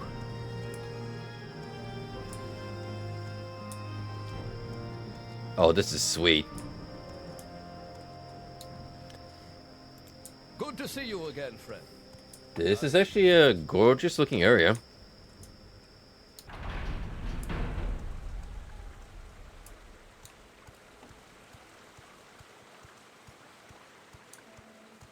Justice never sleeps.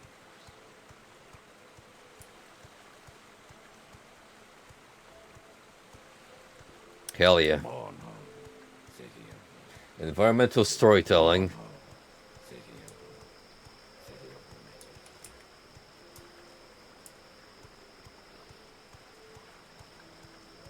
of Who's that guy over there? Standing half naked.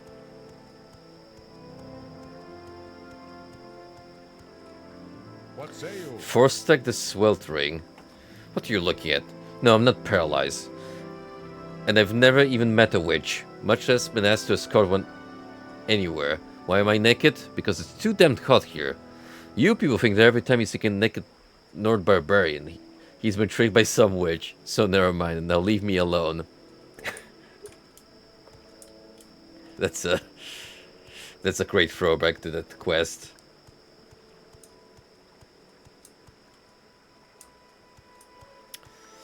God's Reach. Let's look for the bazaar.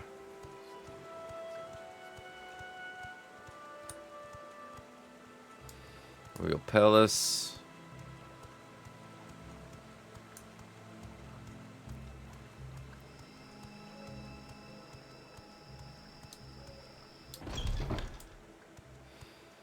Right, so we need to take the sewers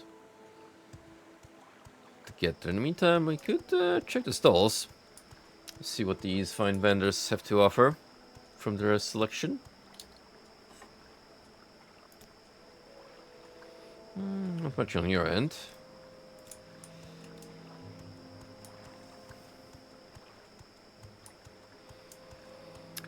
Oh, I don't definitely want to upset that ordinator. Khajiit has no one.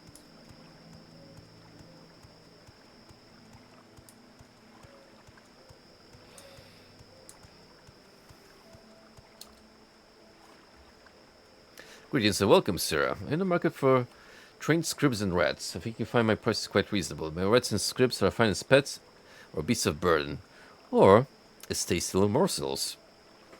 Yes, when I was a lad, I dreamed of being the greatest scrib and rat trainer in the world. And given the limited capacities of scribs and rats, I flatter myself to achieve my goal. These creatures are priceless, but since I find myself unexpectedly short of cash, I'm reduced to selling off my superbly trained scribs and rats as pets. That's right, you can have a script for the low price of 20 gold or a rat for 25. They train to follow you and attack anyone who attacks you. Or you can buy my exclusive pack rat for 100 gold. They not only follow and fight, but also carry small burdens. In the pinch, you got fresh meat on the hoof. Wherever you need it. What do you say? Would you like one? I feel like those are gonna die in one hit. So I'm just losing up money in the end.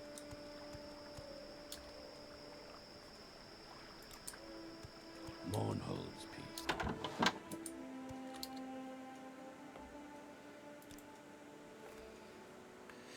Do you have any fancy armor exclusive to this area?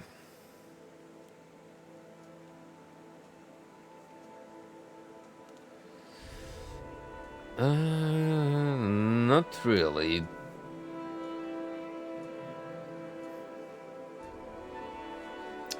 Whoa, wait. Adamantium? Hey now. Hey now.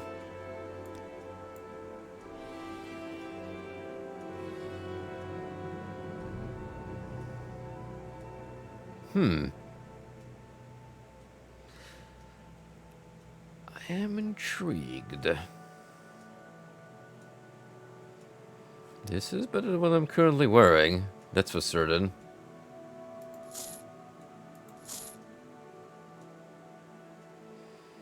If anything else of that kind of quality? At your disposal? Doesn't seem like it.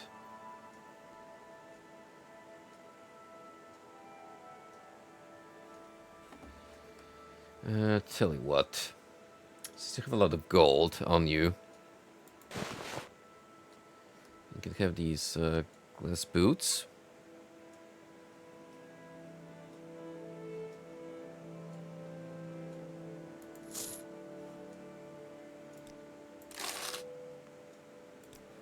I'm glad I see you well, Sarah. Let's try these on.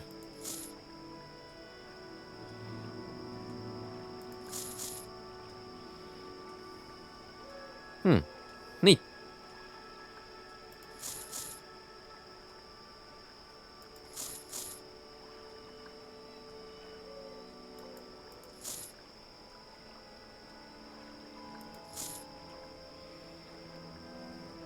Guess I can just sell these now.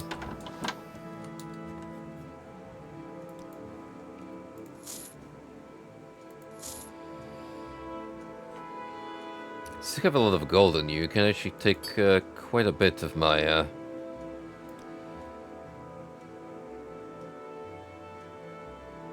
unneeded items.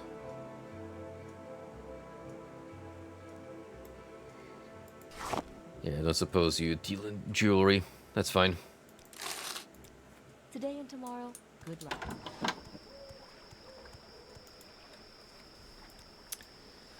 We still managed to come out on top in the end. Made a nice bit of cash back. Pawnbroker.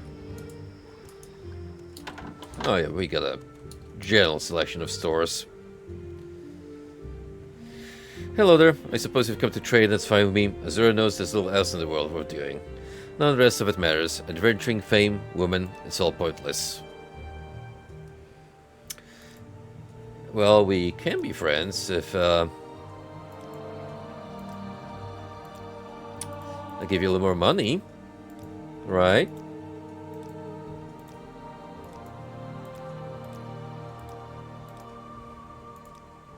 Bah, women. There's no happiness to be found. Not lasting anyways. It's all a sham. Oh, I think always so. Had a wife once, I was madly in love with her. But then my foolishness took her away, and now here I am, bitter alone and tired of life. I have little else to do with women, that's for sure. That's what it was, alright. The folly of youth. Had dreams, aspirations. Foolishly followed them, and took my wife to Vardenfell for what was supposed to be a great adventure. I paid for my foolishness, paid in full. Unfortunately, my wife was made to pay as well. She got the blight shortly after arriving, and her frail constitution couldn't handle it. Lost her to the damn disease and ruined me. No one could replace her. None of the women I've ever known could replace her. What of it, Orc? You think there's anyone that could ever compare to my Dralessa? Thought not. Bah. Don't waste my time with this nonsense. I suppose that's a sign we could find a potential partner if the opportunity arises.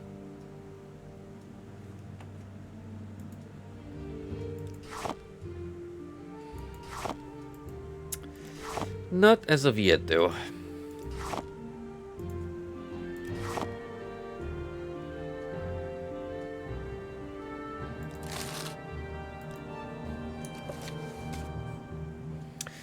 A grumpy Storkip who no longer has faith in relationships. Oh, tell me about it.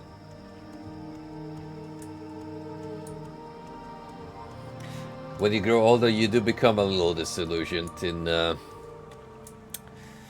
long-term commitments, that's for sure. Doesn't necessarily mean you should give up on them, but for one, you definitely need to rethink your priorities. Hey there, sport. What's the word? And secondly, make sure you choose the right partner for yourself. You don't want to be... You don't want to end up regretting who you decide to spend the rest of your life with, potentially.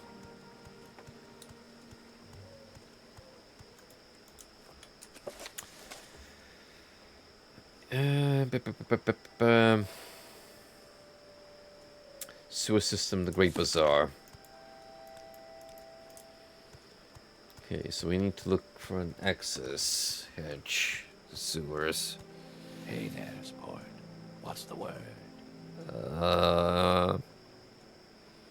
Yeah, that's normal.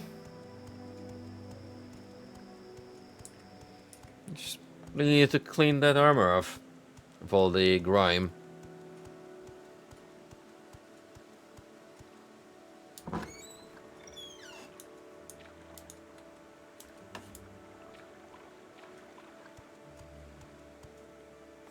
You want something? Why am I not surprised to see a Khajiit down here? Anya does not know you, so Anya has nothing to say to you. Fine. Give me the cold shoulder, all you want.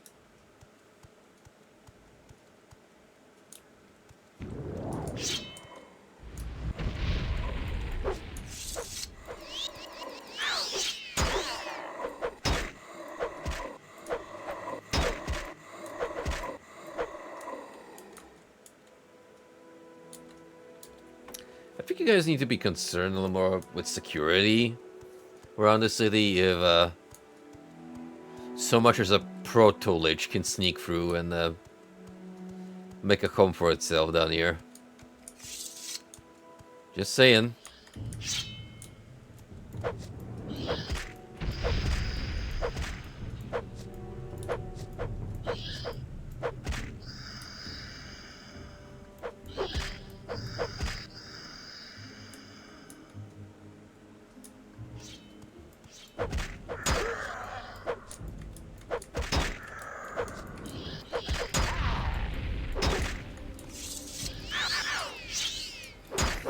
I sure probably going the right way to this supposed brotherhood hangout.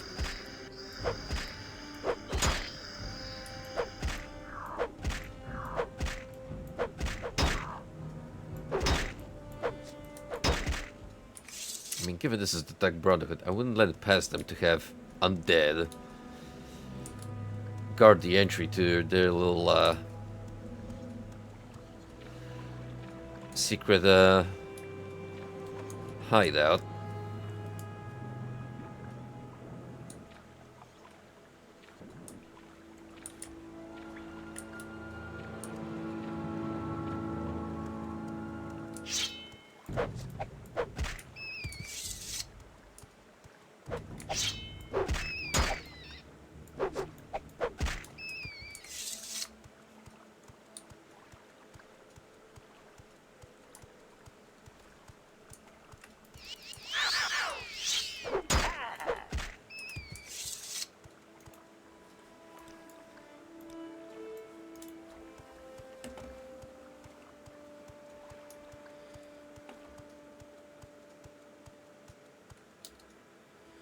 Beware the Black Dart Gang adventure. They robbed me of everything I hold dear. They ambushed my lover and me in the temple sewers. Varno held them off while I ran. When I turned to look back, Varno was down. I just kept running. Now Varno's ghost comes to me at night, begging me to come to him to rescue him. He says he has a message for me, but I can't go down there. Can't face the Black Dart Gang. Varno was a great fighter, but with one dart, he was dead in seconds. They'd kill me for sure. I'm sorry, can I help? She looks you over carefully. You have no chance against them in the fight. They dress like poor beggars, but they throw deadly poison darts. One is enough to kill you. If you see them, run. But if you see Varno's ghost, speak to him. Perhaps he can bring me his message. Sure hope I did kill it.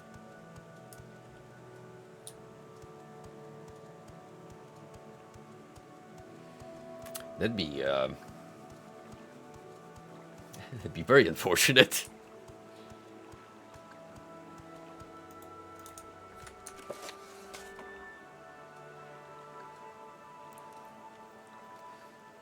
That's in the temple sewers. Well, there's no guarantee the Dark Bird is located in this part of the sewers. Maybe check out the other districts.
Another door, who would have thought? So we got the Manor District, Palace Sewers. Well,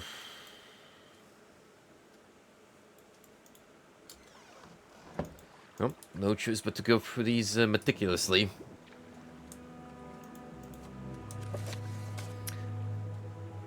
Oh, that was easy.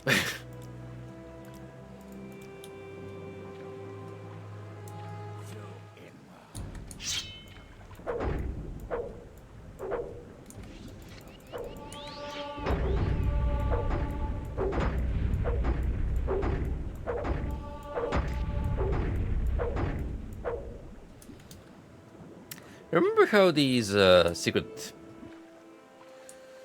bases of theirs used to be protected by like a password system that no one unwanted can sneak in. You sure must have upgraded the security since Morrowind, where you could just, I don't know, crawl in through the sewer entrance.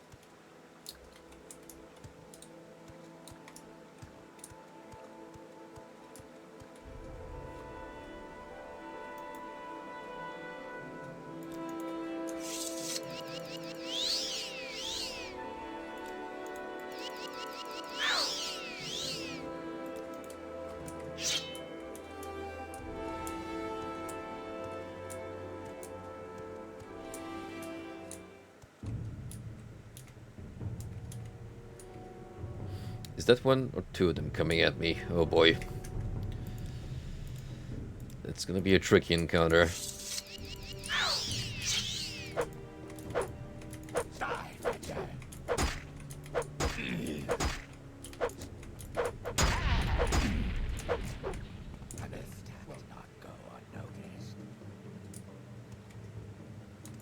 Oh shit. The drop on me though.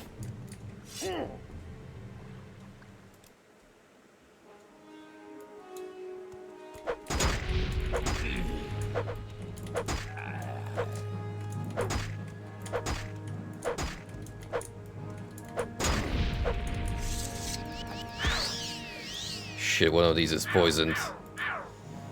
That is not good.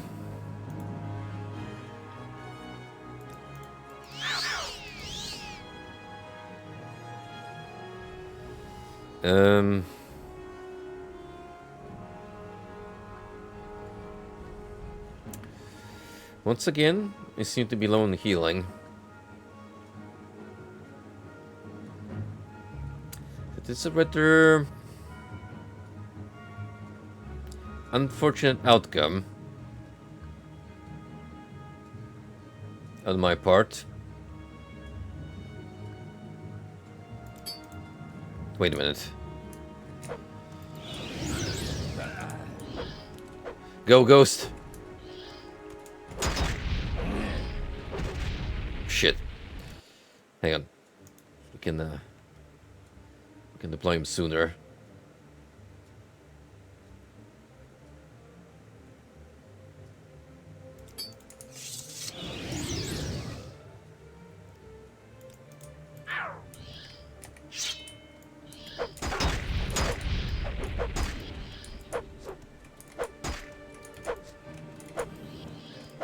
It's not really doing a whole lot.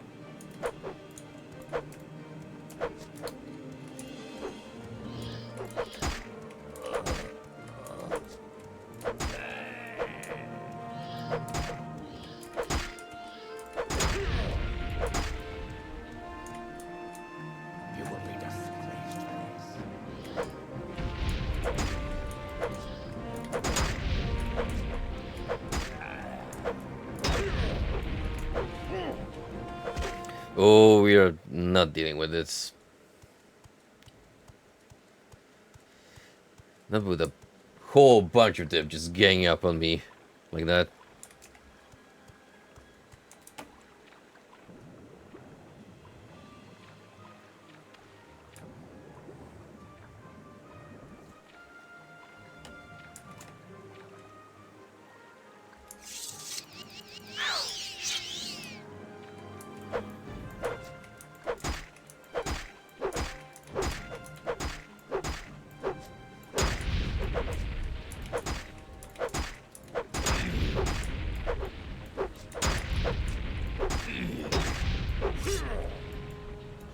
Yeah, I need to back away and rest for a little bit.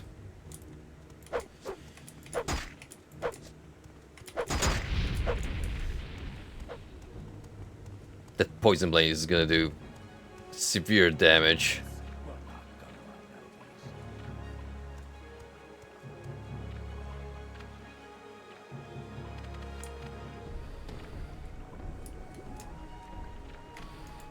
Could try and use a berserk.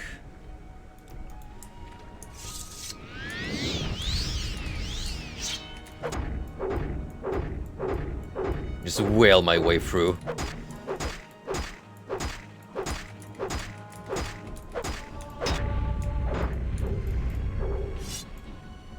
Nope. Even with my insane attack rate, that's still not enough.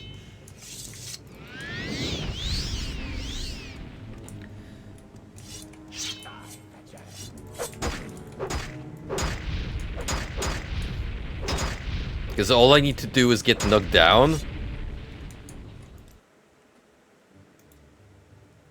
And that's it.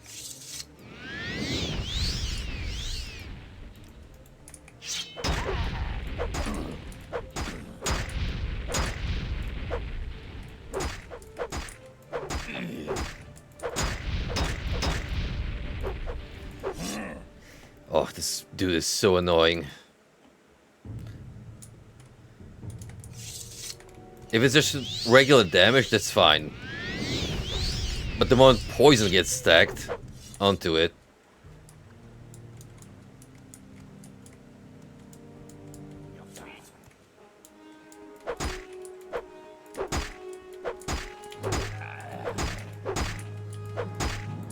Wait, wait, wait.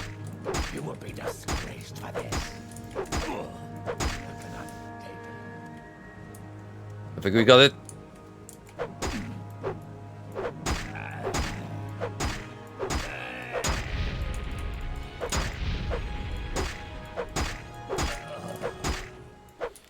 Oh man. That was actually nasty.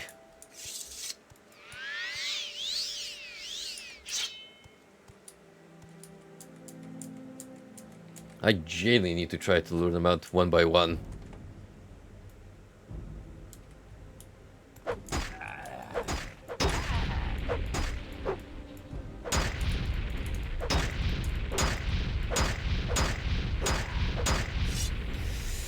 Easier said than done. Holy smokes.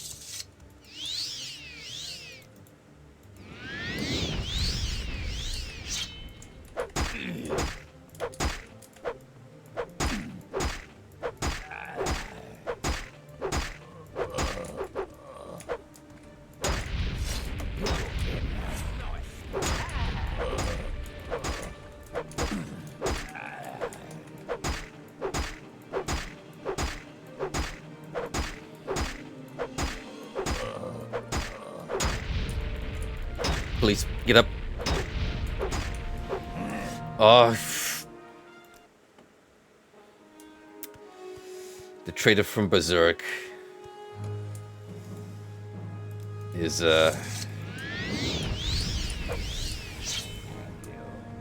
quite unfortunate with my reduced stability.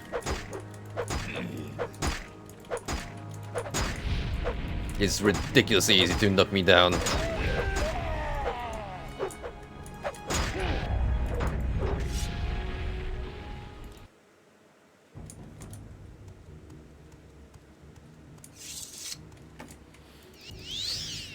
Now we're gonna have to do that like 20 more times, because this place is gonna be packed with them, I imagine.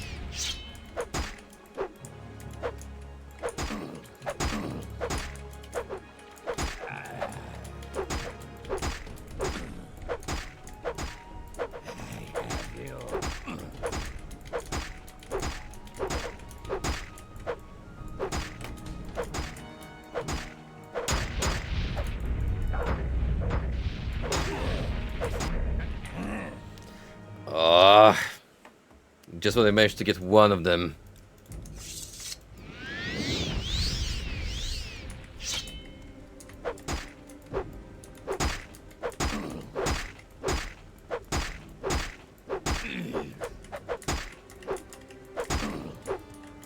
You will be disgraced for this.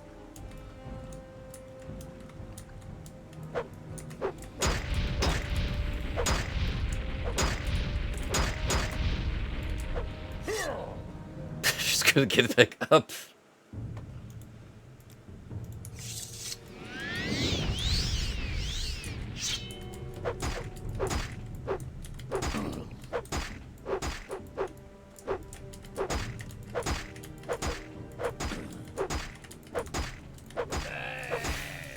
Well, you can kind of understand, well, this was outside of base game territory.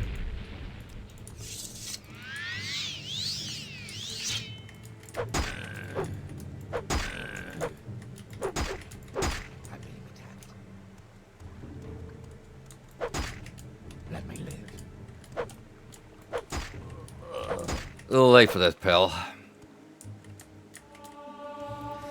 Not after all the grief you caused me.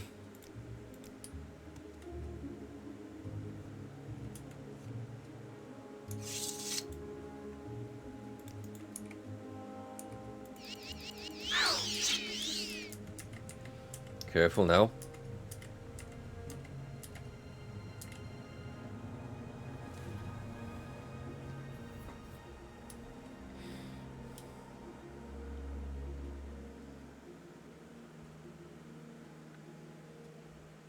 Thankfully the exhaustion kicked in before I let it more, rather than after. Otherwise, there would have been, you may wonder how I found myself in this predicament kind of situation.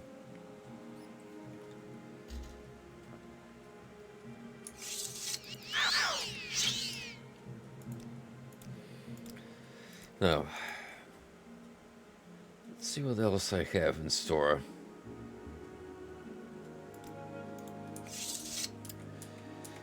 Could have some fun with magic.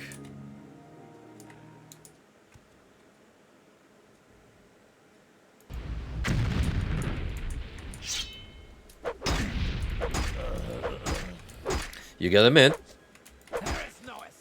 It sure was a cool explosion.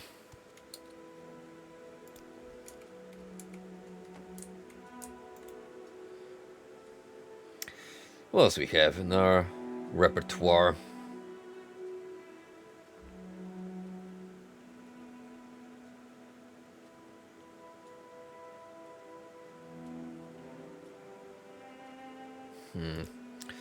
Trained health seems like it'd be useful in this situation.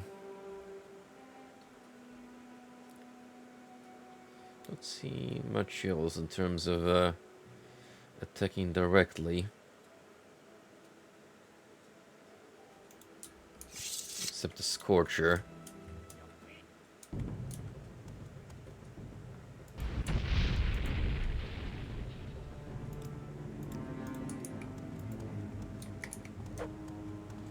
Oh, that didn't really work, no did it?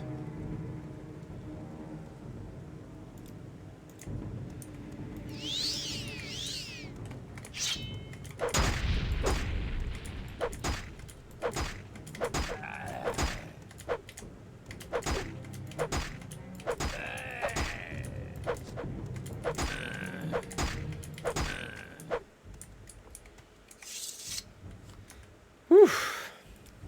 Gotta to save every encounter at this rate. Well, we got 5 bodies to our name. I'm sure after storming their headquarters, the Dark Brotherhood would just casually leave me alone.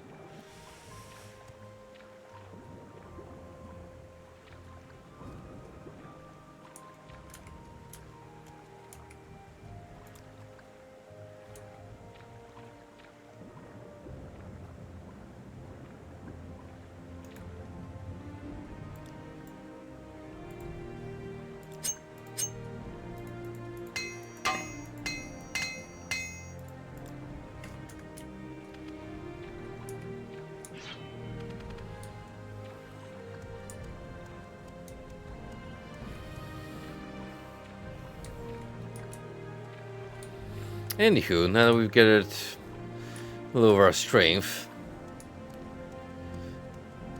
I think it's time to continue the bashing.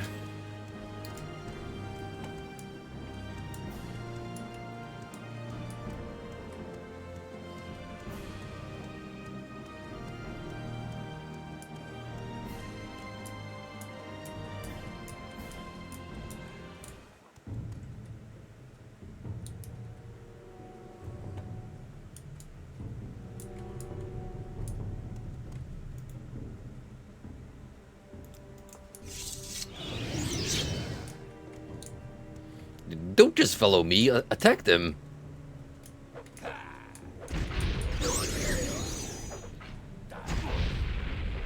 Whoa.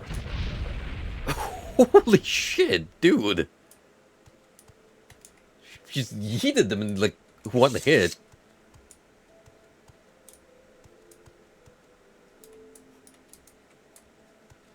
Shouldn't have done it earlier, to be honest.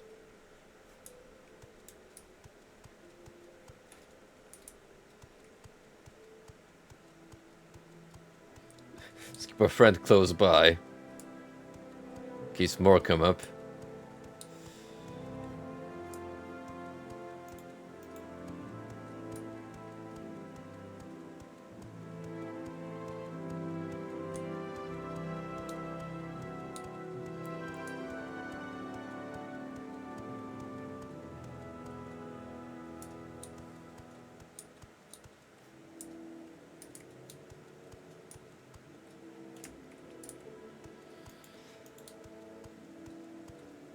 Oh.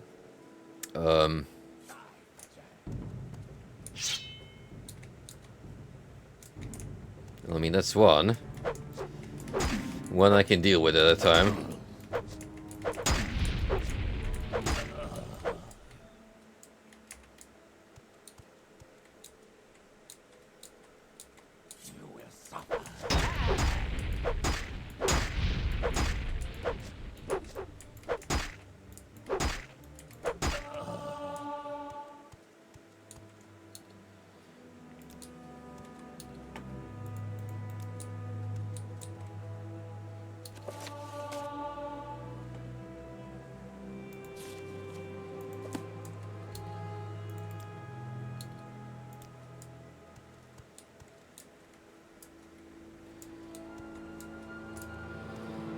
Well, I guess if you want a skill point, it's the whole purpose of coming up here.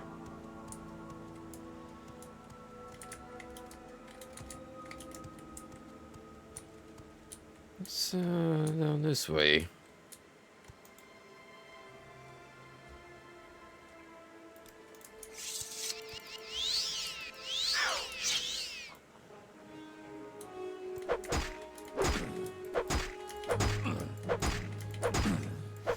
So one thing I keep forgetting about is actually make sure that my Mage Bane is fully repaired, because once it goes down to like the halfway point, the damage scale in this thing really takes a nosedive. Because notice now that when it's almost fully charged, these guys die in like 3-4 hits.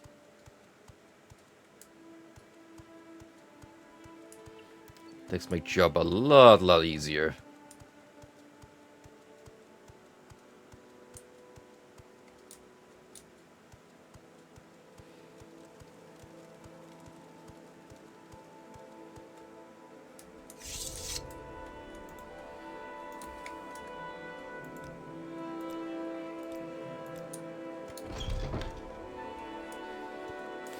Oh. Well, funnily enough, I made my way all the... I made it all the way back to her.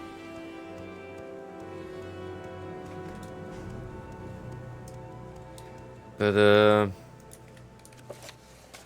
what's the point of me coming here when, I haven't really found anything substantial?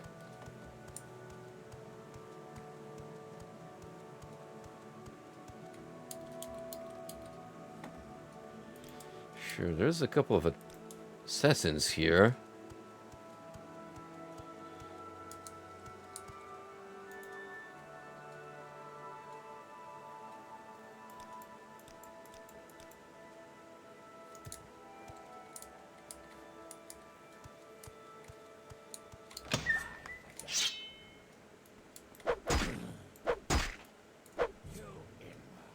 Okay, cool.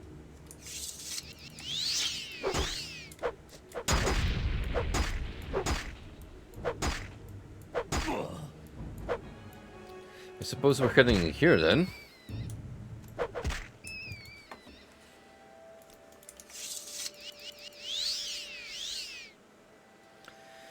Follow the path of dark Brotherhood members that you have slain along the way.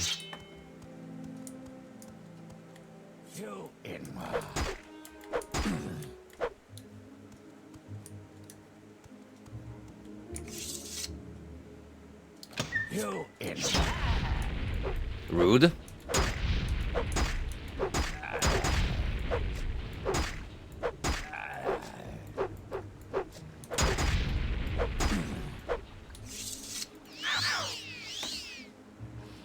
Then again, I haven't exactly polite myself, just barging in and starting swinging my sword left and right. But hey, you guys started with the whole, we're gonna try to take your life away while you're just dozing off. You will die.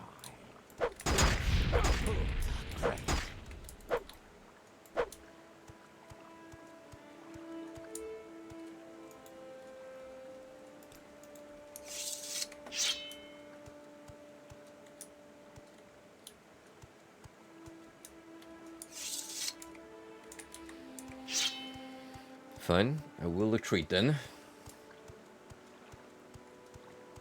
Catch another break. Are they? Oh, they certainly are.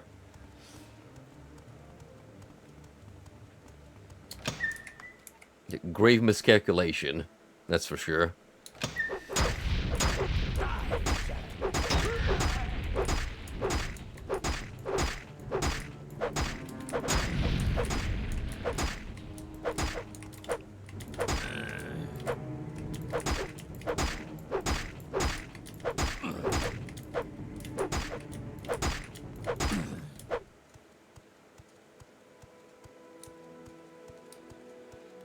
What are you two even guarding?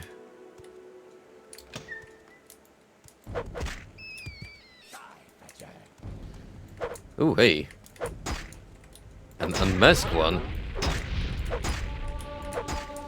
What makes you so special? And I will end you.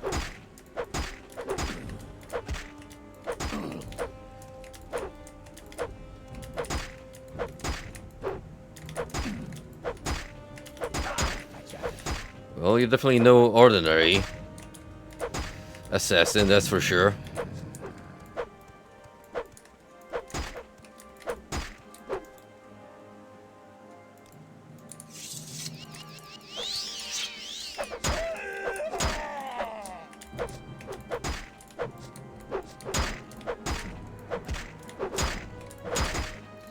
Shit, he's taking quite a beating.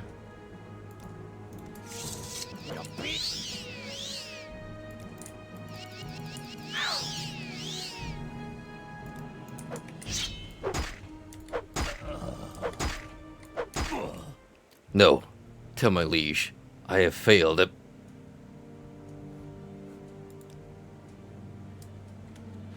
Dendrus Vulus. Hey, there we go. Found the contract on his body. And an adamantium jingblade of wounds. Unfortunately, it is a short blade, so I have not much use for it. If it was a long one, it'd be a different story altogether.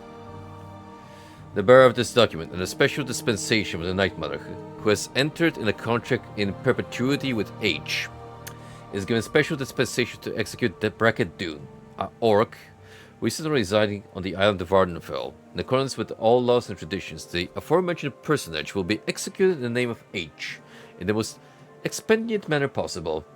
All services of the Dark Brotherhood are at disposal of the bearer of this binding and non-disputable document. In other words, someone really wants me dead.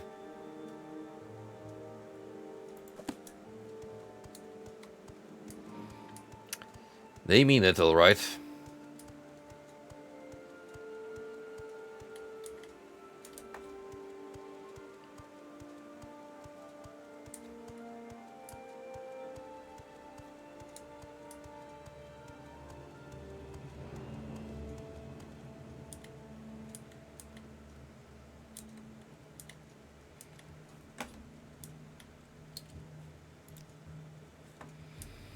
Well, as far as things myself up a nice, cozy little hangout here.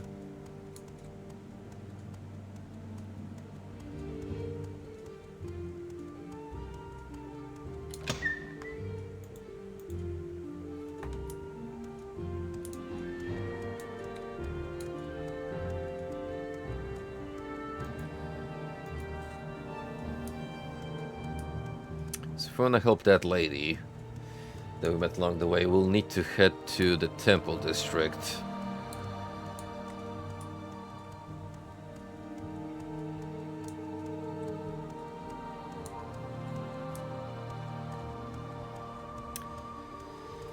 Not that I know where that is, considering, feels like we only explored a snippet of the sewers.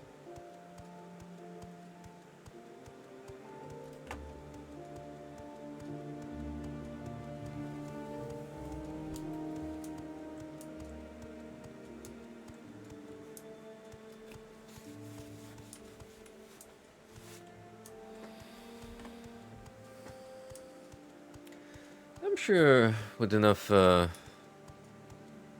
effort, you could uncover it, but do you really want to rummage through more sewers? I don't know about that.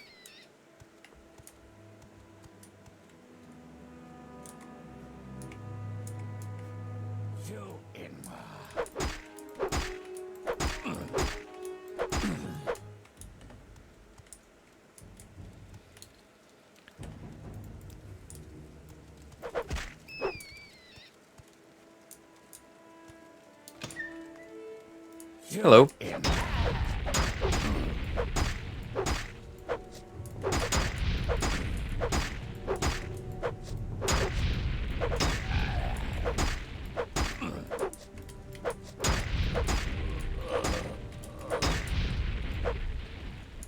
I don't even need to be doing this anymore, considering I got what I wanted. But consider this a personal grudge.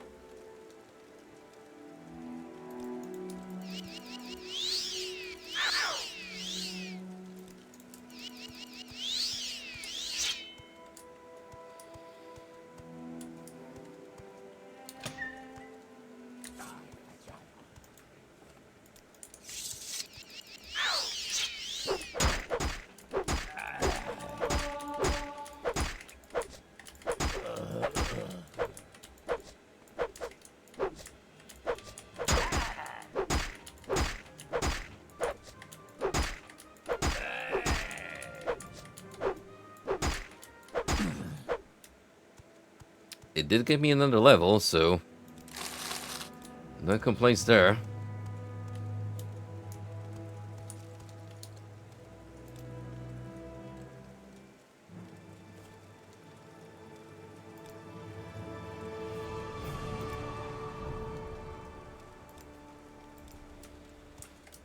Interestingly, I'm not getting any incentives to boost agility this time around.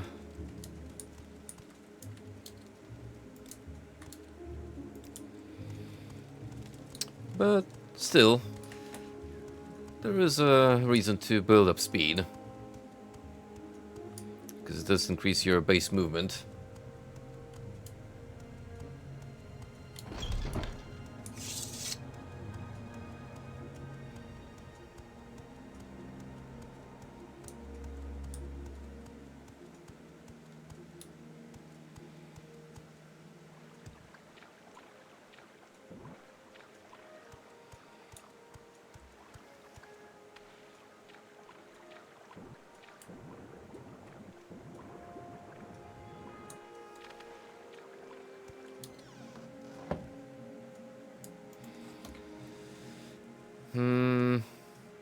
Those are the palace ones.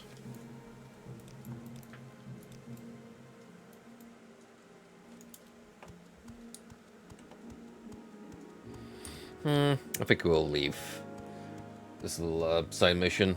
Doesn't seem all that interesting, and I would have to go through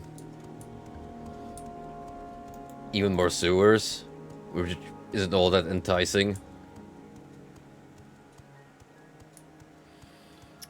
So we'll focus on the Dark Brotherhood subplot instead.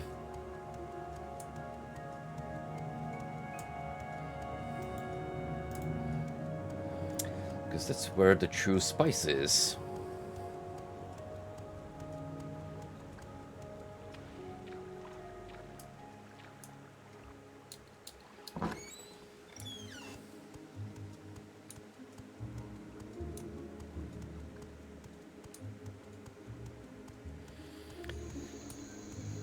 Now the question is, does one of these ordinators count as a officer?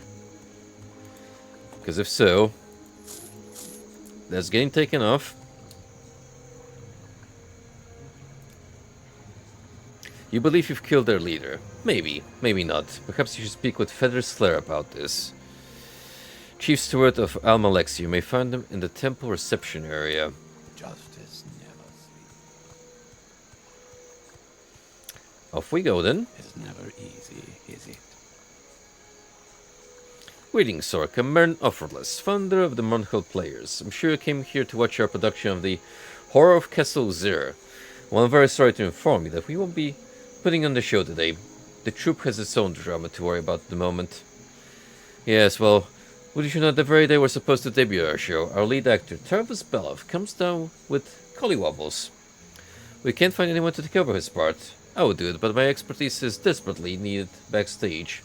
So, now I've just got to stand up here and try to drive people away from our heavily promoted production. I suppose you could find someone who looks like Tarvis.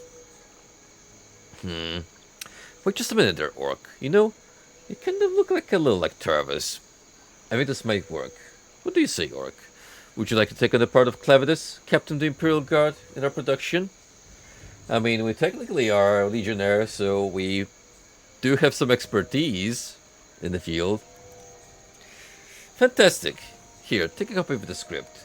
As you can see, people are already starting to gather, so we need to get this show started. I'm sure you know the Horror of Castle Zero quite well, don't you? Of course you do, so there's no need for a lengthy rehearsal. Review the script for the next 2 minutes, then talk to me again. Make sure you come back within 2 minutes, or as our play requires exact timing to pull off correctly. Okay, I guess we need to speed through the notes.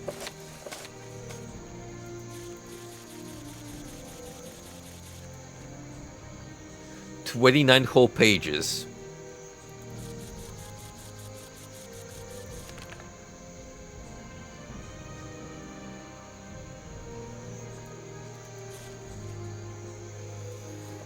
Guys, do you think we can wing this without rehearsing? I very much doubt it.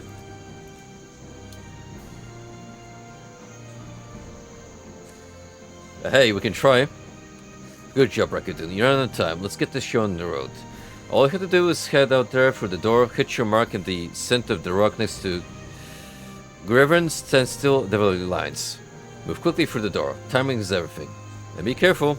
The audience knows the play well, and be cunning your mistakes. Break a leg.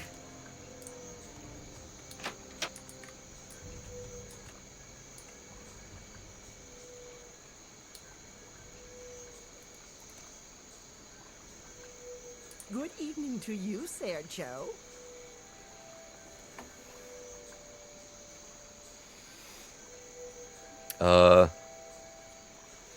Greetings, I'm looking for your husband. No, Sergio, it's only me here.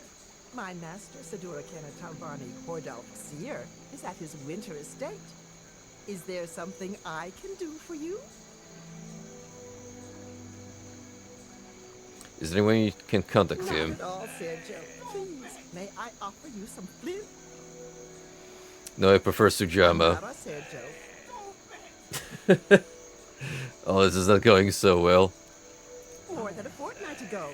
That's why it's only me in the castle, Sergio. All the other servants and slaves who tend to his lordship travel with him. Is there something wrong? No, Sergio, I know no one by that name. That's strange. I suppose it's possible that my master knew this man. But being an Ashlander and my master being of the House of Telvanni, well, if you'll pardon me for being flippant, Sergio, I don't think they would be friends. Please, Sergio, go wherever you want. We have nothing to hide. We're They love me out there. loyal subjects. I am a natural born actor. Master of improvisation. Oh shit! Oh my god.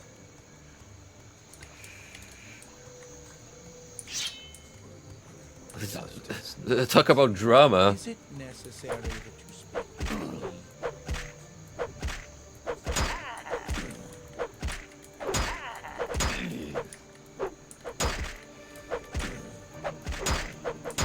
My acting is so good, it actually invoked audience involvement.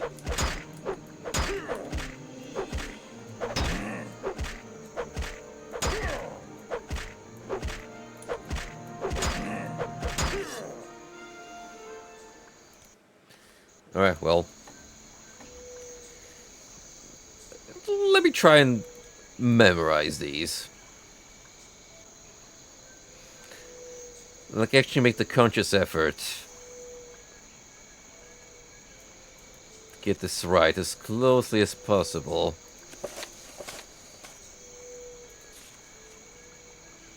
Is your master at home? Would you mind if I came in? What's your name? When your master leaves Kef Anud? Ashlander Sulf Karifa. You're like lucky to know. Kasun Zur. Master Library. Is I here? All Telvani. Library needs dusting. Like for that, you can finish when it knows the space. Your master's a wizard. The skin was an environment. Inspect a necromancer named Kenavarvim. Look around the house. All these rooms in the castle. Master's a big man.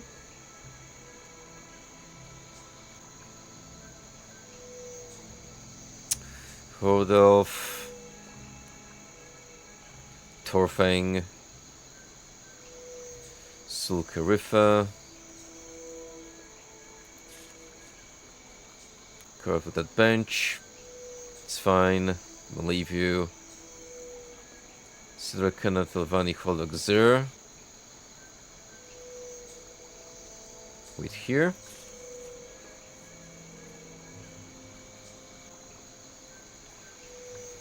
You know your master's necromancer.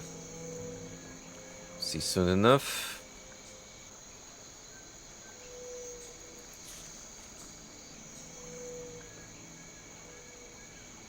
So do something like this. What do you have there? Gave you the package. Imperial Guard Miss. Make the package in the letter. Pius, you found the missing book.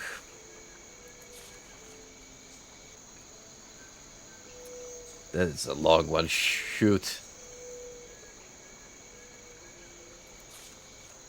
Oh my god, he's going on the monologue.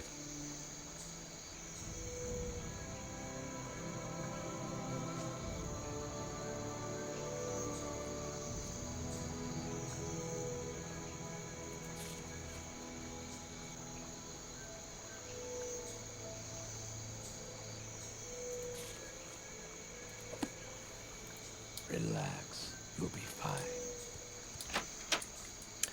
I don't know about that. Good evening to you, Sergio. Good evening, is your master home? Sergio, it's only me here. My master, Sadurakana Talvani Ordalf Seer, is at his winter estate. Is there something I can do for you? Possibly. Would you mind if I came in? Not at all, Sergio. Please, may I offer you some flint? No, thank you. What's your name? Anara, Sergio. Anara, when did your master leave Scafanud? More than a fortnight ago. That's why it's only me in the castle, Sergio. All the other servants and slaves who tend to his lordship travel with him. Is there something wrong? Do you know a national named Sul Karifa? No, Sergio. I know no one by that name.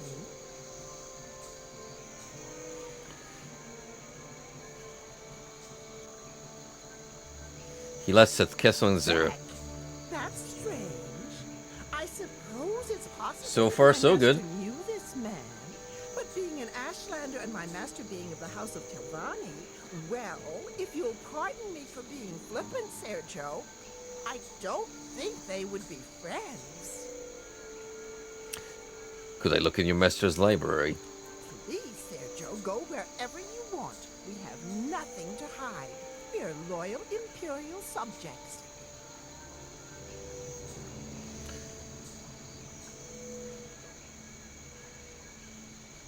No, you're not. You're Tilvani. Oh, one mistake? That's it? Yeesh. Talk about a tough cloud to praise.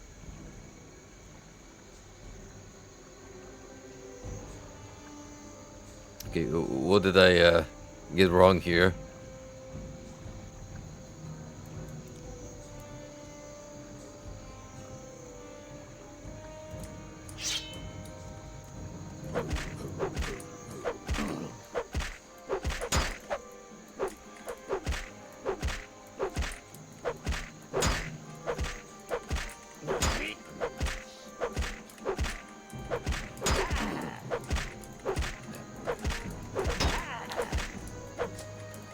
How come this guy is so beefed up? Shoot.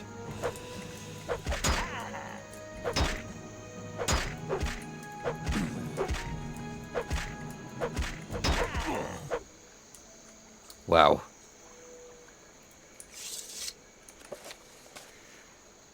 I have successfully defended myself from assassins who assaulted me in the middle of my performance. They play obviously cannot go on. Perhaps I should speak with Marin about what just happened. Oh my, yes, I saw what happened, Bracket Dude. I hope you can forgive us, but we knew that assassin would attack sooner or later. Yes, well, you see, our lead actor, Travis, he had somewhat indecent tryst with the daughter of a Telvanni diplomat.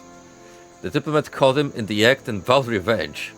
Since Travis changes residence frequently, we knew an attack would come in during the performance when the diplomat could be sure of Travis' location, and that's why you set this up in the first place, I imagine, to get me to be the target. Hopefully since you're able to dispatch the would-be assassin, the diplomat won't try again. I know the services of the Morag tongue are very expensive to enlist. I apologize for using this manner, Bakidun, but I hope you understand why it was necessary. Yes, well, I didn't pay it painful. Let's see, during the play you only made one mistake. Impressive, Bakidun, but checking skills could definitely use some improvement. Here, take this gold and this ammo to improve your acting abilities whenever you need it. Think again? I hope you can forgive us. It's probably like 200 gold deduction from every mistake, so... Not bad for an amateur. Yeah. Certainly could have gone worse. I mean, I almost died in the end.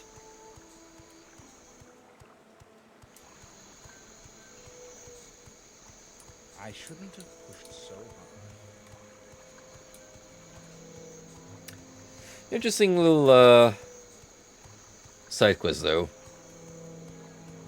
Like actually putting on the side for you to act through the entire stage play, only for it to get broken down like in the halfway point.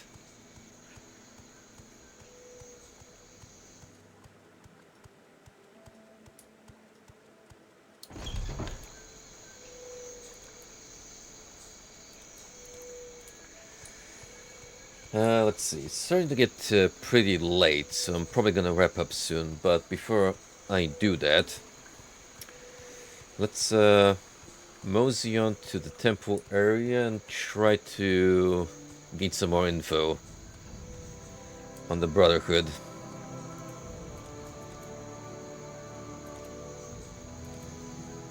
So that's gonna be God's Reach, I think.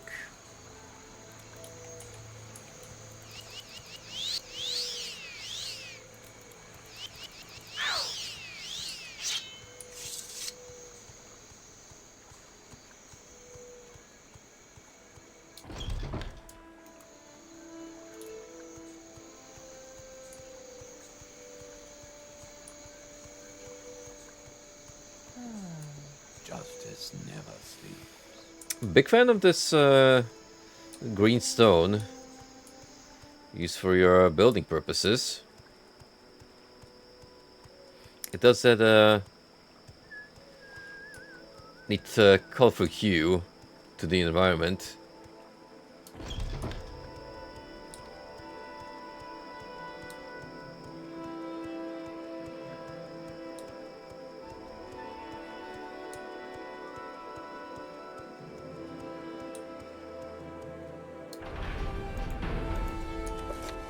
I am looking for a man named okay,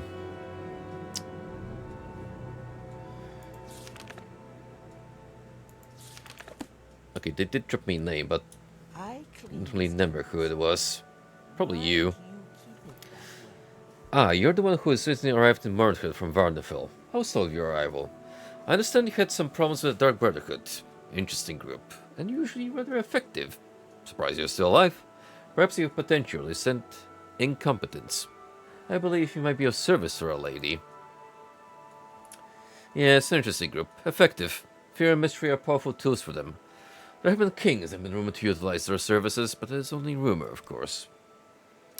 You'll find this... okay, that's unrelated. I am always aware of those who might be able to serve Our Lady Amalexia, if you are worthy to do so. The temple of the city is guarded by the High Ordinators, and the hands fulfill other duties for the lady. I am Chief Steward, Peter Slail, and if you wish to be of use, we have some matters to discuss. Ah, so we can actually gain an audience with one of the three. The Lady Amalexia resides here in the High Temple. We in Mordred all live under her protection. Perhaps you've seen Ordinators on Varnafel. Fierce warriors all. They were the men judged unfit to serve in Our Lady's city. The High Ordinators are the strongest warriors in all of Morrowind. They protect the temple and the city against all threats. Do not cross them. They are the servants to Our Lady Amalexia. When something must be done in her name, the hands are her instruments. They are the strongest, most pious, and most loyal of the lady's followers. Perhaps you've already met young King Hlaalu Helsef, a foul man, unworthy to sit on the throne. Still, he holds right to succession. The lady must keep an ever-watchful eye on this king. Though, lest he do something that will be detrimental to the temple of her city, or perhaps all of Morrowind. Currently, there are concerns about some new recruits that Helsef seems to be training. Our new young king, he is ruthless and not foolish, as some would have you believe. He has some of his mother's political savvy, and he has all of his father's ruthlessness.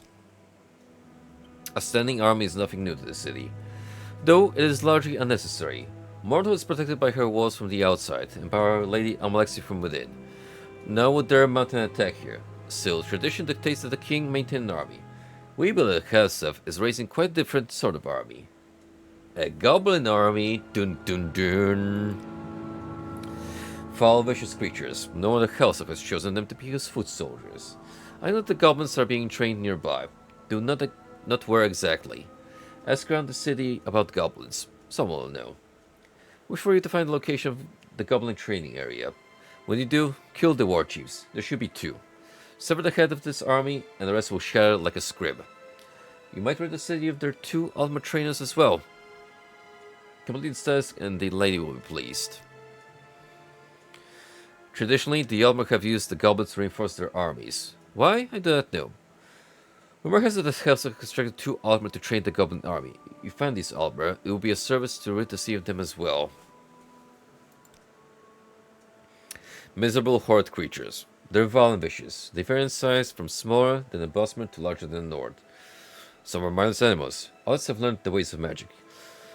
You often see them with trained Durzogs, another filthy creature. Frightening creatures, possibly more intelligent than the goblin handlers. You might hear them referred to as sludge puppies. We'll let that name fool you. They're strong, smart, and well-trained creatures. The goblins use them patrols to counter their victims. Mornold, city of light, city of magic.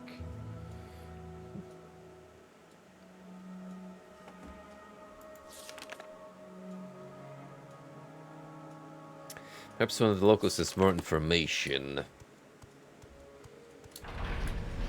Well, let's just casually ask around then. Like this random person here. If I can help, I will, but don't take too much time. You seem like someone knowledgeable in the field. Goblins in Mordgold. heard some odd stories of creatures in the sewers beneath God's Reach, but I never thought there might be goblins. Terrible creatures. It could be where the goblins are hiding. Well, that didn't take long for us to tread back to the sewers. And considering we have an optional quest in the works, I suppose I could knock it out on one go.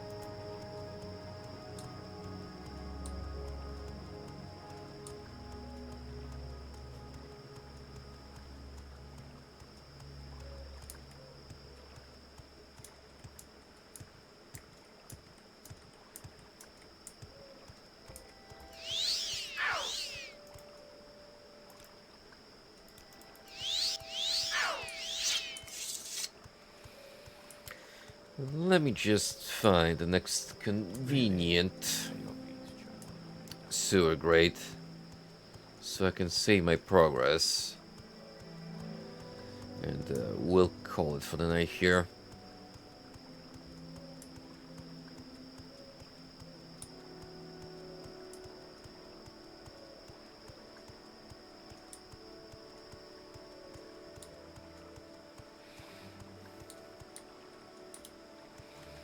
I think there'll be more on the perimeter, but apparently A hard judge,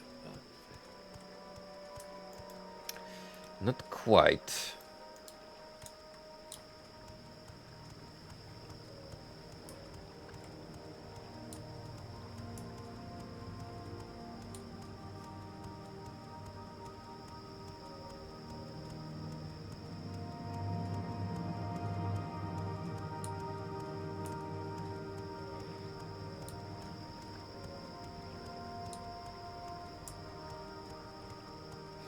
This one in the corner of the bazaar, so you'd expect the same rules set to apply here, but doesn't seem like it.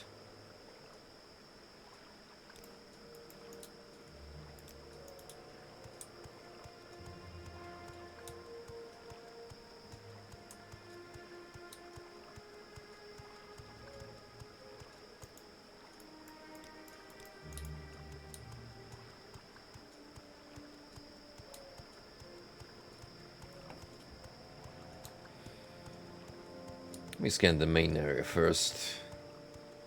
Then we'll look a little closer to the building itself.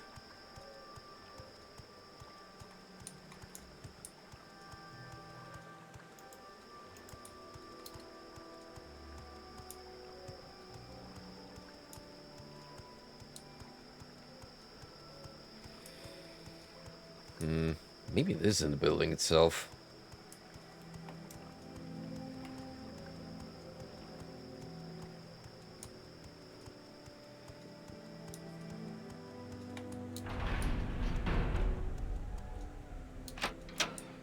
It's an infirmary.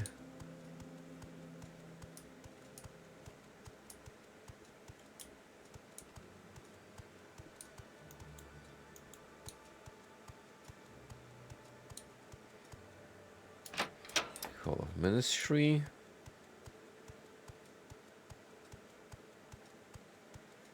Just keep going down. Eventually we might come by what we need. There we go. Temple sewers.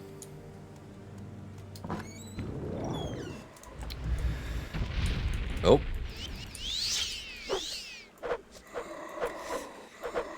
That didn't take long to escalate.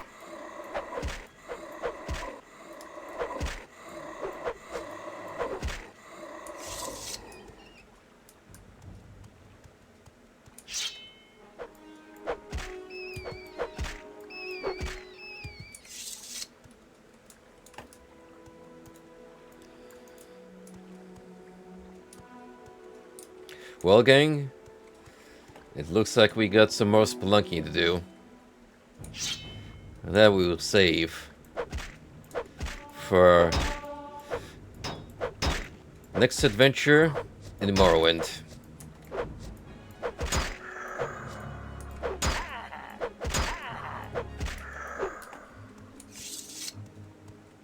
So I think with the expansion packs, we'll mostly focus on the main narratives. If there happen to be some particularly interesting side quests, like the theater play, I will indulge myself in pursuing those, but I won't necessarily go like super out of my way to clear everything.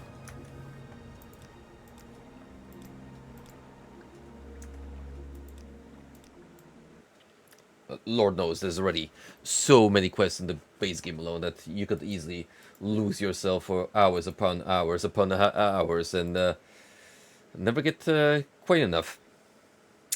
But yep, for what it's worth,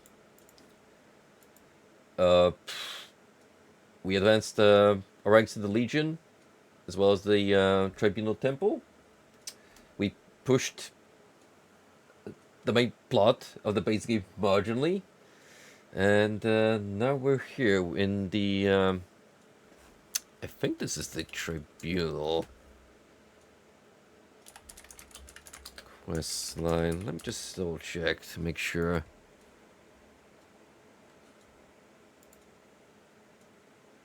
Yep. Because 2 expansion packs were Blood Moon and Tribunal. Blood Moon is the one where we have to go to Solstheim.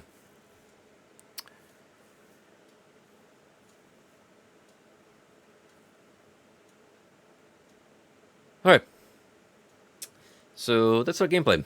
Next stream we're gonna focus down on the Tribunal questline. And probably head back to the mainland and pursue the prophecies. Well, with that in mind, thank you everyone for tuning in. It's been a pleasure, as usual. You all have a great weekend, and well, I'll see if I have time midweek to set up another stream. But if not, then as per tradition, it will be one during the weekend. So I'll see you all soon, regardless. Take it easy and have a good night, everyone.